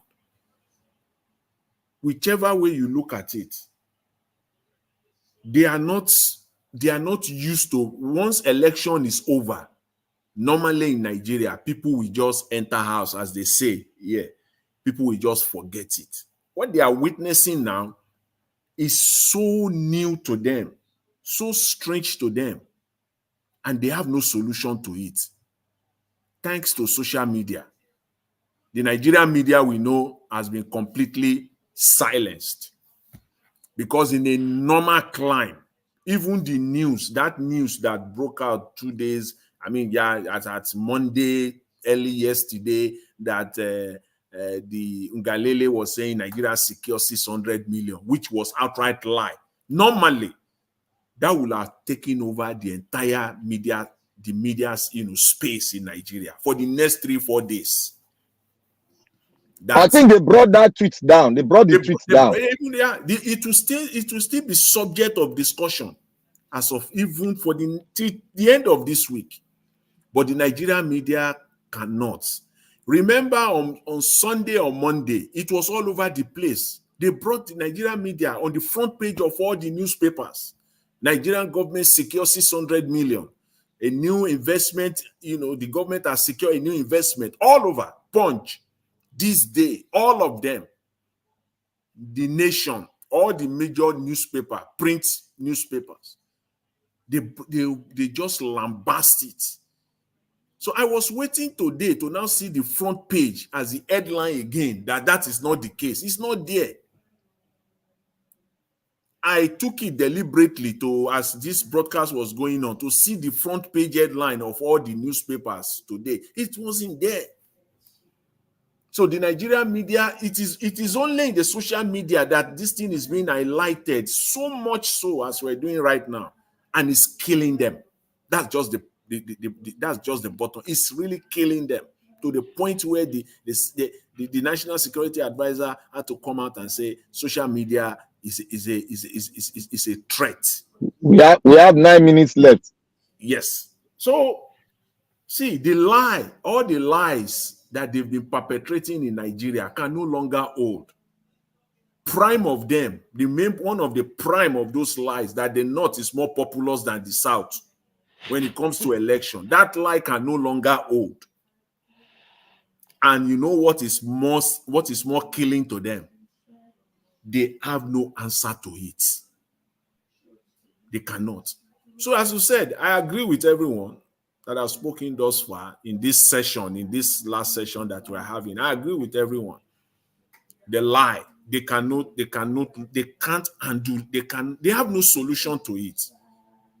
The change that is coming out from the north, whatever they want to do, they can do it. They cannot change it. They can't hold it any longer. They don't have answer to it, in other words. That is what we're seeing happening in Nigeria right now. So they can play all the politics all they like, but the fact is that what is happening right now is foreign to them, is strange to them. They can't handle it. Normally, in the normal Nigerian setting, you see, everybody will be ailing. This lie, this particular one, just let's forget about all we can name it now. The lies of Mr. Tinubu. If you are naming it now, at least you can list 20. You can list 20 by now. But this last one, this current one, they have no solution. They in the normal Nigerian this current one give the upper court. Is this one, in the normal Nigerian climb, they will have got away with it. They will have. Don't use up the whole time now. Jesus Christ, you know I'm here. Right. But where are you all day now that you now come here now like a bulldog? What is the bulldog now? Discourse. Greetings. If Mr. Naija Watch is here, you only deserve to get 2 minutes. Naija Watch have been calling you since morning. The answer. I know. I'm sorry. Minutes. Anyway, go ahead. I'm sorry about that. Thanks to everyone. I really appreciate it. Thank you. Yeah, greetings, everyone. All the panelists, and thank you for having me, Naija Watch, and being patient with me too while I wasn't here. Also the ones in the chat and the viewers. I'm a little bit taken aback by what Umahi is saying, and quite a lot of people are coming after P2B now. And the question I'm struggling to answer is, I do understand the argument P2B was giving regarding the Lagos Calabar line. Question is, why did he choose to stand on that one as something that he opposes? I'm not sure. What is the reasoning behind it? Because that project is also an important project. All the Benin Republic, Togo, Ghana, they all have coastal roads, and I've always wondered why Nigeria never did, because I felt like it was a political thing in Nigeria, whereby once it got to Lagos, and then that's another majority group, then they went inland and went other parts. They just cut off. It's almost as if Ondo doesn't have a coastline, Edo doesn't have a coastline, Delta doesn't have a coastline. That's why I always ask, what is the coastline of these areas?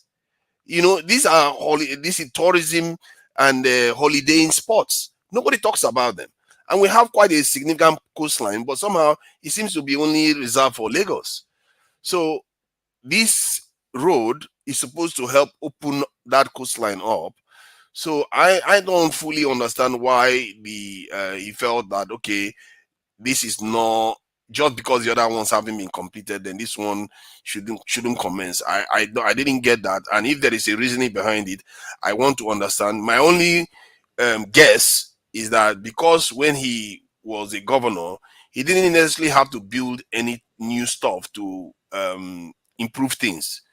He can renovate stuff, and he improved a lot of things. He even said he didn't even sack anybody, and he transformed the education system in that country. So maybe that's his reasoning, that the stuff we have now, we can use it to accomplish a lot and use the money we are using for the road to go and do other things.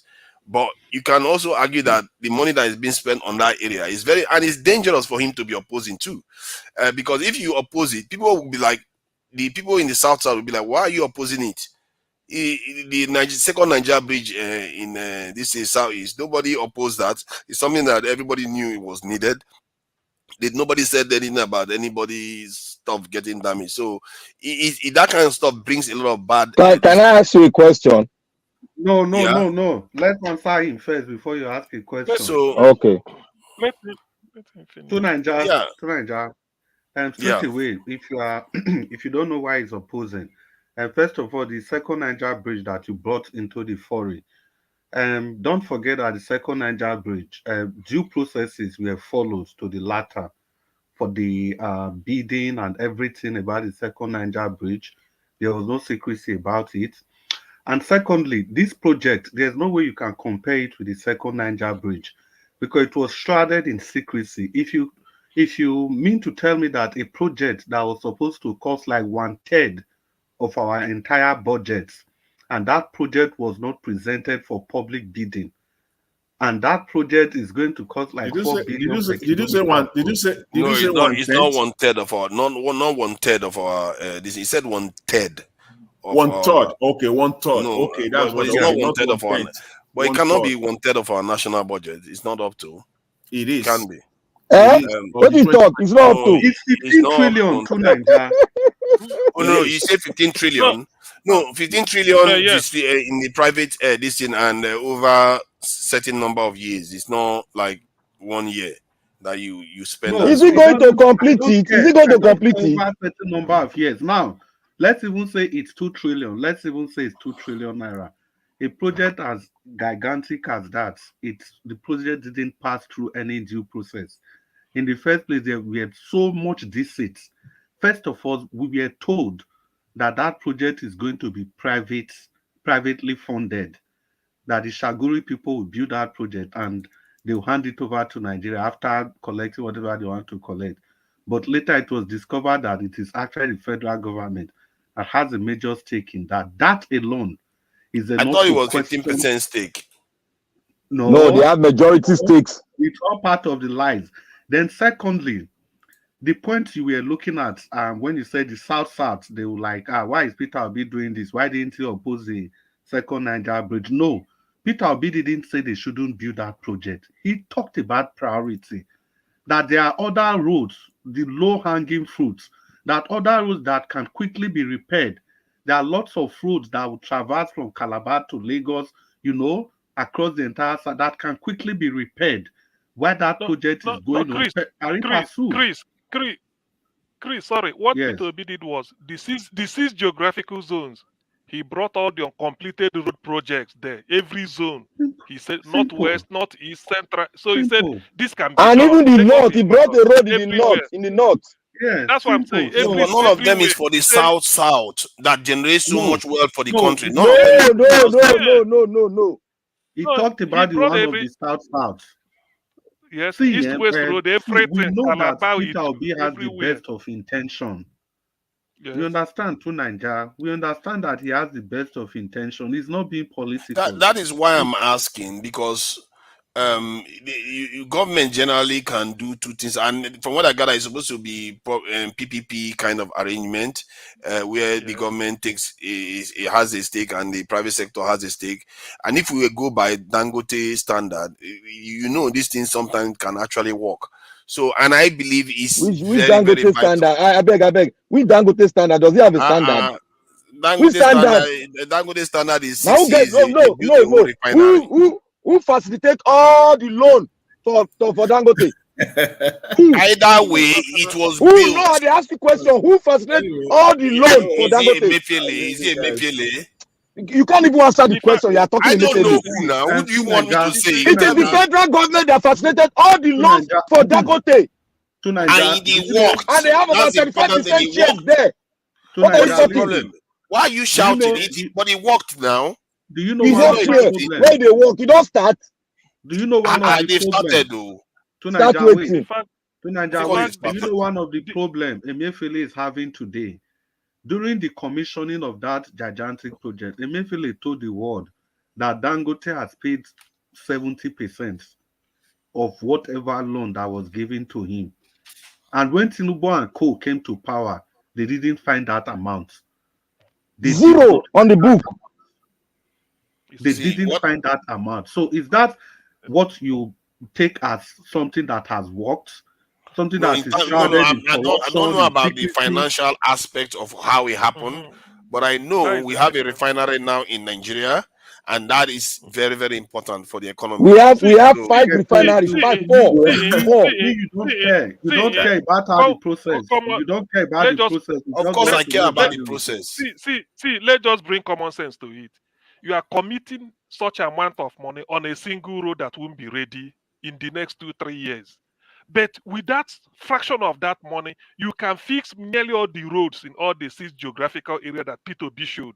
So which That one will was be his. beneficial to the people now? That is why That was P2B is his saying argument. fix You know, those my take ones. is that, Because you know what I'm saying, we should have done? if you fix all those ones, the man in Sokoto to Guzo, East West Road, what is it called? Lagos Ibadan, Ife to Ibadan, Ife It to will Ilorin, connect each Ife, other. so by the time you See, fix all these ones, it's okay for the country now. It's okay. Then later you can, if you are, because do you know why we are saying P2B is saying not the thought you can't do it. That's what they call priority. When you are building Lagos to Calabar now, it's only people that will use it are people that will travel from either that road. But what if you use that part of that money, the 6 geographical zones from Biu in Borno State down to Bauchi, the road is bad. That's what it will be. He lifted them. I saw it. He listed more than 40, 50 roads. He said, look at all of this. Look at the state of repair. And he costed them. He said, put this money there. As we are doing it, the people in Sokoto are happy. Northwest, Northeast, everywhere. Than committing money to this. And again, that thing is shrouded in secrecy. Why is it that Chaguri was given to it, no bidding, and Tinubu's son, like Jonathan told us, is a shareholder in Chaguri? Is that not fraud? yeah, Simple. I think if Tinubu's son is involved, then That that is the is thing. conflict of interest there. Exactly. And Exactly. it's something to be investigated. Please, let's even get this clear. It was after the contract was awarded that Tinubu's son became a shareholder. Can we not see? After it was awarded. Did we not listen to the press lady that was asking the question? He said, did the project go to the final process? He said the second stage. He said final process. Umahi could not answer that question. So there's a reason. There's a reason Hold on. Tinubu's son was made a sharedholder there. There's a reason. So hold on. You say after the project was awarded, the company did exist and it wasn't they didn't own the company. Then after the project was awarded, then he went and bought shares in the company. You can ask as a private citizen, is he allowed to do that? That's a different question. Because a lot of our Nigerians own shares in Dangote refinery too. To Nigeria, the time of buying shares, you cannot ascertain that one. You cannot ascertain it. Please now. Please. I see it stinks. It stinks to high heaven, and EFCC is there. If they want to, don't just look at it on the surface. Let's crack. No, I'm not looking at it from the surface. My biggest problem is that maybe P2B didn't calibrate this one very well, because there could have been creative ways to say, you know what, if I was doing this, I will have a more private approach to this road. Then I will use the money saved from there to build the oil, fix the other roads that need maintenance. Because when you put it like that, a lot of people in the south will feel like, why is he saying that? Why is he let me ask you one question. The people of the let me ask you one question. Do any state? Okay. Excuse me, Black Panther. Chris is from the South. Is he not Edo? Black Panther is South, Abi. You're Edo now. Yes. Jonathan is also Southwest. He should be here. So why people are saying is that if you ask in the Southwest, Ibadan Ife to Akure, impassable. That's people be listed all these things and with facts. He said, put this money there as we are doing this in Nigeria. But that, this road, as good as it might be, the person in Sokoto or Northwest won't benefit or Northeast until they come down to Lagos or from Lagos to Calabar. But if you share this money, they distribute it. The person in Sokoto to Guzo to Futua to Zaria, they are enjoying their own. At the same time, somebody from Bayelsa, from Yenegoa, is going to Nembe, is going to maybe Warri. They are enjoying their own. Then somebody from Ogoja is going to Makode or is trying to go to Kasenala. Is enjoying his own. Then somebody from Onisha going to Enugu is enjoying his own. Somebody from the point I'm making is there. But I'll ask you, CM, like as somebody, maybe not you, but think about it. People in the southeast, they wanted to do the second Niger bridge or do one other project or international airport in the southeast, and one other politician comes and says it makes an economic argument that, oh, if I was me, I wouldn't do that in the southeast. I would do this in here. Did you know a given proportion of percentage of people in the South will be like no. that politician No, is no, bad. no, no. You cannot Hold use on that now. argument of a Hold on state now. Let me and finish a my point. federation. I'm talking to Okay. Sim. I'm talking to CM. Okay. That you know there are some people in the No, Southeast that will you say can't that compare politician both of has. them. Can you let me You finish can't now? compare Let both me of talk. them, Can you Oga. allow You can't CM to compare. Allow him. There's no respond? Allow time. him. There's no time for Allow that him. kind of I'm Allow talking him. about opposition. his own area Like that now. one Let is him Allow not him. let him fully 30 respond. minutes. There's no time Can you for that, allow please. CM to respond? See, Allow you him. know there Allow are him. people that will be in the Southeast that will say this politician has bad belly for us. No matter what the politician's argument is, they will say he has bad belly. This is the opposite. What is what I'm talking about in the South now. In the South. Okay.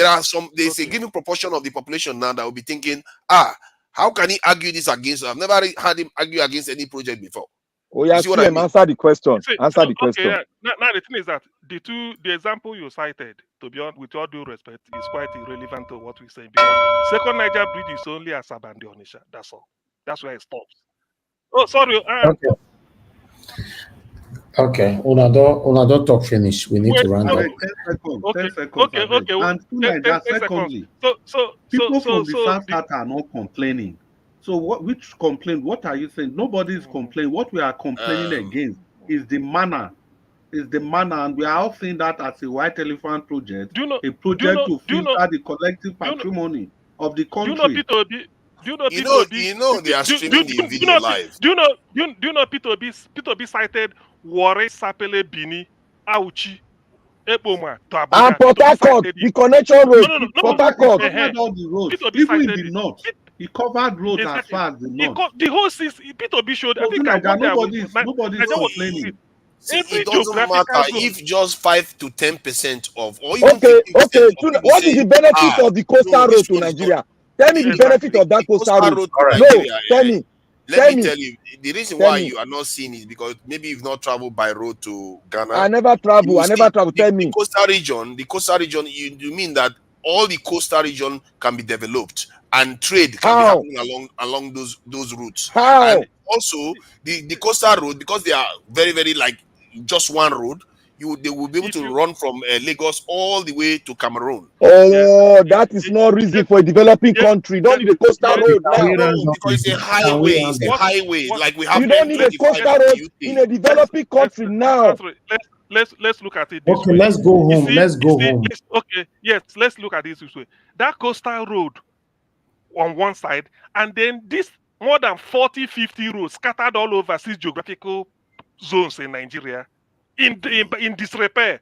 That's what people are saying. So unpassable. That's what we are saying. And Peter Obi, because when he wanted to, so that was what made people to keep quiet. Because he went to every geographical zone and named the brought about 2, 3, 4. Say, look at the road in bad in any way, not just for him. He said, put this money there because that will be more economically viable as it is now. That people in Northwest are enjoying, Northeast, North Central, Southwest. He's not even thinking about our farmers. Our farmers don't have road. We are building a coastal road. That's what Peter was saying. What he can do is he say, okay, why don't you take some money and do these roads too? While this one is getting done, some wish money. Because if lastly, my point is that a lot of people are going to use this against him. Katsina Maradi Railway is going to be economically viable. Now the railway cannot even pay for the debt. It cannot even function. You know the function. But you know they will use this against him. If only 5 to 10% people buy into it, it's going to do damage. It is you that is using it against him. It is you. I'm telling you, it's obvious. And even there, because I've never because you are not looking at it from the point of view of the people. You don't have light. You don't have water. You don't have road. You are building coastal road. Does that make sense to you? If this was any other region, they want to develop I don't know how we think again. See, if this was any other region, they want to develop anything. Any politician that comes out to say anything against that development, no matter what the argument is, the people will turn on that politician. Not the politician. It is we that is talking. We. Don't forget about the politician. We. Yeah. You can say you, but I'm don't talk about politicians. Any other part of Nigeria that happens, you're going to have that is why Peter Obi is different. He doesn't play politics with things like that. He says it simple. Say the way it is. Why he's different. Because you see, politically dangerous for him. That's what I'm saying. If Because P2B of has political opposed it, gain, he will not say the truth. That is why it's Atiku different. opposed it for political reason. But when P2B brought this his analysis, that's why people kept quiet. And they found reason. He said, look at every section of Nigeria, he brought out a road. Federal road in very bad shape. Some I don't even know that they existed. P2B said, look at them. And nobody has challenged. That's what they call facts. He said, the money you are going to spend this, if you go and put it there, the next 30 years, you've not finished it. Why not set up these ones so that you know that within the next a year and 8 months, when they are scattered the money, before you know it, everything is fixed and the economically is working, then you can now say you want to put this thing. The reason why Tinubu is doing this federal coastal road, there is not because of economic importance, it's because of Chaguri. You just want to get money. There's no economic importance for that coastal road. There's no economic importance. I think it's because of the African Continental Free Trade Agreement. No, no. They want to build a highway. They've already planned this a long time ago. They want to build a highway. That is not it now. That is not it. That's why it has so many lanes. See, to Nigeria, we know about the African whatever road. We know about that one. Look, even if they want to build this road, you must take care of the inland road that we have. That our farmers, they have road to bring goods down. I believe that P2B could have come up with a creative argument for 20 years. 20 years, they're not going to finish that road, though. 20 years, they're not going to finish that road. We don't know that, too. We don't. They're not going to finish up. We don't know that. To Nigeria, P2B, look, if they like, they can build a road from Lagos to Ghana to Senegal. It's the coastal road along the road. It's okay. But what P2B is saying is that it's what they call priority. That's what they call scale. I mean, you have so many needs. Scale of preference. That's what P2B said. If P2B has said, put this road, put this money in a road, Lagos, Ibadan, people will say, hey, why Lagos? But he gave but CM, is it not Umahi that is in charge of this project? Is it Umahi? I know. We don't say you go mention Umahi now. You know, I go mention Umahi. Hold on now, because I know what I think. I want to also understand what CM thinks of Umahi in terms of his competence. No. We forget Umahi. I beg. Black Panther. Why do you always have to speak for him? Let's forget Umahi. You go lead to another tribal issue. Let's forget him. I beg. Because somebody has dealt with Omar. Forget about Omar. You see, let me forget Umahi. I beg. But is he competent? We don't want to know. Make it go. Is Umahi competent? We don't want to know about Umahi. See, why are you blocking? Listen. Excuse me. When you want to debate or discuss competence of Umahi or not, it means you have accepted the road as fait accompli. Me, I'm still at the grassroots. That road is useless for now. In terms of priority, it's useless, totally useless. No, it's actually no. P2B, let me tell you, fixing that road now, even if it will take 1 year, it is more important than you use that money. Since geographical zones, the roads are working. That is more important. That is what will give Nigerians more distance. Why is it that what if somebody from Sokoto or Northwest or North Central said, okay, you are fixing this tray that will only cut through 2 geographical area. Why not fix all this one that will benefit us? What will you tell the person? You start telling the person because it's close. Because those ones have been built a long time ago, but they didn't build any major one in the south. What is the economic importance riding a road from Lagos to Calabar? What's the economic importance? Because goods will be flowing all the way from West Africa. No, we have road to Calabar from Port Harcourt, from Lagos. We have road. We have it already. There is already a road from Abakaliki to Cameroon to Mali. Already we have it now. I think the Nigerian government is already fixing the roads, at least from what I gather. They are not fixing any roads. Your international airport for Lagos, the old one, they don't finish them. They don't fix and finish. But they have a new one. They fixed it. They don't fix that one finish, and they have to they don't fix that one finish. See. To Nigeria, before you came, you see this David Umahi example that you just gave. Somebody has already made an argument with this.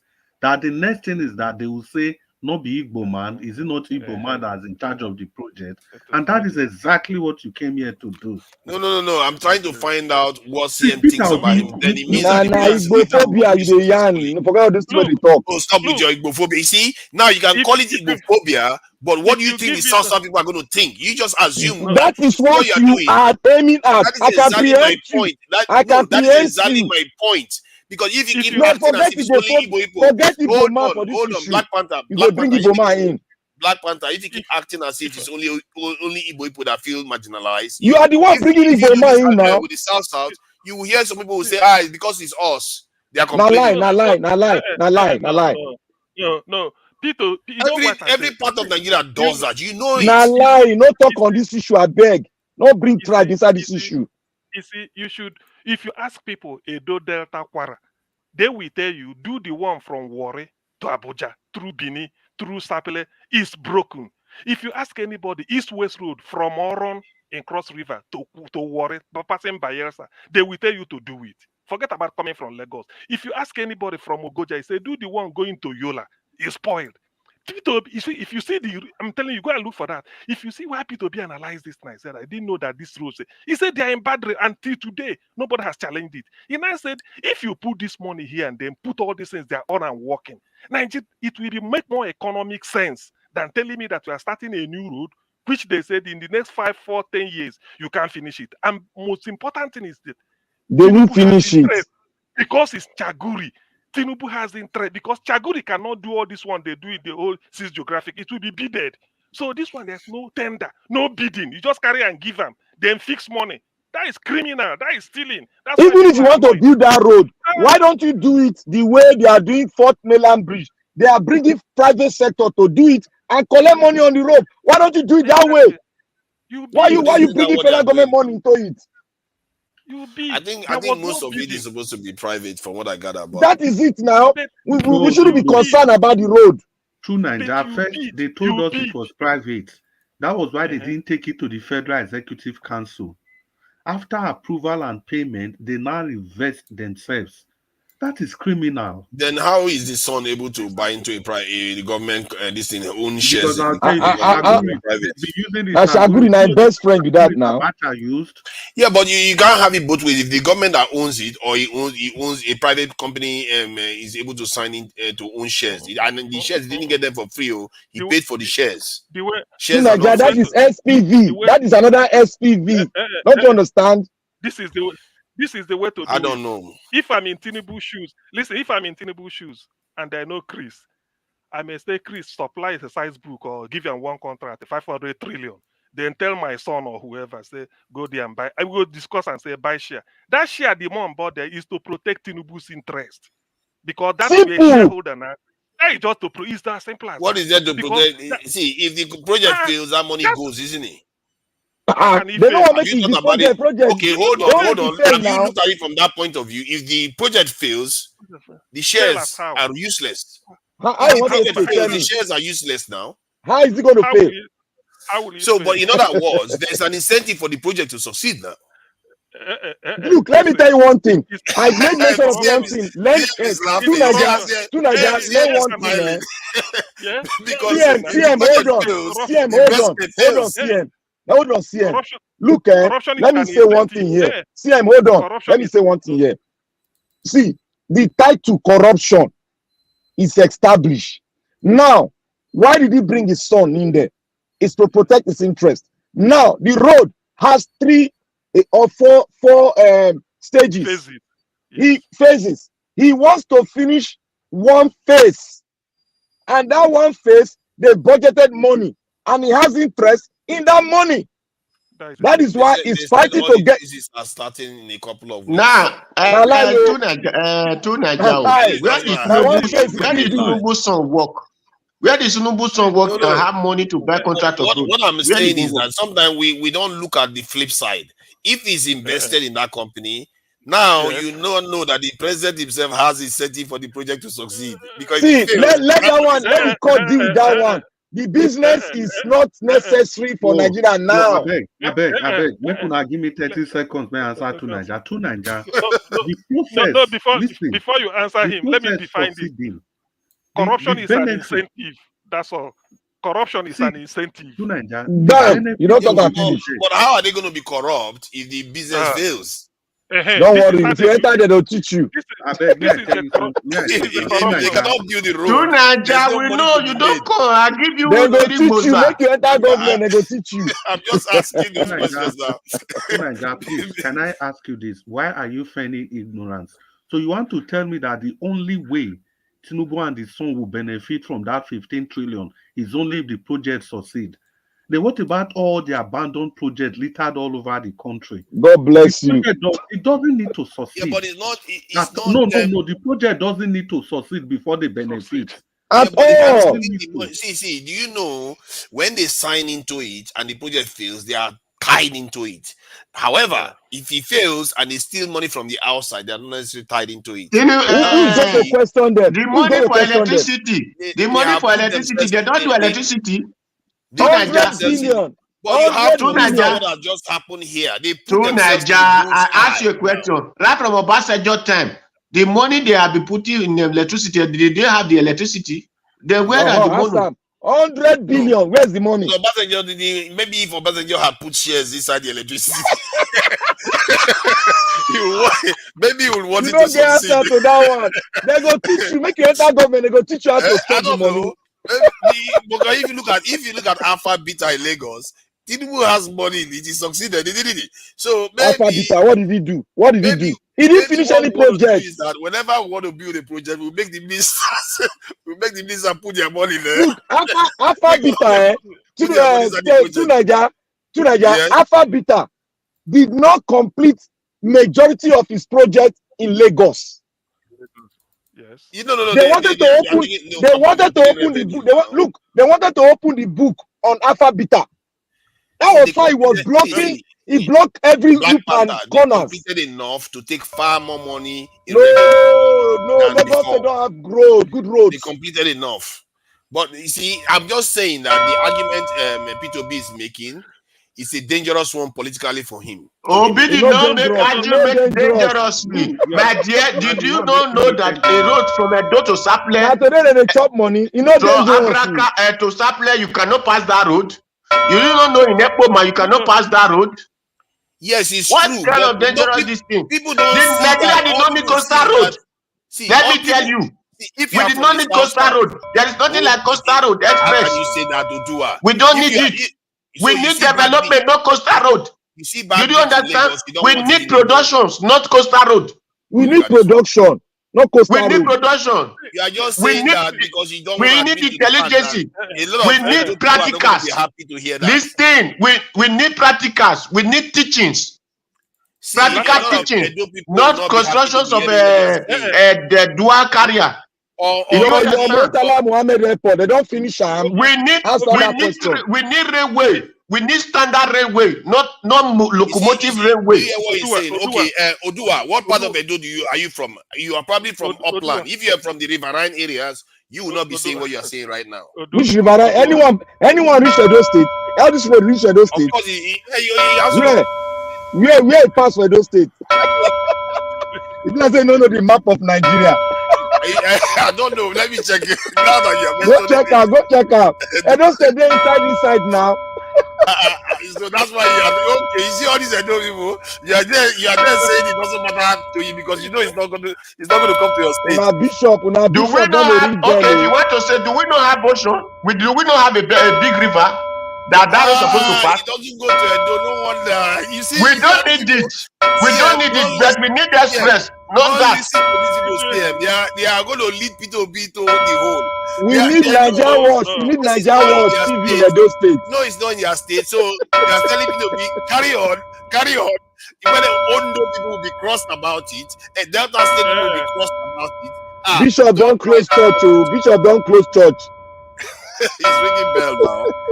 So I think this is the first time P2B has done something that Bishop don't collect tithe. You won't go sleep. Lord Panther, which one is Bishop? But I think Martin Umahi said that the P2B was rallying the Igbo people was just nasty. Bishop is tired of ministering. He wants to go and sleep. I'm not an Igbo man. I'm who Edo is. Listen well, we don't need that first road. All right. Bishop, go sleep. All right. Bishop, I'm in support of you. You must go and sleep now. Thank you. Now you be Bishop. Now you be Bishop. Because the road is not coming to Edo State, they don't care. Leave our Bishop alone. Thank you. Thank you. I don't even know who opened door for two Naija, by the way. Person where they caught this morning, no answer us. I want to let her enter house. You know? You don't learn how to pass window. To Naija, you could have come earlier because I enjoy your arguments. He was Please, here. I next was time, come calling. He early. did not answer. Una for leave locker for one corner. Naija, please, next time, Sorry come about early. that. I enjoy your I was arguments. called please. away. I know He was early now. Tunaja was early here now. He was early. He came Yeah, early but you now. don't talk now. Tunaja, next time, talk early. Even No, then, they were rubbing his head somewhere. You know, so that's why. They played bloom blow for England. Who know? No, so those blow no. And Bishop go chop some spiritual food. Come back on the ring I bell. just say now because Naija watch let it in past 30 minutes. So that at least not be only Naija will 30 get minutes. time contribute. You guys talk I for like the 59 arguments. minutes. I like his arguments, but 59 yeah, you have to minutes. come early. No, it's All okay right, because thank you, by CM. debating. Dr. CM, Dr. CM, Dr. CM. Thank you. The dean, that is the dean of the faculty of the Bishop Church. Dr. CM, thank you, sir. Thank you. Nami go blame. You see, Nami go blame. Thank you. God, Chris. Now your chancellor for church with that too. Your chancellor for church with that too, Bishop. Black Panther, please off your mic. Thank you. Not below you there here. Una do well. Thank you. Nigeria matter. If you say we talk for the old, we not come up for here. So I beg, me I don't tire. I don't know why they are really so scared about P2B though. That's something that P2B gets under their nerves seriously. I just thought you said that. No, we are not ready. They are always like they want to open new chapter. Anybody that is scared of Peter yeah, Obi, Naija, it's because you came late. Naija Watch has already made that point. Naija Watch has made that point that they are scared of Peter Obi. We discussed that also. I'm a bit surprised by that because Peter Obi is not even that aggressive towards them. Naija, you are always surprising. Don't worry. You cannot because don't worry. They will drag you into Nigeria politics. Don't worry. You go collect the money. When I talk to Agbado supporters, the way they are cross with Peter Obi, you have a president in office, but yet you are still cross with the guy that is not even in office. And yeah, Naija Watch made that point earlier. Yeah, he made that point earlier, and we discussed that. You go tell them being power now. Being power. Thank you, my people. Now God go bless. Now, they respect our bishop. About Bishop. Tell your boy to talk now. Go hide yourself for one corner, my friend. See him. How this man enter house? Now you know fumigate window. Now you know fumigate window. Now I be fumigate I don't understand. I dey help my bishop. He dey fumigate me again. The fumigant you use no strong. You don't acquire immunity against that one. We go change them. We go change. Get strong. Thank you, immunity. I'm immune. Immunity cover me. We go change them. I beg. Black Panther goes. Have they caught Yahaya yet? Have they brought him in? The one that is paying tuition fees left and right. To be honest, they are not serious. They don't want to get him. If they want to, they knew how they went through the ceiling to get Rochas. If they want to, they'll get him. Okay, can I end the show, please? Oh, the real job will fit Black Panther and Agbero job. If you give Black Panther Agbero, you go do it. Okay, now me go to guide the politicians. Abi. They should have gotten that guy by now anyway, because that money that he stole and used it to pay his tuitions, the children fees and all the rest, and nobody has really. They just why has the presidency not said anything about it?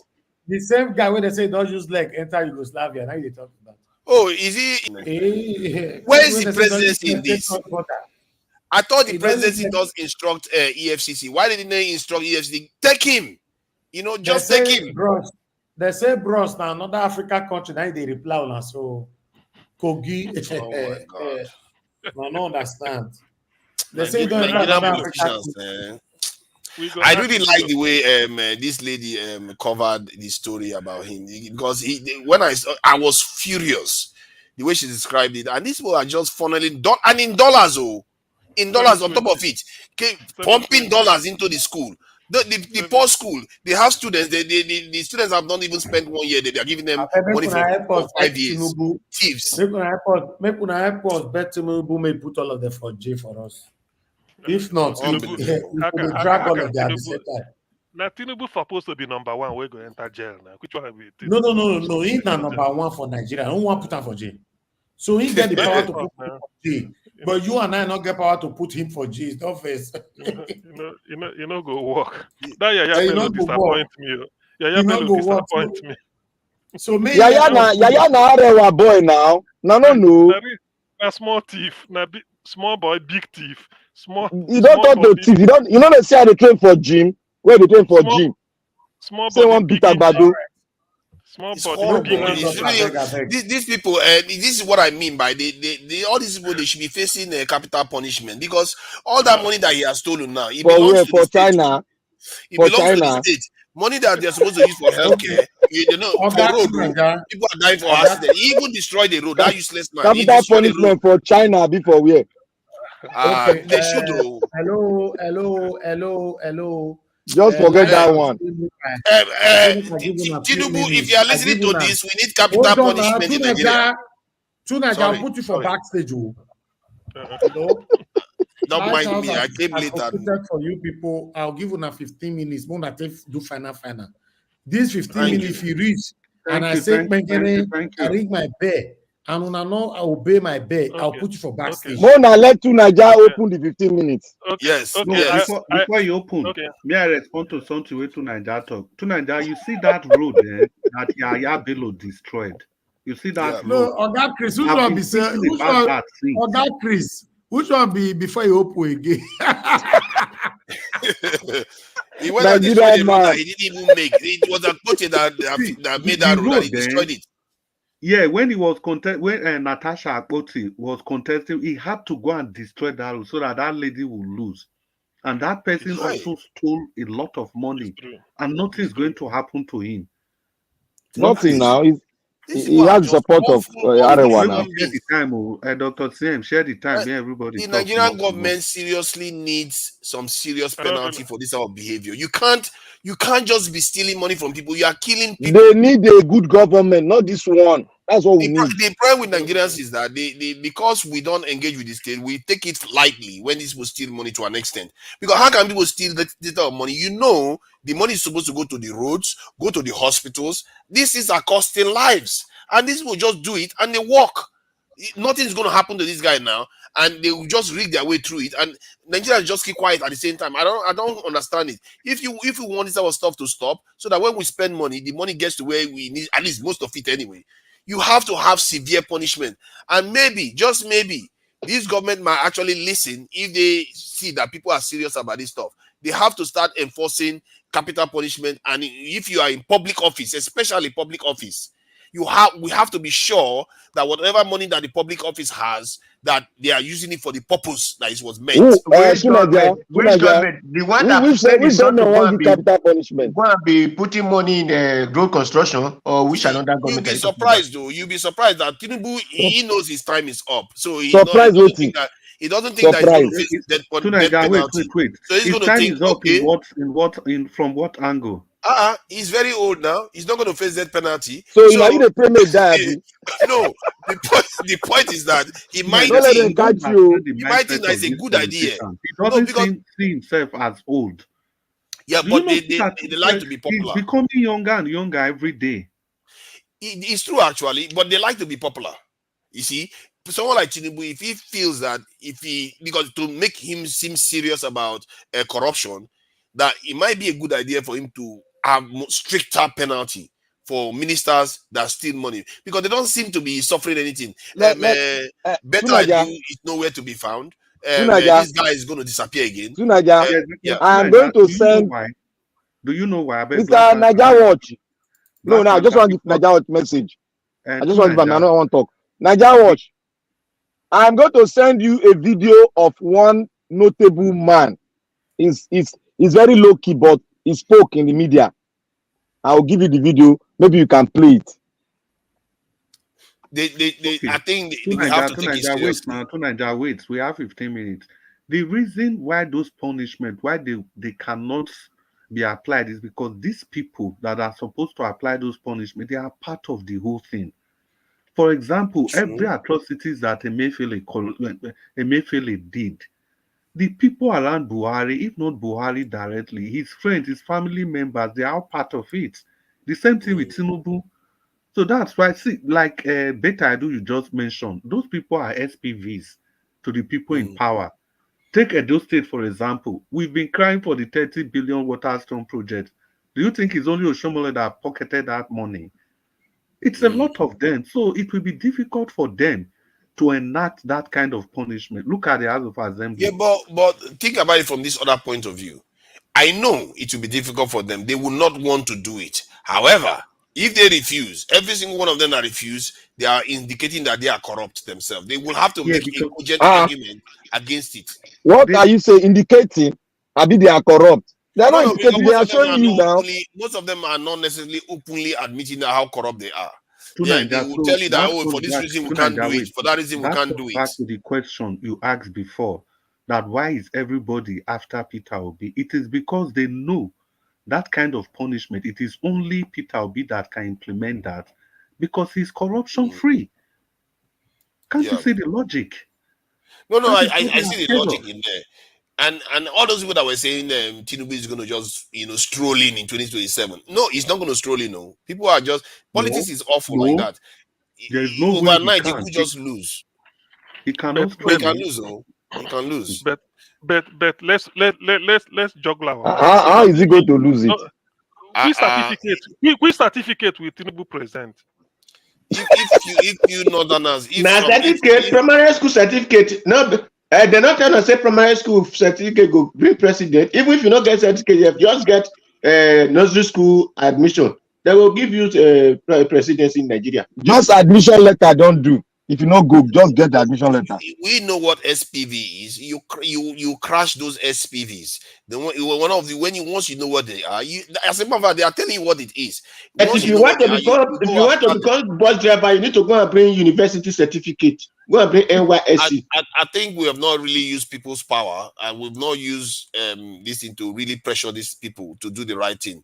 Because if people tell them, you know what, this is what we want, and I want to see the politician that will argue against it, so that immediately they start showing up, these are the bad guys. You yourself go first start to argue against them. You to Nigeria. What do you mean? Why would I argue against something I'm saying I want to see? Why would I argue against Let me tell you the people that will argue against it. How many politicians argued against that vehicle that they bought for all of them, in spite of the sufferings that the people were going through?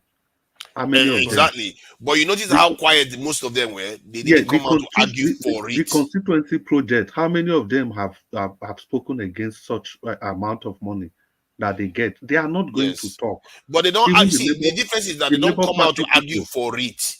But if you tell them to pass death penalty or capital punishment for people in high office, they will have to come out openly to argue against it. And then you know, okay, if you're arguing against it, then you probably are corrupt, or you're trying to defend people that are corrupt. And they will not want to put their head forward. Only if they make voting public in the Senate, who voted for what. It's not just the eyes who have it. The eyes have it. No. They have to make it public. Let's see what everybody voted for. That's what they will try to. They will do their best to hide. I think. Do they have public vote measures in the Senate or National Assembly? I don't know. Let me say something here. You don't enter where I know well. Let me say something there. You see, the Senate is full with con people. The Senate does not want you and I to know what is always happening. The only thing they want us to know is when they are fighting for one thing or when they reject one budget. But when they're arguing about laws that they know the people will know, they won't show us. They won't want us to know. So when you talk about making laws against themselves, it is not possible. The only way it will be possible It's when we break down this old system. That is the only way to be possible. There is no other way, whether you argue to left, to right, because these same politicians were there when they were buying cars. These same politicians were there when Agbado was saying, if you can't hold it, you carry, you grab it. These same politicians were there when this man switched off the device.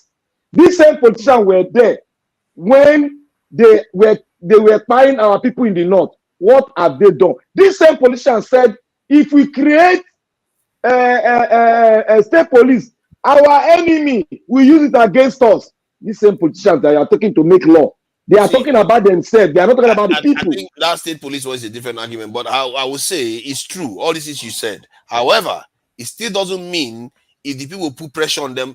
You see, Nigerians, do we even put pressure on our leaders? Let's face it, do we?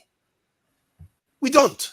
So why do you think even Simon Ekpa has done better putting pressure on them than most Nigerians? Let me answer you. You've been making this point, and I've been following this point that we have not really tested our collective resolve. We have not tested the power we have against those people.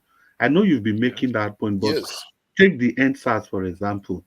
You forget that if you mount pressure now on Tinubu, you'll be surprised that people from certain part of the country, they will start talking. And even if you are going to mount pressure, it's still also going to be from another part of the country. Obviously, it will not be from its geographical region. For example, people from the south or the southeast start to mount pressure. Then the other people will contrive this pressure to be ethnic or religiously motivated. The people have power. This has been your argument, which I agree. But where is that unity for everybody to come up with a united front? Imagine youth from the northwest, northeast, north central, southwest, southeast. Everybody push. Just 10% of youth from each of these regions. As the people are doing it in southwest, other people are doing it in the northeast. But it's never going to be like that. Rather, if people are doing it in southwest, other people will be complaining in northeast. I think every form of movement starts from somewhere. If you look at what is going on in America now, it started in New York and university, Columbia University, and it spread all over the place. And these are young people in universities causing this type of ruckus. So in Nigeria, you can start from somewhere. You see, if the message the thing they have for America is not past 5 universities for America. What you are fighting for, if what you are fighting for is something the entire country is facing, they will support you. If you say, "Oh, I want the country to be secure. Our children are getting kidnapped day in day out," do you think the people in the north will hear it and think, "Oh, stupid"? Why? Because their children are getting kidnapped. They will respond to it. If you say our money should not be stolen, we want our money to be going to the healthcare and all these things, and if you catch anybody doing it, they should face death penalty. Do you think people in the north will be like, I like those people to be stealing my money? No, they will start taking your side too. Let me quickly answer that. For 8 solid years, Buhari did all the atrocities, the poverty, the gnashing of teeth. The people in the north, they tolerated. But 1 year of Tinubu's administration, they are speaking up. So that speaks to the core of the problem, that we all know what is wrong with the country. I think what I understand about Mr. Chris, let me correct one issue. The problem is that you think that these leaders, they mean well for the nation. I think that's the problem. Let me correct one. Mr. Chris, Tunaja, I will not allow you to go with this, your logic. Tunaja, let me tell you one thing. Don't make America a project for Nigeria. You see what is happening in America? It is a subsector, ignorant.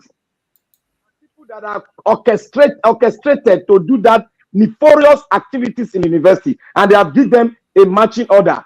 If you see you on the street again, you are gone from this school. Yeah, nice for the epitome of democracy. Then they give you a marching order. If you cannot balance your argument, if there's a war in any country, if you cannot balance your argument, They are giving them marching order. If you occupy any place, you are America gone. was supposed to be the home of freedom of speech. Yet, No.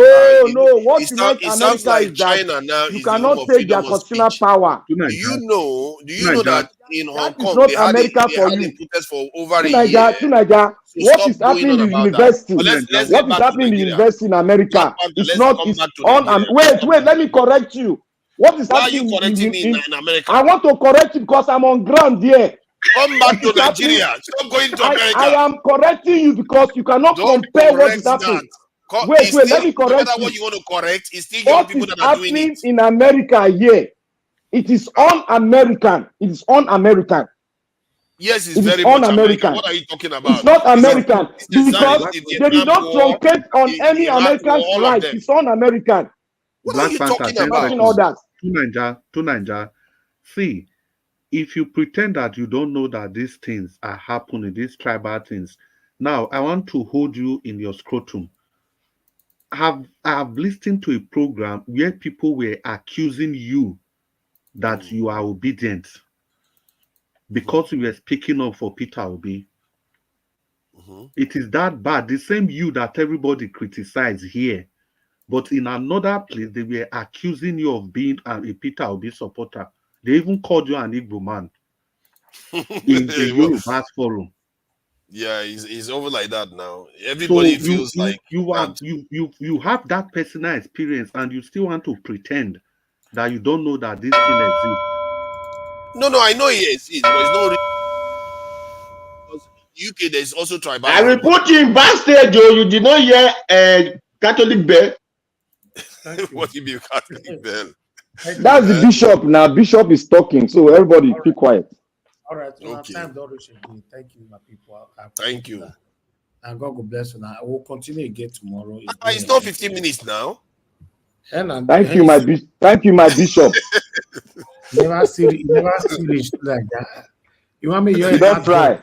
It's not 15 minutes. We still had time to finish the discussion. Okay, finish your 15 seconds then. 30 seconds. So, what was your point, Chris? You were talking about. My point is that you shouldn't feign ignorance that these tribal considerations are not there. Because at that point, you were trying to speak nationalistic, but now it was turned to a Peter Obi thing. That answers the same question that you asked before, that Nigeria Watch also asked before you came, that why is it that everybody is attacking Peter Obi? Because at that point, you were speaking up for what will benefit the nation. They turned it to a Peter Obi the right thing to do, and more Nigeria. I hear what you are saying. I hear what you are saying. There is tribalism, but we can still function with tribalism. All nations have a form of tribalism, one way or another, even if it's based on class or ethnic groups. You have them. As bad as the one we have here. I think the reason why ours seems bad is because our problems haven't been solved. Our bigger problems. If we solve those problems, the tribal problems will remain, but it's not going to be paralyzing as it seems to be right now. You know, I always give an example. It's still not time now, Nigeria Watch. Please, okay, let me give this example. I will shut up my mouth after that. So, you know, in epidemiology, where they study diseases, when an animal is infected by some disease like a virus, and it doesn't kill the animal, but if it passes to another type of species or different type of animal, it starts killing them, then you have to ask yourself, okay, why is it that this guy survived it and the other one doesn't? And that is how you have to look at the Nigerian problem. Other nations have similar problems as we do, but it doesn't paralyze them. You have to ask yourself, what is missing? Which nation? Which nation? All the nations, the UK. Which nation now? Nation what? United Kingdom. Ireland.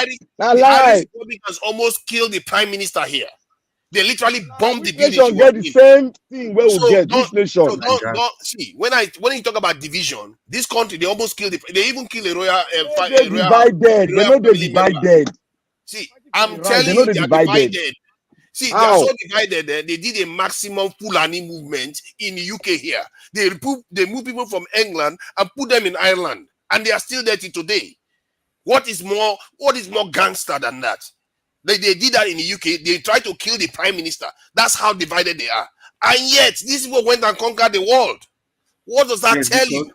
What does that tell you? Can I answer you? Because despite that division or whatever, the goal, the zeal for nationalistic upliftment is still greater than that tribal sentiment. But in Nigeria, Can you hear me? Our tribal sentiment is bigger than our goal to develop nationally. That is the difference. Wait, can I say something? They got one thing right, just one Like thing. that watch. Right. All their sins were forgiven just because of that. Like that watch. And this is why I tell you that if Tinubu fixes security, I'll forgive him the other sins. That is why I say that. With security. You keep saying that now. Keep saying that. You tell me what those countries have that we don't have. But yet they are functional, we are not. We don't have men. We don't have Yeah. men that put the nation forward at all times. And when you put the nation forward, what do you do? Wait. See, when you see, Mr. Chris, Tunaja, you always stand inside the cloud. You don't want to come down. You don't want to obey the law of gravity. Wait. Let me tell you one thing. You are on air. Inside the cloud. You see why I'm saying that? You look at Tinubu as a person. Everybody, more than 75% are telling you that Tinubu did not do anything in Lagos State. Lagos State. Why are you going on about Tinubu? For we to run a conclusion, I want to run it somewhere. No, I want to run into something so that you understand. We don't have a lot of time. See, before for you to say Tinubu run security, it no go ever happen for this world. He no fit do am. I bet money do am. You get the wrong people to do the right thing, don't you? You can get the wrong people to do the right thing. If you master that skill, then you'll be able to change Nigeria. Thank you. Thank you, everybody. This is the final. Thank you. God bless you all. My people, ladies and gentlemen, I appreciate every one of you for your time with us. We come to the end of the broadcast. It's been a long day. These people, if you give them another two hours, this argument not will finish. But we'll continue again from where we stop tomorrow. I appreciate every one of you. Thank you, Mr. Jonathan. Thank you, my bishop. Yeah, thank you. I appreciate it, especially because I came late too. Even if I was here early, I didn't talk early. Thank you to Nadia. Thank you, Oga Dua, Oga Chris. Thank you, Black Panther. Thank you, Oga CM. Thank you, everyone that came into the panel today. I appreciate every one of you. Those of you that called in as well, I appreciate you all. I appreciate those of you that supported the channel. Adelaja Ogombeyi and Ikechukwu JD04. Thank you very much. God bless you all. Thank you very much, everyone, right there on the comment section. Started with wonderful Mommy Diaspora. Thank you very much, Mommy, for all you do. Thank you very much, Madam Iris Finest. I appreciate you for all you do. Thank you very much, Abu Azi. Thank you, Madam Martina Basi TV and Madam Patricia Tagujumi. God bless you all. Thank you very much, Guy Lele. Thank you, Tracy Jacopi. Thank you, Ray Abua, Nell James. Thank you, Michael Organemaro. Thank you, Illegitimate Tinubu. Thank you. They see name, Illegitimate Tinubu. Thank you, everyone, right there. Thank you. I appreciate you all. And God will bless you, my people. We've come to the lighthouse. I appreciate you as well.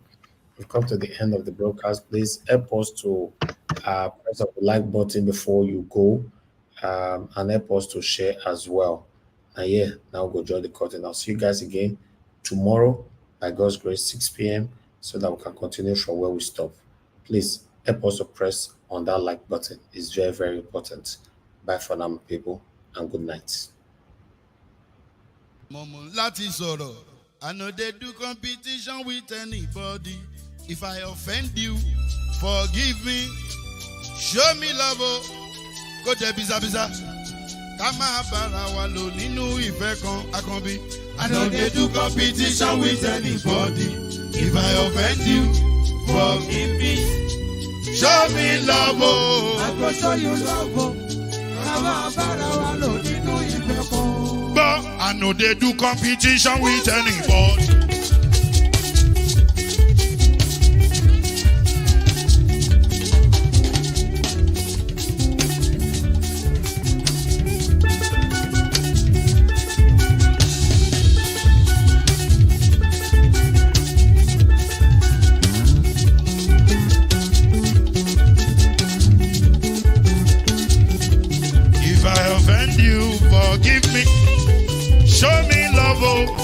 go show you love it.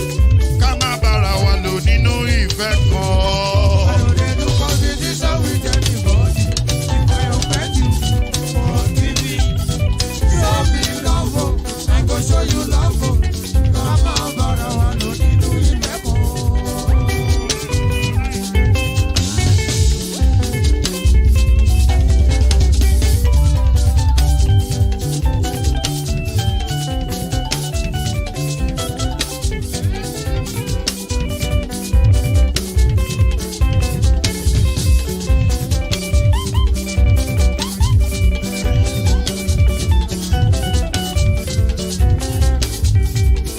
No, they do competition with anybody.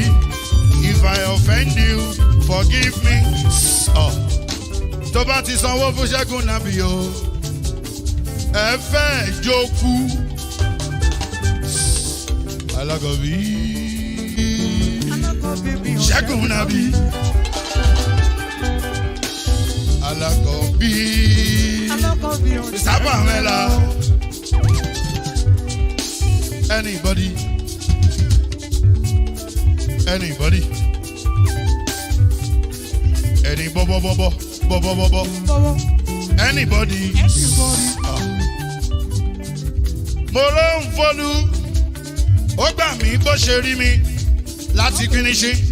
Délé mo ló ń fọlú, ẹ jẹ́ ń sọ̀rọ̀.